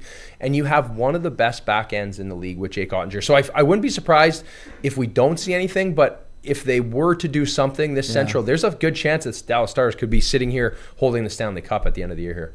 It's definitely a right now moment for them. And if it's not this year, I don't know they're as good next year. There's still a lot of pieces, but it's they're getting older, right? And you do that's the biggie. What do you do with Jason Robertson? Well, we were texting about this last night, and I was like, we were talking about the tax and everything that goes into it. And when I look at teams with big cap space, if you have it to hold yourself out to free agency with the cap money coming, Jason Robertson can demand a lot of money. And if you look down at the numbers I was looking at it last night, Kaprizov's a unique situation. but he could go into free agency and start talking about 14th, 5th. Like, who knows what he gets? He's in the market that's going to be a little weaker. It's an interesting one, Jeff. It sure is. Okay, well, we got Tyler standing by. Tyler Yaremchuk, do you have a thought on the Dallas Stars before you get to your panel? Yeah, and that one was on me, by the way. I'll wear that boomer moment, by the way, boys. That is not on our excellent producer, Aaron Bordato, who's done fantastic today. To me, what I was saying that no one could hear except for my producer here, Pat, was when that Sagan news came across, and it was like, all right, like Sagan's not coming back. They opened up this season-ending LTIR space. It was like, well, giddy up, Jim Nill. Like, let's go. And where I'll give them a little bit of credit is, again, if the costs are astronomical, and all of these guys, as you see the top 5 kind of sit next to us on the board, and even in the top 10, all these guys have term, right? So I think there were a lot of GMs who so far have sat there and said, our asking price is our asking price, and if no one meets it now, we'll see if someone meets it at the draft. And I'll give Nill credit for, like, you know, he went out and got Michael Bunting. That's a guy who I think come playoff time brings you a little bit of jam to your bottom 6. He can play. They added Tyler Myers, more size to that blue line. Think about the last couple of playoff runs for Dallas when, you know, they're throwing out Alex Petrovic, Matt Dumba, Ilya Labushkin on those bottom pairings. And, like, that's part of the reason why they couldn't get over that final hurdle in the West. So I'll give Nill credit where, again, not a flashy deadline, although still a couple of minutes to go for him. But at least he's gone out and done something, right? At least he can sit there with a few guys and say, I gave my team a couple little pieces of reinforcement before a playoff run. That's fair. Let's get to your panel. Yeah, Irf Gafar and Jonny Lazarus popping on with me once again, boys. 16 minutes to go until it is deadline time. Of course, you always need to remind people that deals can trickle in after we hit 3 o'clock Eastern, so that's always something to keep an eye on. We usually get a couple of stunners here, but Johnny, has anyone in that Central Division race, right? Because it was expected to be an arms race to some extent between Colorado, Dallas, and Minnesota. Any of them done anything to have you view that any differently than the go Colorado, Dallas, Minnesota order? I'd say Tyler Myers is probably the best ad for what Dallas has already, right? Like, Dallas is already a really strong roster, and adding a big right-handed shot defenseman probably prolongs them a little bit further. I don't think Colorado or Minnesota has necessarily made any needle-moving moves. Well, it's tough to say 3 times in a row, but to me, like, Dallas is a team that I thought would be more desperate. Honestly, Ty, you know firsthand too, just facing them in the past couple Western Conference Finals. Like, this is a team that's come up short 3 years in a row, and people like to compare them to Carolina in the West, but it's a little bit different. Like, to me, Dallas has way more firepower or better skilled guys, top end guys than Carolina does. But, you know, you think about the Robertson snub, you think about Ottinger not getting a start in the Olympics for Team USA. Those are just like little things that I like to say would provide a chip on the shoulder for those two guys, and maybe, you know, that gets the team a little hungrier to go out and win a cup with Tyler Sagan's money being free. And I thought they'd make a bigger splash, so I'm surprised that Dallas hasn't done more, but I still think adding Myers is a good thing to help them get further along.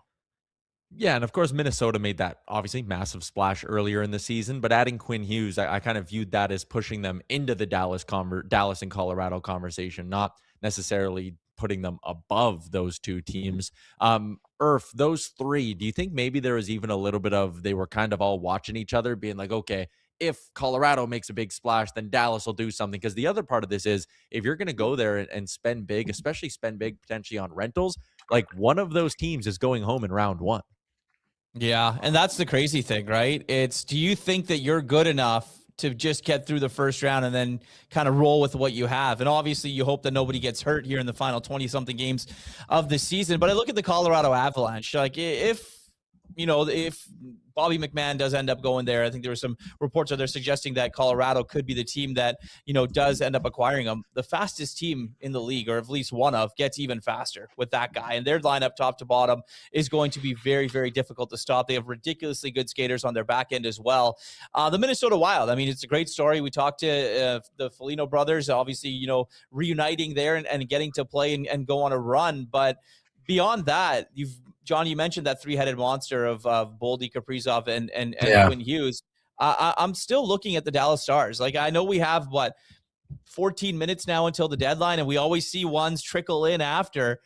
I think Jim Nill's still got to have his hand in something. I don't think that you can go in, and you mentioned Tyler Myers, great dude, Him at 12 minutes a night, 13 minutes a night is going to be very serviceable. He doesn't need to be depended on. You can just go out and crush guys and, get the puck out of the zone. That's basically going to be his job. But I look at the Dallas Stars again. And then if we're even going to switch this conversation over to the East, because it's so wide open, like what are the Boston Bruins doing? Well, yeah, that too. They're sitting in a wild card spot right now. Yeah. And when you look at the way Columbus is coming on, like there was a moment there when I looked at the standings and you start to factor in games in hand. It's like, oh boy, Columbus could catch the Islanders. And now it's like, okay, the Islanders should have enough gas to hold on to their spot. Columbus is only 1 point back of the Boston Bruins. They haven't done a ton to add. And again, like watching our trade board flip by, I think now my attention kind of starts to move away from those guys with 2 years, 6 years, 4 years remaining. Now, once those pending UFAs start popping up, I talked to Steve Peters on Wednesday and asked him, like, he's been in those kind of war rooms before back in his time with the Arizona Coyotes. I was like, how much does the market change? How much do asking prices change? And he said, it can move quite a bit. Like, it's always fluctuating. These teams now with pending UFAs who had maybe a higher price tag, never mind 2 days ago, 2 hours ago, I bet you there's a lot of war rooms around the league right now where the phones are ringing and it's like, okay, I know you might have balked at Eric Holla for a second rounder and you're Nashville. You just want to get something for him, Johnny. You start calling those teams again saying, all right, do you want Holla for a third? Okay. Do you want Oscar Sundqvist for a sixth? Like, I'm curious if there's going to be a big offload of pending UFAs in the next few minutes here. Well, I hate to sidetrack from the pending UFAs, Tyler, for a second, but, a guy we've been talking about all day, all week is Vinny Trocheck, right? And he was held out of the game last night, and I think we've all been waiting for Minnesota or Carolina to step up, and I think David will be able to take this a little bit further next time we go to him, but it sounds like Carolina and Vinny Trocheck won't be happening either. So, that's another team that's kind of out of the race that doesn't have enough of what the New York Rangers would want in a return for Vinny Trocheck. So while it has seemed like a seller's market, the Rangers kind of holding their ground here and not necessarily falling for any bluffs or anything like that along those lines. So, Trocheck is one of those guys who I think everyone would, anticipate something maybe happening here at the last minute, but I don't know if it's going to happen just from what I've heard. And I think David could probably clarify that too. It looks like he's got something to say. Does he, Dave? Put that man's mic on. There we go. Just to reiterate, we're good. All right, cool. Just to reiterate what Johnny was saying, I agree. Everything I've been told is that it's the likelihood now that Trocheck stays in New York. To his point, to Johnny, to your point, there was a bar. They obviously wanted to hit that if they were going to move him out. That's not the case. Carolina, I'm told as well, is out of the mix. So unless something is coming here in the next 11 minutes. It looks like he's probably staying. Also told Rasmus Ristolainen is going to be sticking around in Philly as well. Nothing happening on that front. Same situation. Hit a specific bar, haven't got there.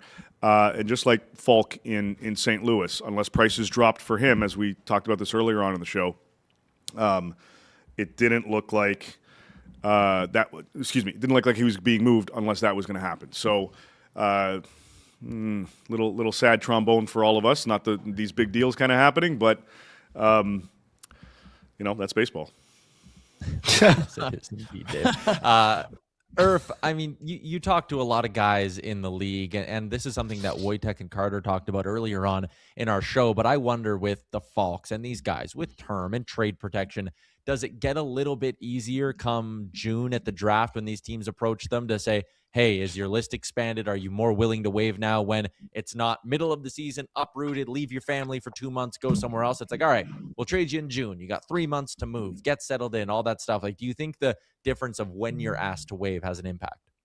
Absolutely. I think the commitment is there's no guarantee in winning a Stanley Cup. Right. And I think that's probably a lot for a lot of reasons why guys, might decline to go places. I mean, we've only now started to hear about, guys wait and not, waiving their no trade clauses to move. But I think that has a lot to do with it. I think for Tyler Myers, let's look at his instance. It was reported that Detroit was obviously thought emerged as the front runner in the beginning. And Tyler Myers was like, nope, if I'm going anywhere, it's going to be to Dallas.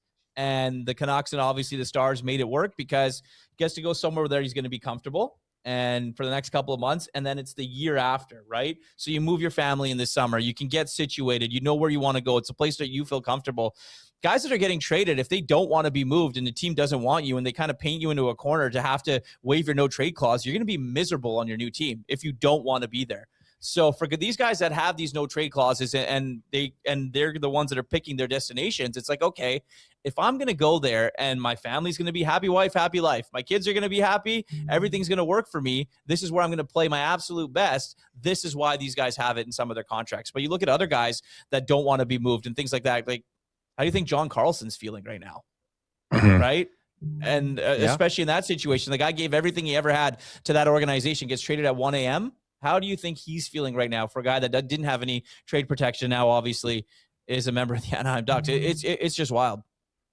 Yeah, it is. I think he was one of those guys, like you see the difference between a full no move for a guy like Parayko, and there's been a few guys traded today where it's a 10-team list, and it's like, oh, well, all of a sudden, drop of a hat, you're gone. Irf, Johnny, we'll set you guys off to the side here and probably get your take a little bit later on once we get all those trickling in last-minute deals. But Jeff, as we get down to these final few minutes, you talk to Berkey on your show all the time, and all these people who've been in those war rooms. I'd imagine that, like, relationships between GMs are a massive thing right now, especially when you're dealing with those pending UFAs, like the trust of knowing, like, okay, I have X deal on the table for my pending UFA that I know I can go back to at 2:55 p.m. and just pull the trigger on to get something. You know it, and that's what all the work leading up to trade deadline is all about. Everyone has like plan A, plan B, plan C, et cetera, et cetera, et cetera. Like I think I mentioned this earlier in the program today.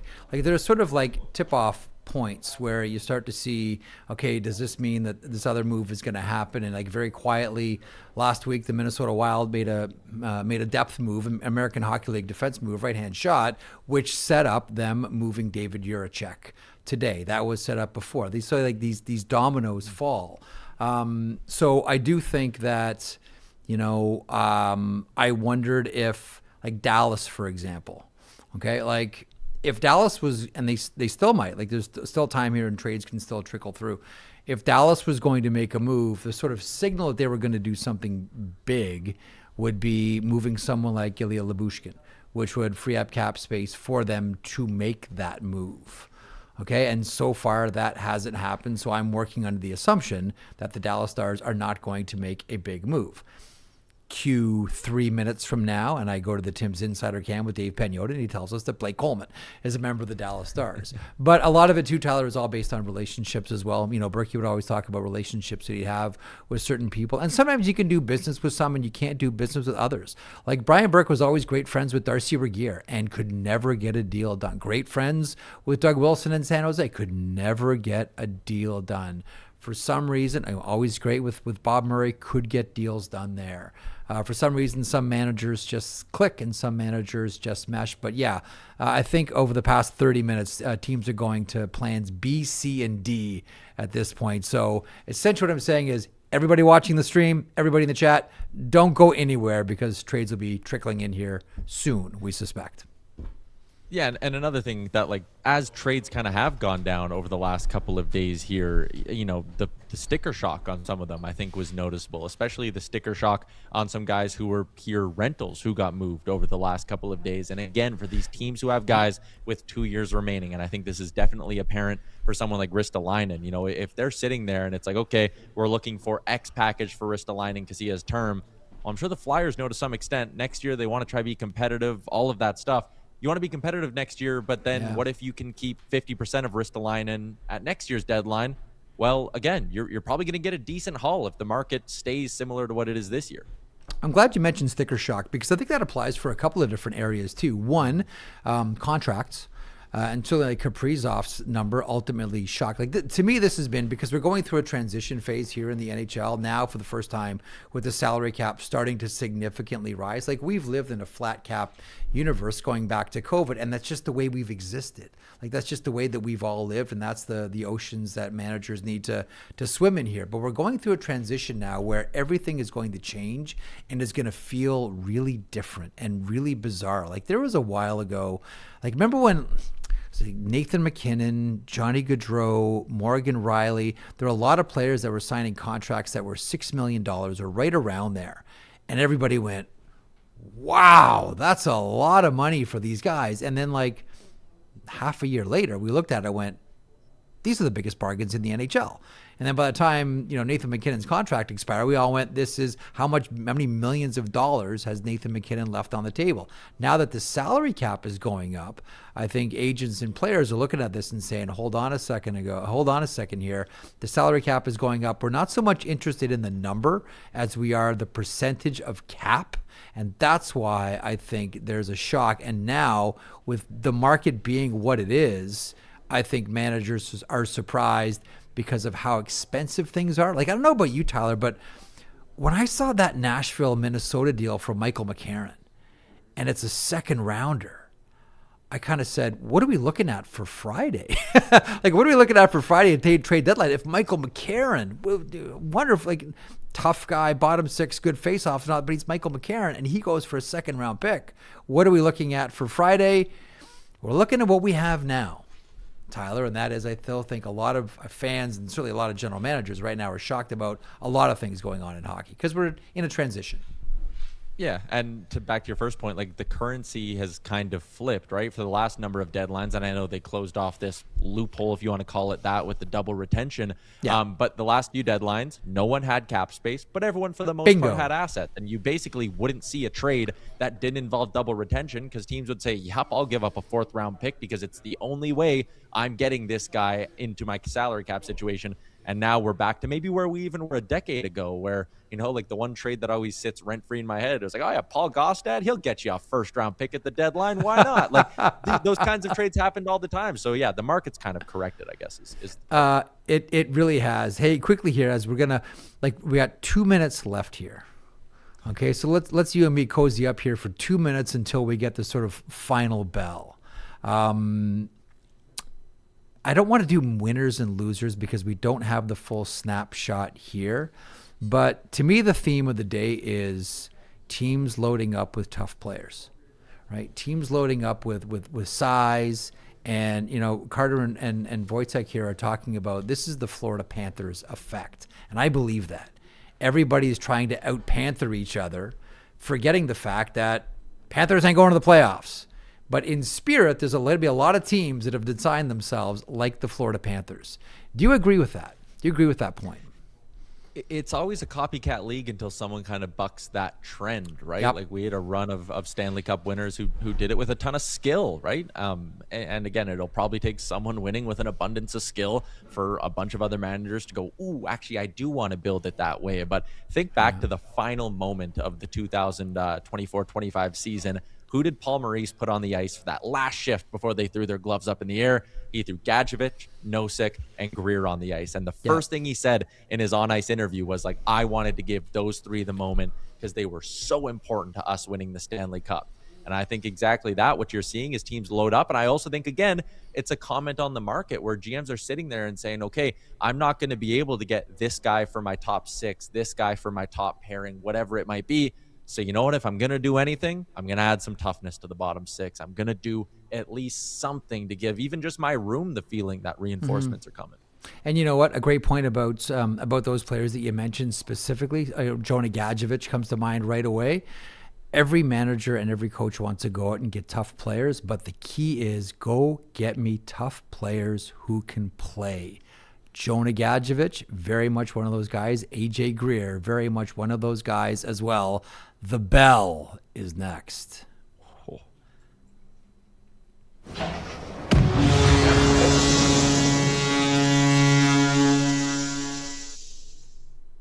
Or the horn, as it were. The horn to mark 3 o'clock Eastern as opposed to the bell. I think up at the stock market or something.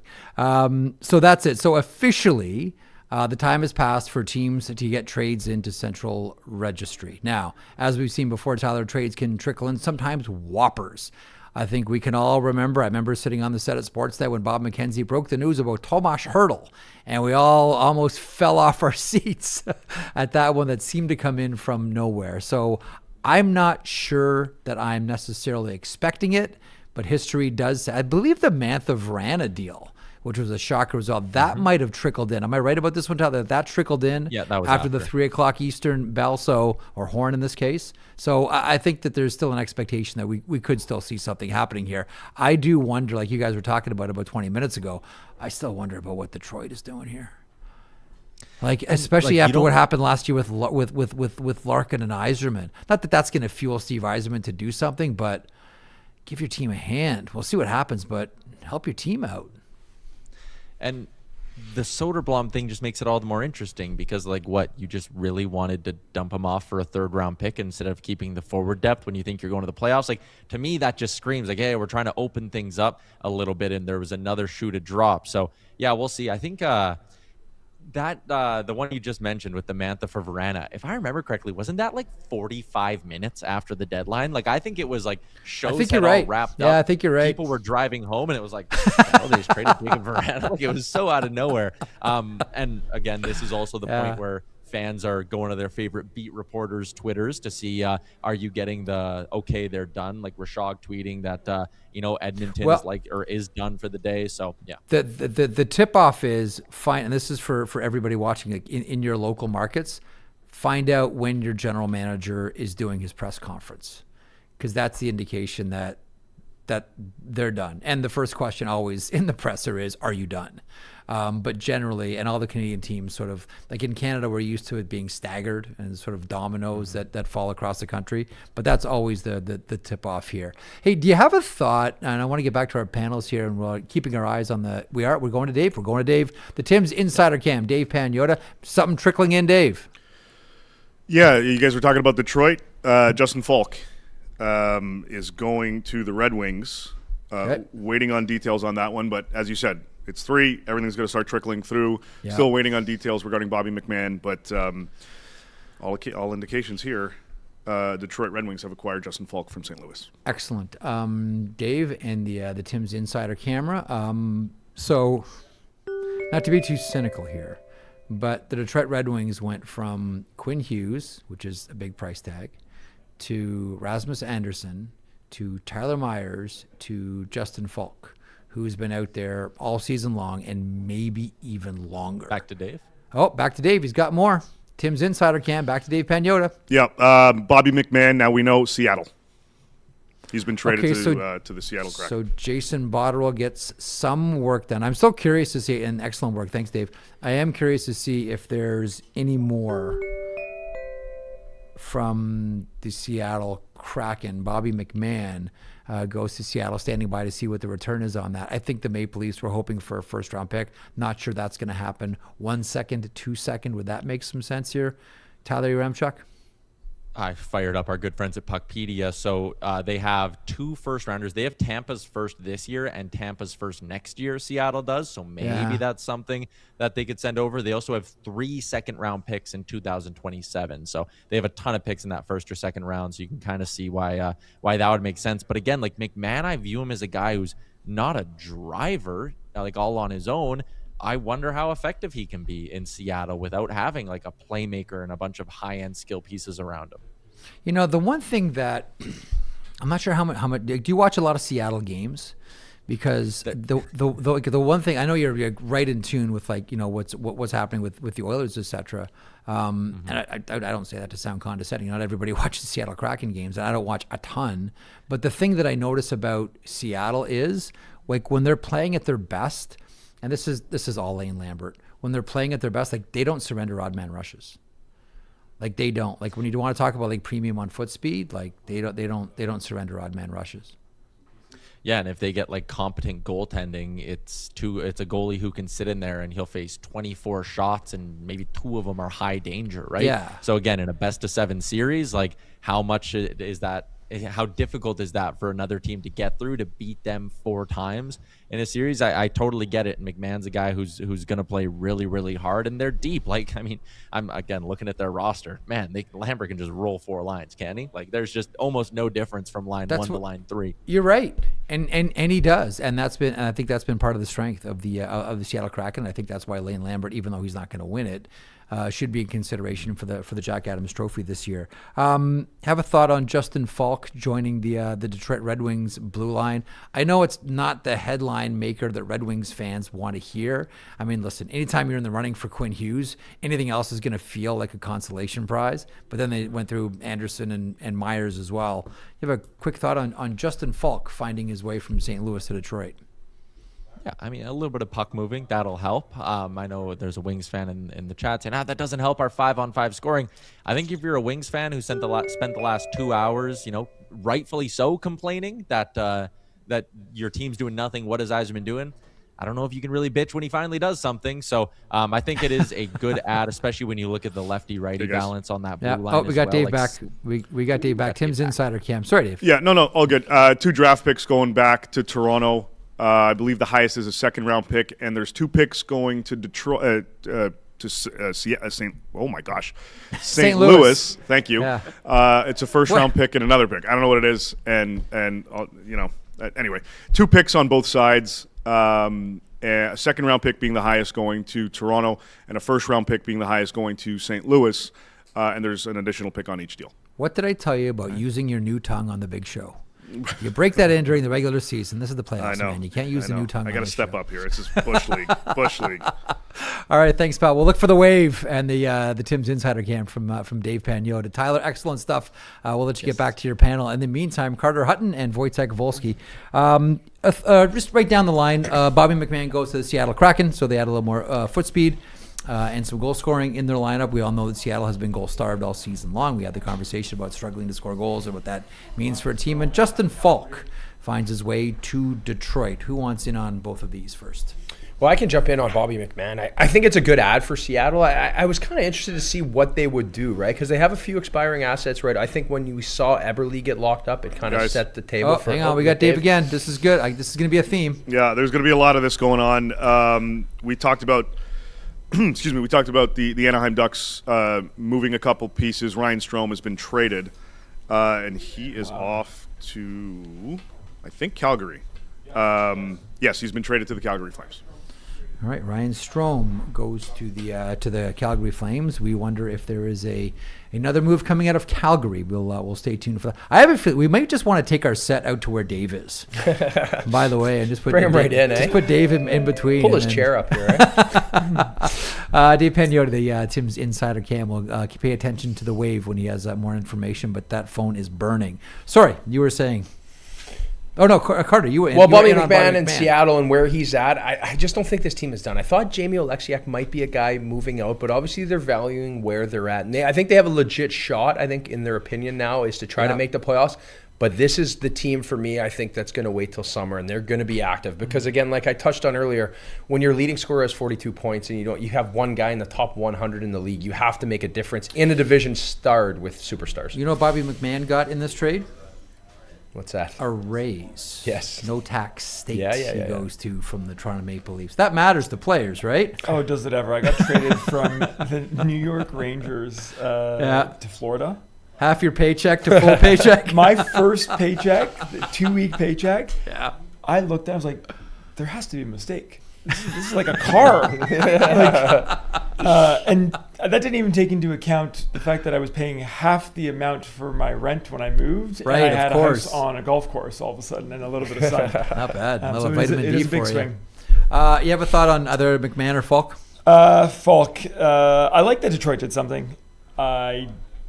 It's a pretty steep price, I think, for a player that's probably going to be, their second line defense, number 3, number 4. Mm-hmm. If something happens, you need a little bit of backup. You never know what happens in playoffs down the stretch if somebody gets hurt. Yeah. And if he has a little bit of a revival going to a team that is excited to have him, and maybe he puts up some bigger numbers. It's interesting too because when the St. Louis Blues first brought Justin Falk in, it was on the heels. It was a year before.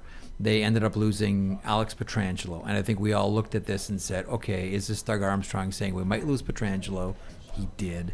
But we have Justin Falk here. And then they realized when they lost Alex Pietrangelo, nobody does what Alex Pietrangelo does. And they started grabbing defensemen that all did a little piece of what he did. Now that Falk finds his way to the Detroit Red Wings, one of the things that we wonder about, and again, we'll continue to watch Dave and the Tim's Insider Cam to see if there's anything more from Detroit. I just wonder if this is enough. Not that you make your decisions and your moves based on what your fan base wants. It used to be the old saying, if you listen to your fans too much, soon you'll be sitting with them. But is this going to be enough for that market. I don't know if it is. Again, the Wings are an interesting team too, because they're built pretty well for the future here, right? And you didn't want to, leverage your whole future into this trade deadline and make a big something that's going to impact you moving forward. But Justin Falk is kind of one of those perimeter pieces, right? He's going to generate a little bit more offensively. And Ty touched on it.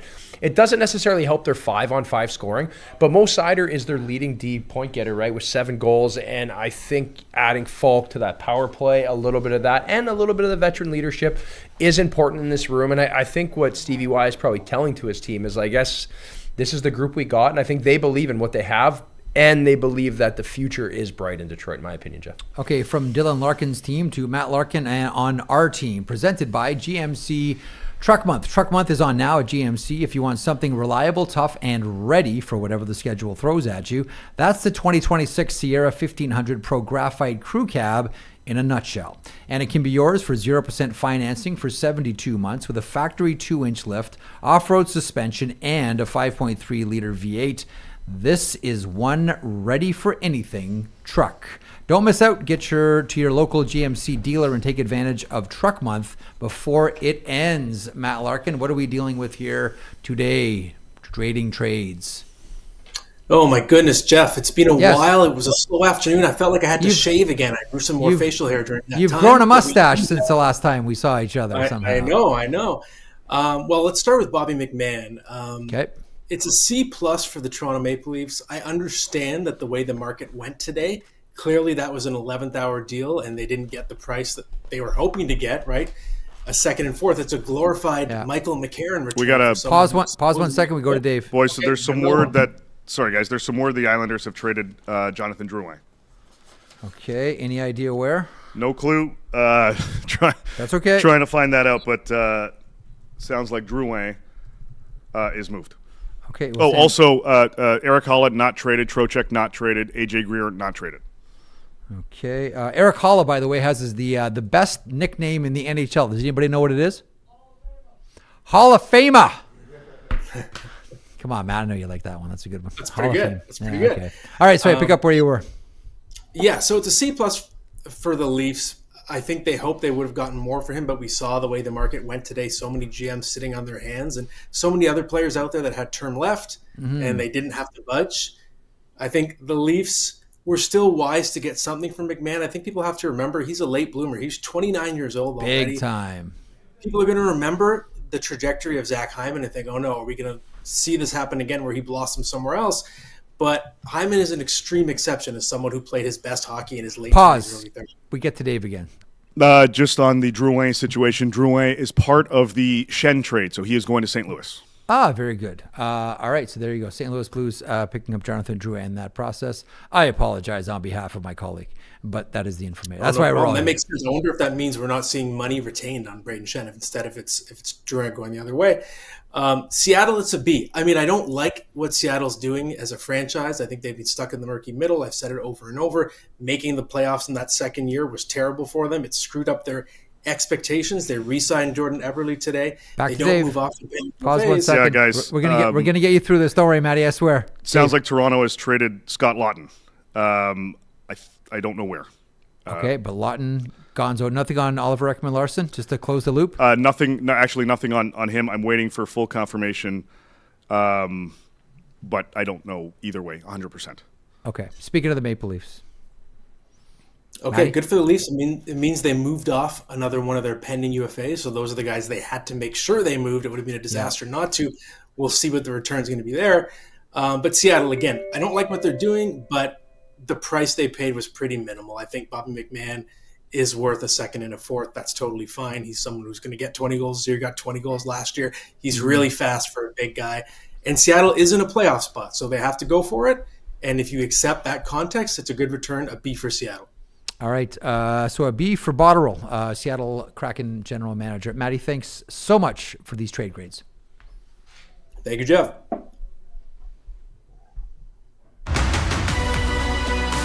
The GMC Sierra Pro Graphite delivers power and authority to find footing just about anywhere. GMC, we are professional grade. All right, so there is the very latest from Dave Pagnotta from the Tim's Insider Cam. Jonathan Drouin, part of the compensation for Braden Shen from the New York Islanders. Also, Scott Lawton has been traded. We are waiting to find out the destination from the Toronto Maple Leafs. But his hand is up, so we may find out now. Go, Dave. Los Angeles. I'm not sure how that all works, but the LA Kings have added Scott Lawton. All right, so Brad Treliving and Ken Holland getting together on Scott Lawton becoming a member of the Los Angeles Kings, who, as we all know, have had their challenges. New head coach in DJ Smith, and I'm going to go ahead and guess that Scott Lawton and DJ Smith, that comes from their background together, so that would have been a lot of input there from the new head coach of the Los Angeles Kings, DJ Smith. So Scott Lawton now a member of LA. Do you have a quick thought on that one, Scotty Lawton? I like him a lot. Just honest player, man. Yeah, and he's had a good year, right? And you think about what the drawback will be. I think this might be one of those ones where they probably thought they could have got a lot more for him. It would be interesting to see what he hauls in because of the fact we're in the last hour, and this is, you have to make that trade at this point. But for the LA Kings, it's a unique year, right? Like, I know they're trying to hold on to Anze Kopitar, and they're trying to hold on to that playoff hope and send him out on the right note. But this Fiala injury and everything that's gone on with their back end, the way they're structured, it's concerning. I don't know what it is in LA and where they're headed, and I think the expectations for Quentin Byfield and what he's done so far hasn't really hit, for him to be the replacement for Kopitar. But the Pacific Division is open, and I guess maybe a chip in a chair here. They think they might be able to make some noise. With Darcy Kemper, he's aging, but he can be good when he needs to. Big time. I couldn't be more excited for him.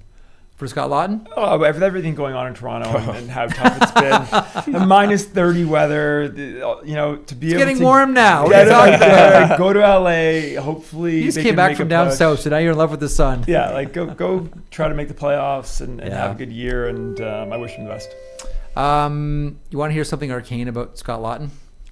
And it's kind of a fun story. In his OHL draft year, at the very first GTHL prospects game at Herb Carnegie Arena, might have been called North York Centennial at that point, he got into a fight. So these are 15-year-olds. So he got into a fight and beat up Tom Wilson, who to this day refuses, and to this day Scott Lawton refuses to give him the fight back. So one thing that Scott Lawton can hang over the head of Tom Wilson. So the trades are starting to come in here now a little bit more now that the 3 o'clock deadline has passed. I think a lot of us, I know Boston Bruins fans are still curious, what's up with the Bees? What's up with the Boston Bruins here? I think Marco Sturm should be up for the Jack Adams. I think he's done a marvelous job.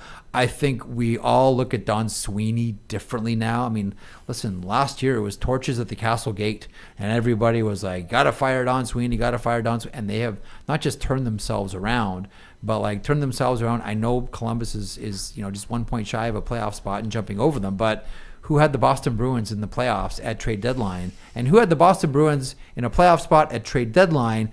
And the team didn't do anything. Now we'll see what trickles in, but do we have a thought on the Bruins here, guys? For me personally, I actually kind of like them staying status quo because I feel like they're playing with the house's money a bit this year, right? Where you look at that team was built, and I think you look at a few seasons that they've had, you look at even Morgan Geekie, what he's been able to do, Jeremy Swayman, getting back to that performance we expected from him. So the fact that they're in this hunt, the fact that they're adding value for some younger player, Fraser Minton's been so good for them this year, and I think there is that depth of, are we going to leverage the future of what we built here? And just maybe those minutes are more important to our younger guys. And that's the happy medium you have of, I think they get a pass this year if they are to miss the playoffs. And I think they're just on the outside looking in. I think that's a team and an organization from a fan base. They might get their pass this year.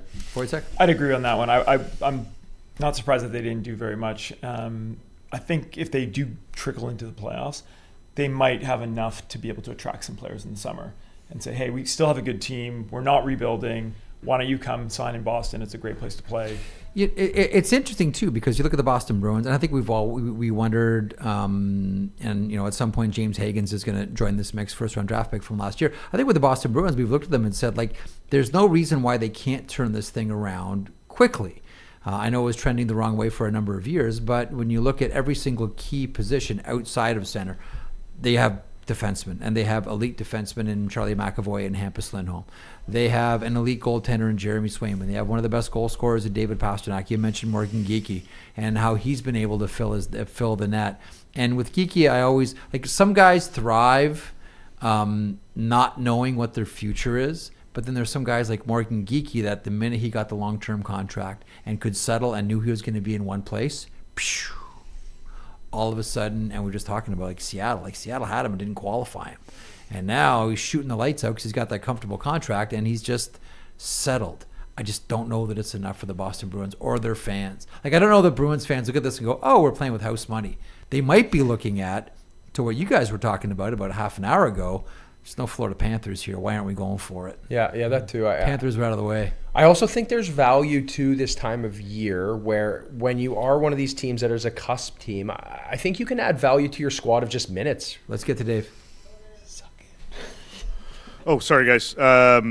Just some housekeeping. Blake Coleman has not been traded. Ryan Lomberg has not been traded. The Washington Capitals have another deal in the was in the works. Brandon Duhaime? I've heard he's expiring. I've heard him, and I've heard Trevor Van Riemsdyk. Not sure, both on expiring deals. Not sure which of the two, but it sounds like they've made at least one other move. And of course, we know about Timothy Liljegren, the acquisition there. Yes, excellent stuff. Okay, so we'll stand by to see what the Washington Capitals move is. It would make a whole ton of sense to me if Trevor Van Riemsdyk goes. This time of year, as we all know, teams looking for depth defensemen.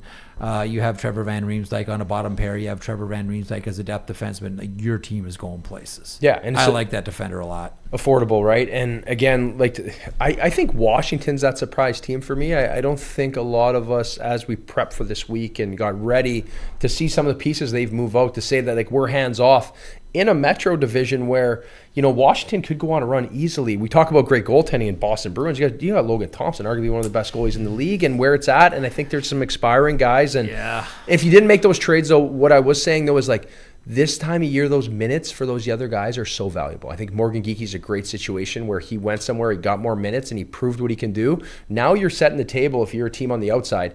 The minutes that these players are going to get down the stretch can be very, very valuable for their futures. Caps are, what day was it? Was it Tuesday or was it Monday? Capitals are playing Utah and they lose. The same night, the Boston Bruins beat the Pittsburgh Penguins. And those two things in concert, and also the Columbus Blue Jackets came from behind for the second night in a row to beat the Nashville Predators. Those three things all happening in concert put the Washington Capitals back to a position where they're looking at, 20% chance of making the playoffs. I think that Chris Patrick had a really, really tough week. I don't think that Chris Patrick slept a lot this week because I think over all of this too, there's the Alex Ovechkin question. And if this is Alex, the same thing that we asked about Andrei Kopitar, if this is indeed, and we suspect that it is, Alexander Ovechkin's last year in the NHL, does Washington want it to end on game 82? Which, by the way, is at Nationwide Arena in Columbus, where he began his career. So maybe that's that sort of full circle moment, but nonetheless, overlooking all these decisions by Chris Patrick is, I'm moving off of Karlsson. That's going to be really unpopular, but I'm doing what's right for this organization long term. That's a really tough one.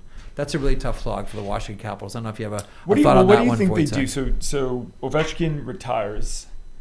They are need a new look on the power play one. Well, you don't have Karlsson now, but you weren't really out of it. You were a couple points out, but now you get rid of Karlsson. You get rid of Ovechkin. Yeah.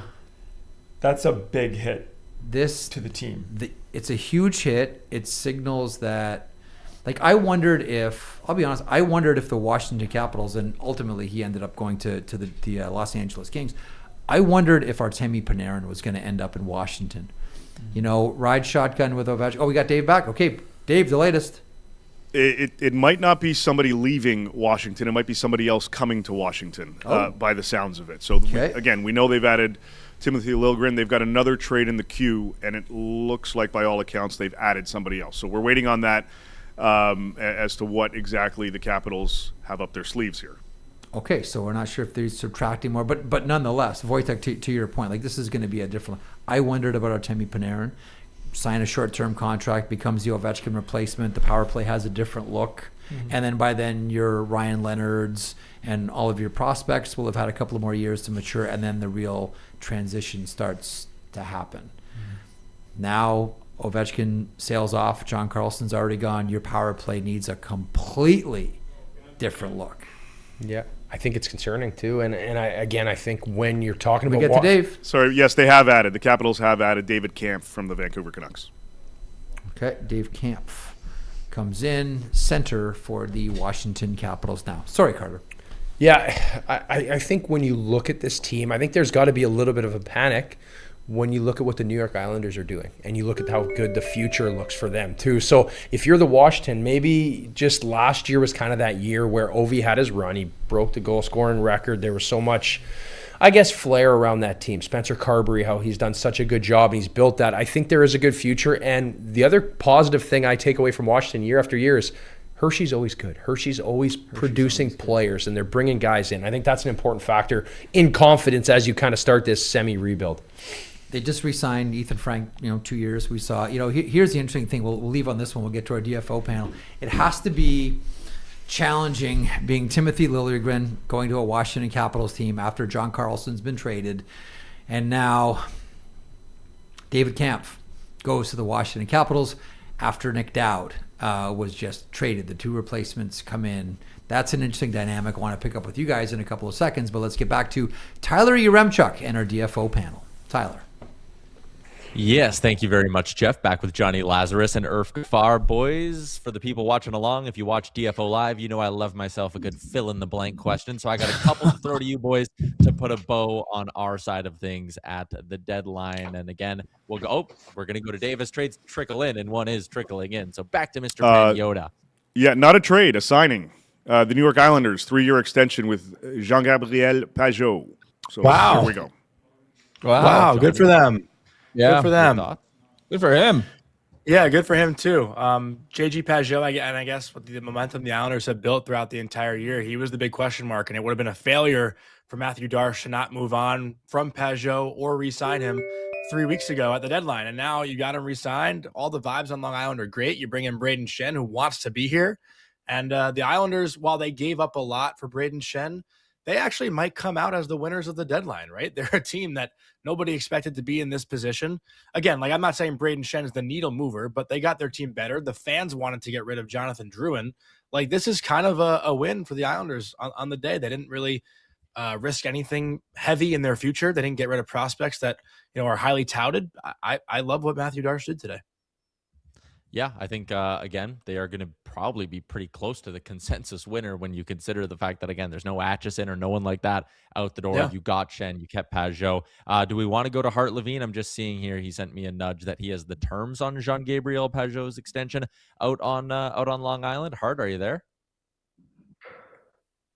Yes, he is. Hey, yeah, Pagnotta is 3 years, $4.85 million per year. Full no trade the first 2 years, and then the last year 16-team no trade. So 3 times 4.85 for Pagnotta.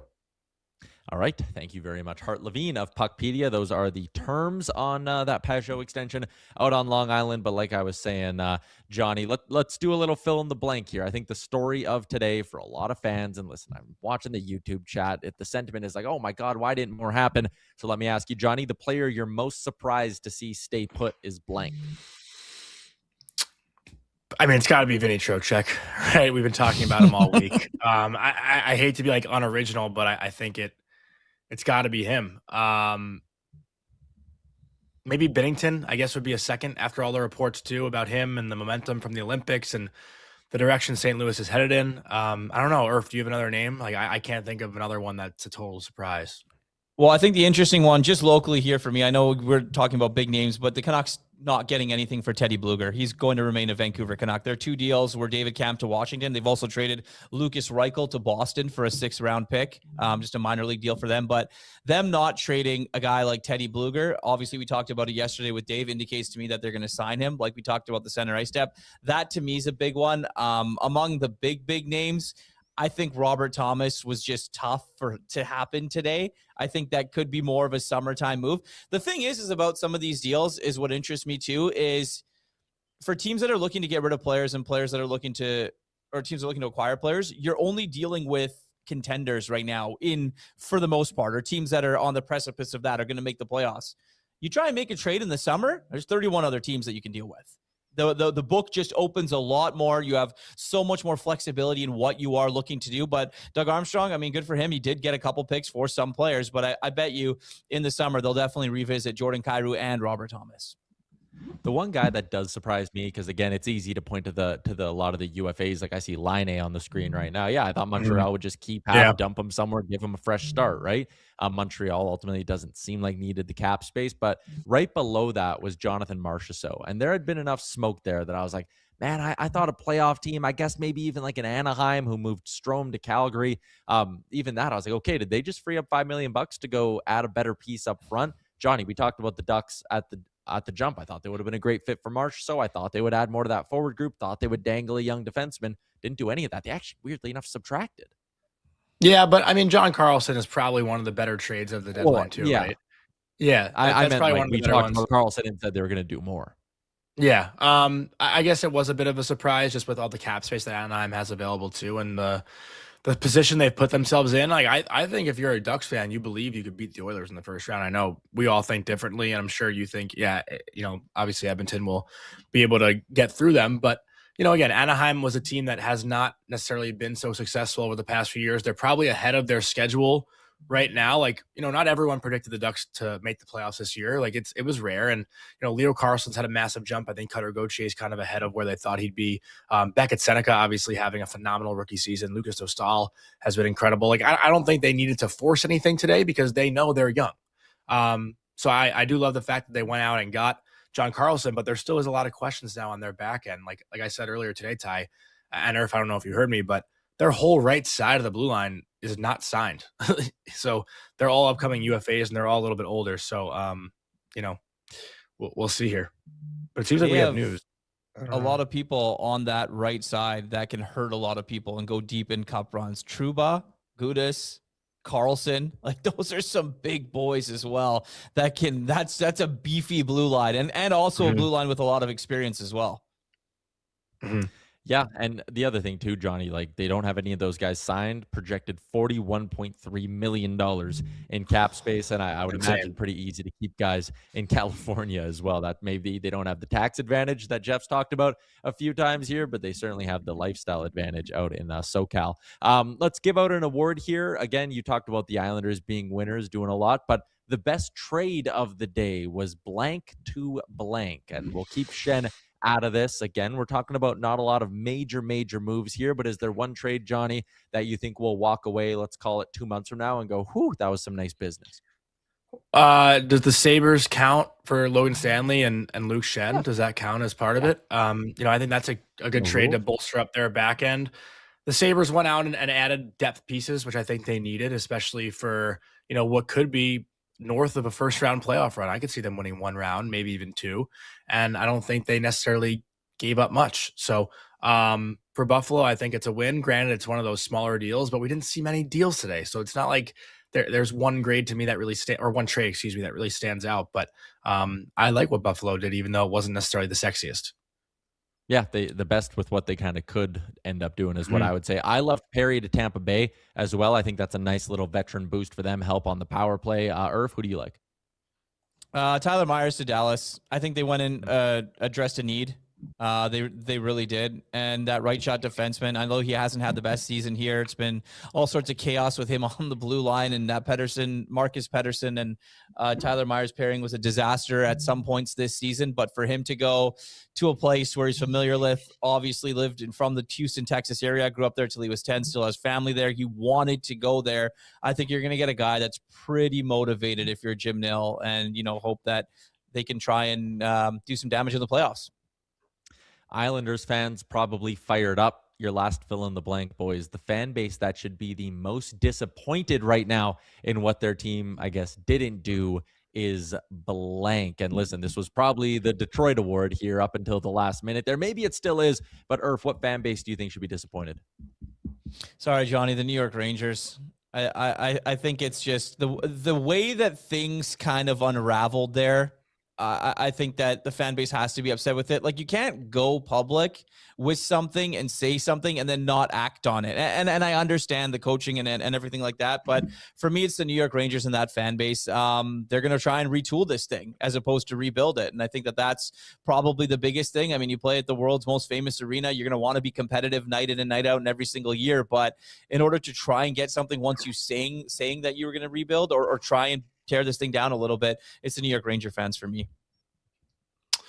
For me, while I respectfully disagree with Irf, I'm going to say it is either it's the Red Wings or the Devils for me. The Devils not really selling anything. I think them doing nothing, obviously, with the way things have gone there in Jersey, was a huge surprise. I thought they'd be able to recoup a ton of assets, or at least, get off of some contracts that they don't want to see in the future, like a Dougie Hamilton. And I think I saw a quote before saying that Tom Fitzgerald was actually not even shopping Dougie Hamilton today. So that comes as a big surprise after the reports over the last 2 months. And, Nemitz's value, I think, won't get much higher than it was earlier this year, obviously coming off an Olympics as well. So the Devils doing nothing is kind of a shocker and head scratcher for me. And I'll kind of leave it at that. Yeah, I see a couple people saying the Montreal Canadiens in there. I think I could understand that too. I think there's a handful of fan bases in the East who are sitting there going, man, this thing's wide open. Why didn't we push a little bit more? Why didn't we throw a few chips into the middle? I think Montreal's one of them. But they still have a good team. Boys. They're not like sometimes you can win a deadline. And I saw this comment in the chat. Sometimes the best trades are the ones that aren't made. Right? Montreal, that they're just fine. I think goaltending is probably their biggest issue right now. And I don't know if the goalie market ended up being nothing, right? I don't think there was a goalie even traded today, was there? Yeah. Not that I could think of. So for Montreal, they'll be just fine. They have a first-round matchup that's a winnable matchup for the most part, unless things totally fall apart. But the Canadiens, again, young core, young team, and bright future.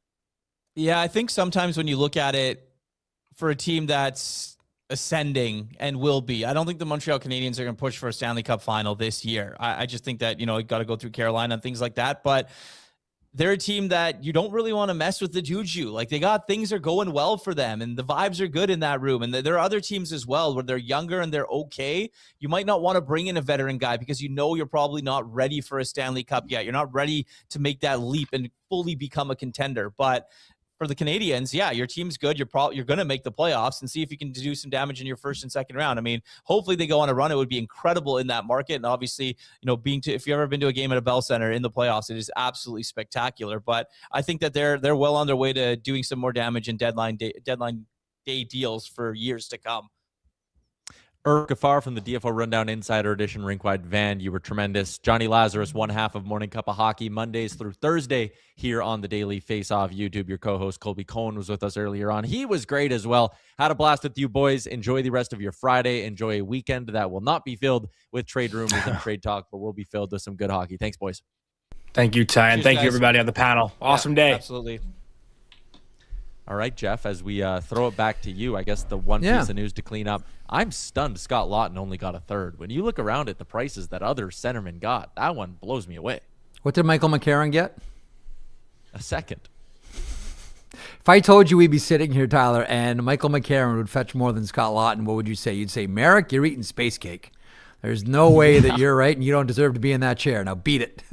But here we are.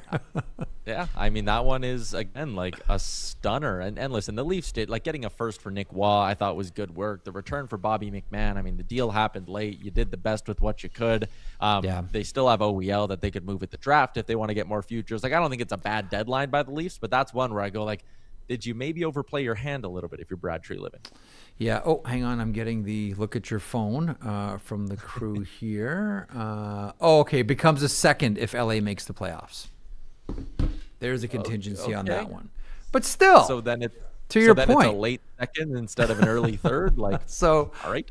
I'll tell you what. You know what? The one, and I'll get to Wojtek and Carter on this one too.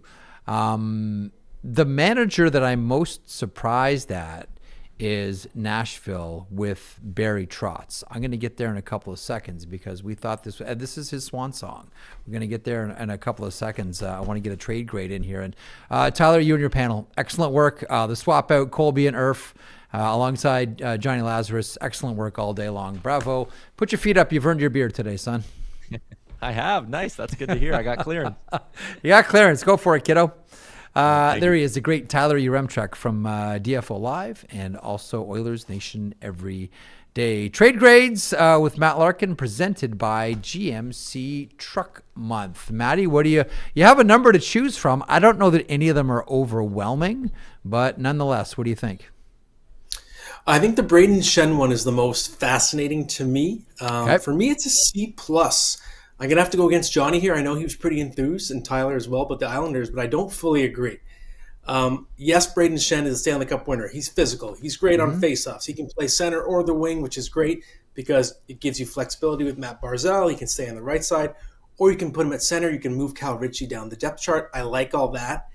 But the Islanders just started this retool last year. They traded Brock Nelson and Noah Dobson last year. Yep. They brought in Matthew Schaefer, and they drafted Victor Eklund and Sean Aitchison. And it's not time, I think, to be moving a first and a third and a prospect. And again, I say prospect. Gidloff, Stephen Ellis ranks him as the number 8 prospect in the system, a goaltender, really big, starter potential. That's a pretty big haul to give up for someone who's going to be 36 when this deal is done. I think the Islanders are too early in their trajectory. This is a trade you make if you're Detroit and you've been piling up prospects for years, or Montreal, or Buffalo. Islanders are just getting started. I think they jumped the gun here. That's why I give it a C+, even though Braden Shen's going to help. St. Louis, to me, it's an A. You get the first and third, you get an interesting goalie prospect because you got to start thinking about life after Jordan Binnington if you're going to have Joel Hofer taking over as your starter. And I just like the idea that the Blues, they didn't move everybody today, but they embraced that they had to sell off a few pieces. They got a nice haul. They got a good haul for Justin Falk as well. And that's setting up Alex Steen very nicely for next year. He's got some draft picks in the quiver now to work with. So I like what St. Louis did. A for the Blues. Do you have a thought on, because I think it was a long shot that they would clean everything up or would do everything they wanted to do. At the end of the day, like, we still have a season here and they still have to play hockey games.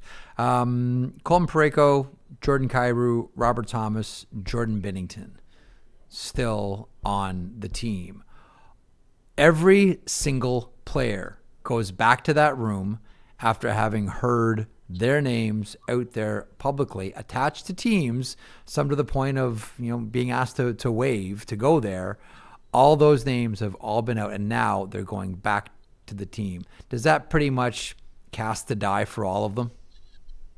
I think it does. At least in the Blues case, it's not like it's going to mess up a room that's trying to make the playoffs. I think it's much more awkward for a team like Washington, for example. But yes, I think it just kind of reminds us that these discussions are not done. And I think we're going to see a lot of movement leading up to the draft. And that's the problem. I think what happened today is if you look at so many of the top players on the board, whether it was Nazem Kadri, Binnington in St. Louis, Parayko, Vinny Trocheck, all of these guys had term left on their deals. And that takes away a bit of urgency. If these GMs don't like what they're offered, same goes with Rasmus Ristolainen in Philadelphia, they can say no. And that's what happens. So I think it's sort of just punting until another day. I think that the playoff cap was a problem. And also, as some GMs told me, it was more the double salary retention because you couldn't have the third-party broker. You couldn't have 2 teams retaining within a 75-day period. And I think that made it so that you had to have money in, money out. Right? You have to have a Jonathan Drouin going one way just to get Braden Shen. And I think that slowed down everything. And that's why we see a lot of players that have chunky cap hits and term did not get moved today. Let me push a little bit on your Islanders thought, and then we'll conclude here. There's still Cole Yzerman who's there. Like, as far as prospects go, like they haven't dipped that significantly into that pool. They have young players that are developing. You mentioned some of the players they still want to part with, but that's the reality of every team as well. Part of me just thinks that this is the rejuvenation of the New York Islanders. All of a sudden, with a new rink, let's not forget here too, this is where ownership steps in. This is a New York Islanders team that has a great new vibe about it, and people are excited about the New York Islanders. When's the last time, Maddie, you watched as many Islanders games as you have this year? Like, I'm guessing you're like most of us, like you've watched a lot of Islanders games this year. Like, there's a great sort of like wind at the sails, and I'm sure that this is done in concert, with ownership and Matthew Darche. Like, we don't want this party to end. Let's keep this thing going. Don't worry about the future too much because the future is kind of right in front of us in Matthew Schaefer. Yeah, I think it's fair. And we used to have a saying in doing our daily face-off power rankings last year. The catchphrase was, "It's the Islanders, who cares?" Because they felt like a franchise really lacking life. And I think they were directionless in the last few years of Lou Lamoriello. So yes, they have been injected with life. Matthew Schaefer is absolutely electrifying. And if I'm playing devil's advocate with myself, you look at the other teams in the Metro. Carolina didn't do much today. Pittsburgh sat on their hands. Yep. And there was an opportunity to gain ground on your competition in that division. You see, obviously, Washington had a very sad day. Yep. So I think who's most improved in the Metro today? It's got to be the New York Islanders. So that's why I give it a C+. I don't hate the trade. I just think, I don't know if it was the time. But on the other hand, I get it based on what was happening in the market and among your competition. So it was good, but as Jim Collins reminded us so many years ago, good is the enemy of great. Matt, you were great today. Thanks for all the contributions on the program today. Great job. Thank you, my friend. And people who like to read Daily Faceoff, we have the trade tracker updated by Brock Sagan. It's fantastic. Yes. Later today, I will have the winners and losers. I'm going to sort through all this wreckage and try to reward winners if I can find them today. Good luck finding that one. But we'll all be reading whatever you come up with. Thanks, Maddie. Thanks, Jeff. All right, to our player panel here. There we go. Before we finish up with Dave Pagnotta, who I'm sure has more trickling in on his phone right now. Wojtek Wolski, Carter Hutton, thoughts on the day, and what I wanted to ask you about, which was the one player or one trade that you were most impressed by, following up on Tyler's panel. Carter? I obviously love what St. Louis did. Being a former Blue, I think acquiring 2 first-round picks in Shen and Falk, 34 and a 33-year-old player is expiring. Good job on Armstrong. Good, especially after the fireworks we saw with Parayko. The Corey Perry trade for me is one that I love. I absolutely love it. I think what Tampa Bay is doing, I think they are planting their flag. This is a guy that's going to help us in the playoffs. It's the one for me out of a day where, you're trying to filter through, how does this affect each team? I love Corey Perry going back to the familiar territory and what Tampa Bay is set up to do for the playoffs. Wojtek? I like Sam Girard going to Pittsburgh. He's a great defenseman, puck moving. I think it's going to help them, and I hope Sid's ready for the playoffs and they can make a splash. Yeah. He's stunned. He's Sidney. We shouldn't be surprised at anything that happens with Sidney Crosby, but Crosby's back at practice today. The Sam Girard trade was a fascinating one. I think what we're seeing here is a sort of masterclass put together by Kyle Dubas of doing 2 things at once. 1, keeping a competitive team in Pittsburgh, and 2, stocking the shelves, whether it's prospects, whether it's picks. And the other thing about Dubas that's fascinating is his strategy is reclamation projects. You look at a lot of the players that are on this lineup, these are sort of, and some work and some don't. Tomasino and Beauvillier, some work and some don't. Chinnikov, he's hit on, right? Chinnikov looks like he expanded out over the season. That's a 30-goal, 70-point season for a guy that was a castaway, was scratched consistently by Columbus, and sometimes just playing on the 4th line.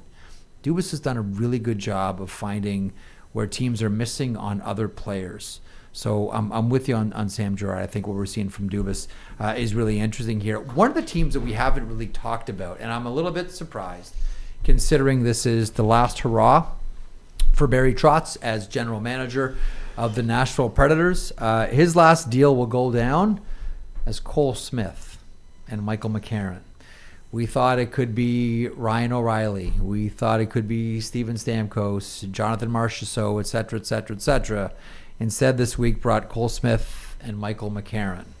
And that is Barry Trotz's last deadline as general manager. Do we have a thought on what Nashville didn't do today?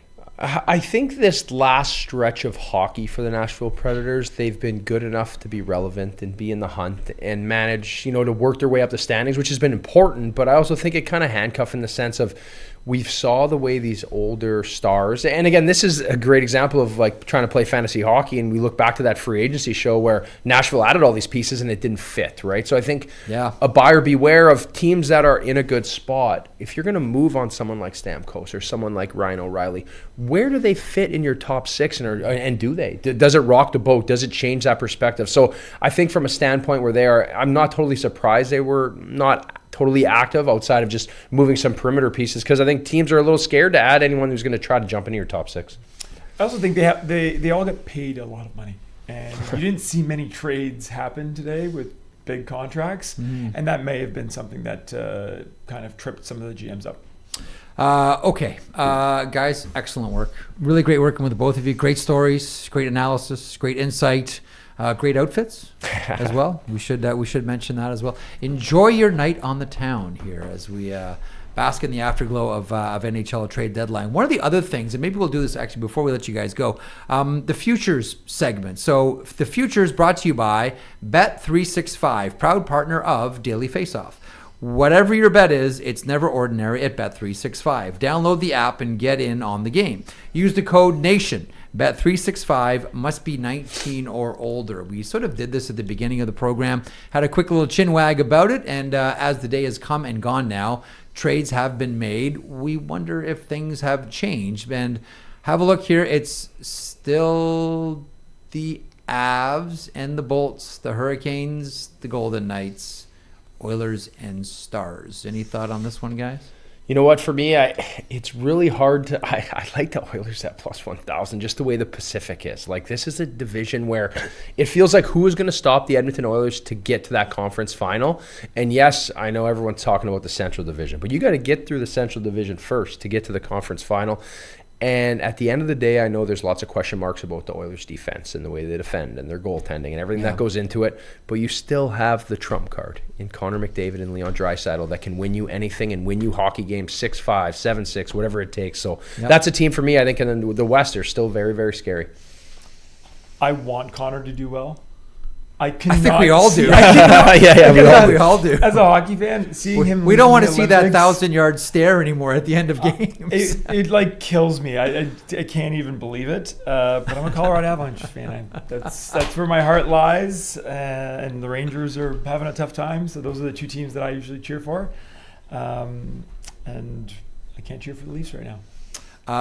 Understood. And they're selling off, but no, they did not trade Oliver Ekman-Larsson today, if you are wondering, and if you just join us here.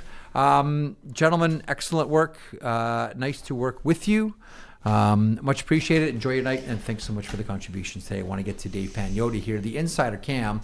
Want to point out as well, we've seen it all day long. Insider Cam is brought to you by Tim Hortons. If you feel something exciting in the air, well, that's because roll-up season is officially back. You can still play on the cup while supplies last, but don't forget to also play on the Tim's app, which means more chances to win just for doing what you're already doing, and that is getting Tim's. Roll-up season is only around until March 22nd, so don't wait until it's over to realize you forgot to play. For more info, check out timhortons.ca/rollup. Roll up to win only at Tim's. And you've had your sleeves rolled up, Dave Pagnotta, all day long, getting the very latest to us. Is there anything late breaking here before we have a quick little chin wag about winners and losers and things that impressed or raised your eyebrow today? It's, as far as Jeff, as far as stuff trickling in, it looks like if anything, it's just the minor stuff, the small little AHL type of deals. You mentioned right before I jumped on, OEL not dealt. Yep. There was a lot of interest in him, but they set their price, and clearly they didn't get it. So they're happy to hold on to him, and he's happy to stay. He didn't want to be traded, and he was pretty adamant about that as well. Excuse me, just checking something. And he relayed that message. So unless they were getting whatever their price was for him, he stays. Troy Stecher also was generating a bit of interest, and they tried to work that as well. Depth-type defenseman for some contending teams, but he stays as well.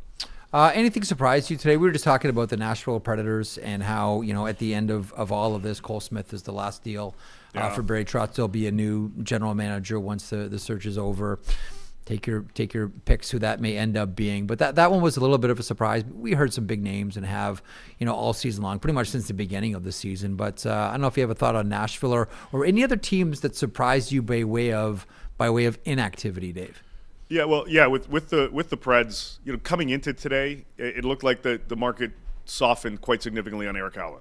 There was a ton of interest coming into the into this week, and then it just kind of started to fizzle as things progressed. He likes it a lot in Nashville, so I would not be surprised if they have contract discussions now after the trade deadline to see if Erik Haula is going to be sticking around on another deal with the Preds, similar to what Seattle is doing with a lot of their guys. They got Jordan Eberle signed today to a 2-year extension. Yep. They're going to talk to Eli Tolvanen next week about an extension as well. So some of these teams just trying to get some housekeeping done in that regard. I am a little bit surprised on Nashville's front with respect to Jonathan Marchessault. There seemed to be some traction coming into today on Marchessault, and he was kind of playing it a little bit coy with the media with respect to his no movement clause. Yeah. I was told by multiple people he would have considered waiving had there been a legitimate contender in the mix for him if there was a deal that they agreed to with Nashville. Obviously, it doesn't seem like that's happened unless this is a big one right at the end. I don't think so, as we're almost at 4 o'clock, but you never know. But I'm a little bit surprised that didn't come to fruition. I thought Detroit was going to do more, Jeff. I thought I liked the addition of Falk. I was just a little bit surprised that didn't get that they didn't add more. Up front. They'd been looking for a top 6 guy. They're looking for a center. Yep. We know they checked in on Robert Thomas as well. Just clearly wasn't able to get over the finish line. Do you think? I mean, prices are high, and the price was monstrous for Quinn Hughes. Minnesota ended up paying it. The price for forwards was huge as well.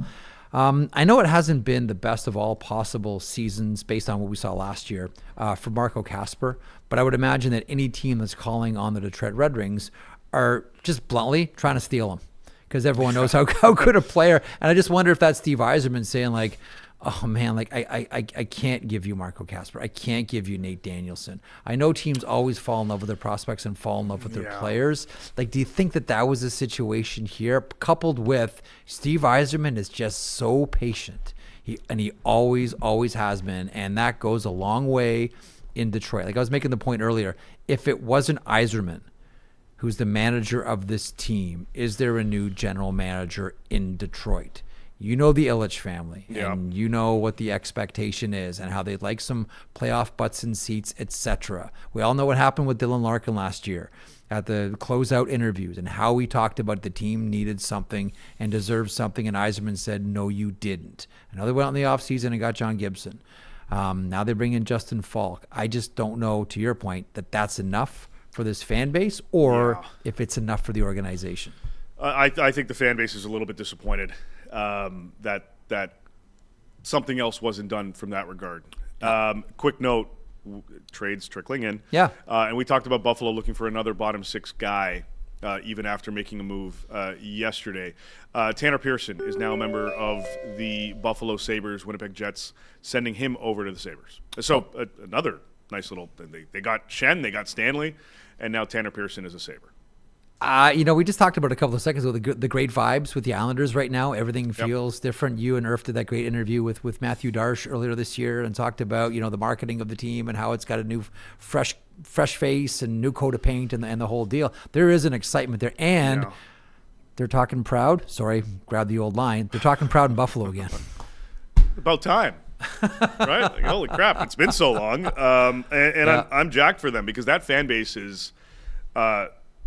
Man, they need it. Well, one of the things, if I can just jump in, one of the reasons why I love the Buffalo Sabres so much is they are the perfect market for the two countries, for our two countries, Canada and the United States. I know things are right now, but still, what I've always loved about the Buffalo Sabres, it's a great collaboration of American fans when we go to games and Canadian fans who buy season tickets as well in that Hamilton-St. Catharines corridor. That's one of the reasons why I love the Buffalo Sabres. They play the Canadian anthem before every game, even when they're not entertaining a Canadian team. And the atmosphere there is just, again, it's fantastic. I'm looking forward to the draft there in the summer. That city is going to be electric, especially after this season. By all accounts, they're making the playoffs, right? Yep. So let's see how much longevity there is there. The one thing that people were or they were pretty adamant about this going into the deadline with respect to Alex Tuch. Obviously, they got to figure that out, and there's no extension in place. They didn't trade him. They're holding on to him, and they're hoping that gets to maybe they can get to the finish line on something after their season wraps up. He's looking for around $10.5 million, Jeff. Times 8 per year, I would imagine, on the full one. And he could go into July 1 to see what his options are. At that point, he'll have to sign a 7-year deal, similar to what the Canucks did with Brock Besser last year. They waited until July 1 and then got him locked in. So we'll see what happens there. But with everything going on this season, they didn't want to derail things. They've added to it. They've enhanced their roster, and I've got to imagine the fan base is pretty happy about it. Colton Parayko saying no, notwithstanding. Right. And by the way, just as an aside, do you think that is going to be an issue here? Players saying no to Buffalo? No. And I think with Parayko, it was more so. Look, first of all, guys want to win, and with all the hype around the Sabres and how well they're playing, I think it was more just a personal preference of him wanting to stay west. Similar to Vinny Trocheck, he wanted to stay east.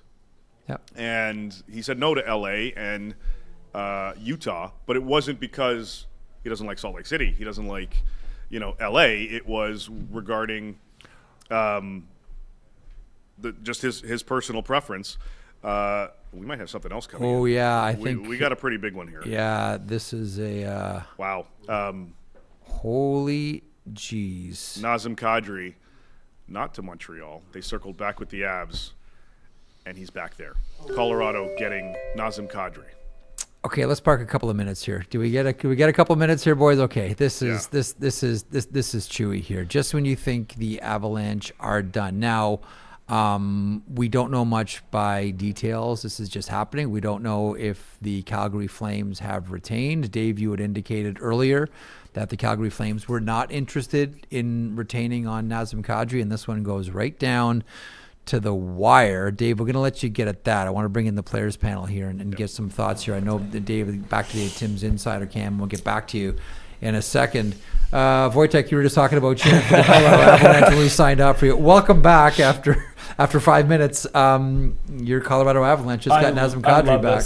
I was messaging with John Michael Lyles earlier today. He told me that the ownership from Calgary had to shut it down. I'm so happy that they got this deal done. I think it's going to be an amazing couple of months for him, and I'm happy that he's able to get an opportunity to play for a Stanley Cup. We don't know anything. We don't know about the return. We don't know about the retention. We don't know how big this deal is, if there's other players going to the Avalanche too. Carter, your thoughts on this one? Like Nazem Kadri said, you always keep the dogs, but they got their dog back, and this is a scary, scary team. Can we go back? Let's rewind the video here. I'm going to change that Edmonton Oilers take. I'm going to go with him here. I'm going to jump on this Colorado Avalanche train, and I love it too. Their goaltending is in a good place too. Mackenzie Blackwood, really good friend of mine, Thunder Bay boy. He's grown into a number one guy, and he can carry the mail. And I think last year's experience against Dallas, that early exit, is going to be important for a guy like him. And the fact that they're going to hopefully get a better first-round matchup than drawing the Stars or Minnesota is going to be important. And Kadri is a guy that can carry the mail. He's going to be ready to go. And a guy that's getting longer in the tooth, he's going to want to win again. I think he's going to be an absolute dog for them. We all know the Avalanche haven't won a series since Nazem Kadri left to go to the Calgary Flames. This is still a team that is elite, top team in the NHL. Has standout players at every single position. To me, the only thing that's standing in the way of the Colorado Avalanche and the Stanley Cup, with all due respect to Minnesota and to Dallas, is health. Like with the addition of Nazem Kadri and you believing that you're winning down the middle, this team looks lights out. Right now, this is the stacked team going into the playoffs. Agree or disagree?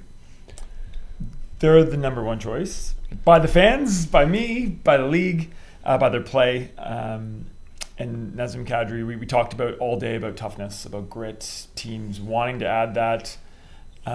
You're not only getting that from him, you're getting a guy that can play on the power play, that can play in big minutes. So I'm blown away. This has been, well, first of all, like full disclosure, like Gabriel Landeskog is my favorite player in the NHL. He's like, I just love Gabriel Landeskog. So this is a great news story this year for Gabriel Landeskog and the Colorado Avalanche with the return. I just love the guy that would look at an injury that he had and the rehabilitation that he was looking at. And most players, you guys played, like most players would go like, ain't gonna happen. I'm not doing this. I'm not taking this to the point where I'm gonna make it back in the NHL. To say nothing of like how inspired Nathan McKinnon is and how hard he plays, and Kale McCarr, and I know Arturi Lehkonen is dinged up, and Nichushkin, etc. This is a frightening team. Like they were frightening at the beginning of the year, and now they've added.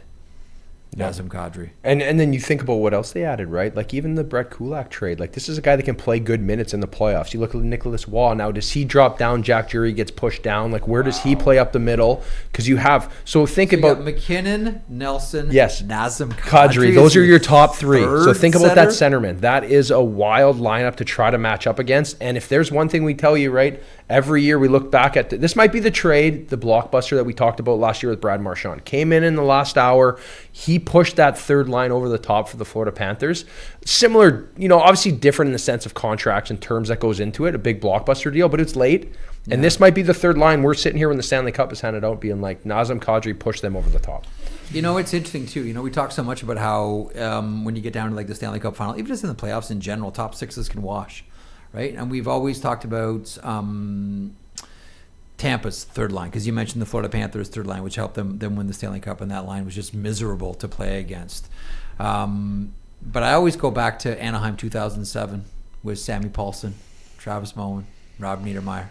For me, like the best playoff third line maybe that I've ever seen. But that is a consistency. Like if you're the Penguins, like with the Bonino line. Winning Stanley Cups. Like that is the one consistency here. These guys seldom, if ever, win the Conn Smythe. Yeah. They just won't. The Stars are going to get it. It's Connor, it's Niedermeyer, it's whomever. But those third lines, that's where you win the Stanley Cup. Yeah, and I think that's a huge factor here. And again, like you talk about that, I think about 2013 with the Chicago Blackhawks, Brian Bickle. I think about those guys and all the stars being equal, right? If you talk about this division, you think about Kaprizov's going to be good. Rantanen's going to be good. McKinnon's going to be. The stars are going to be the stars. But these are the guys that win you those extra games. And like we talked around, the tough guys having those momentum swings, a big third line, this is a big piece. And it's got to be an exciting time for Colorado. And if you're in for a penny, in for a pound here, right? Like, why not make this move now? This is your window to win with Makar. He's still on his good deal. You have McKinnon. Make it happen now. Wow. I'm speechless. Nazem Kadri, the trade of the day comes in just under the wire. Just as we're signing off the air, an hour after trade deadline officially closes, Nazem Kadri is now a member of the Colorado Avalanche. So let's just invite everybody back from the show and do another couple of hours. And get to it. Way to finish out with a bang. Listen, thanks to everyone who joined us here at dailyfaceoff.com today, everyone in the chat as well, everyone on all the panels, and Dave Pagnotta, whose thumbs are not going to get a rest for a while. If there are any thumb massaging experts in the audience, please contact Dave Pagnotta. His thumbs could use it. Thanks to our entire crew here, which includes but is not exclusive to the great Nick Caroli, Aaron Bordato, Zach Phillips, and Emil Delich for pulling all of this together here for us on NHL 2026 trade deadline. Thanks to all of our sponsors. Thanks to everyone who kept the train on the tracks here for us over the last 5 hours or so. And thanks to you for paying attention to everything that we do here at Daily Faceoff. On behalf of the entire crew here from downtown Toronto, Jeff Marek signing off. Thanks for joining us here on our trade deadline coverage, and thanks to the Flames and the Avs for sending us out on a bang. Craig Conroy, Joe Sakic. Thanks for watching. If you enjoyed this video, be sure to hit the like and subscribe button to Daily Faceoff so you never miss our daily shows, exclusive interviews, and the latest breaking hockey news.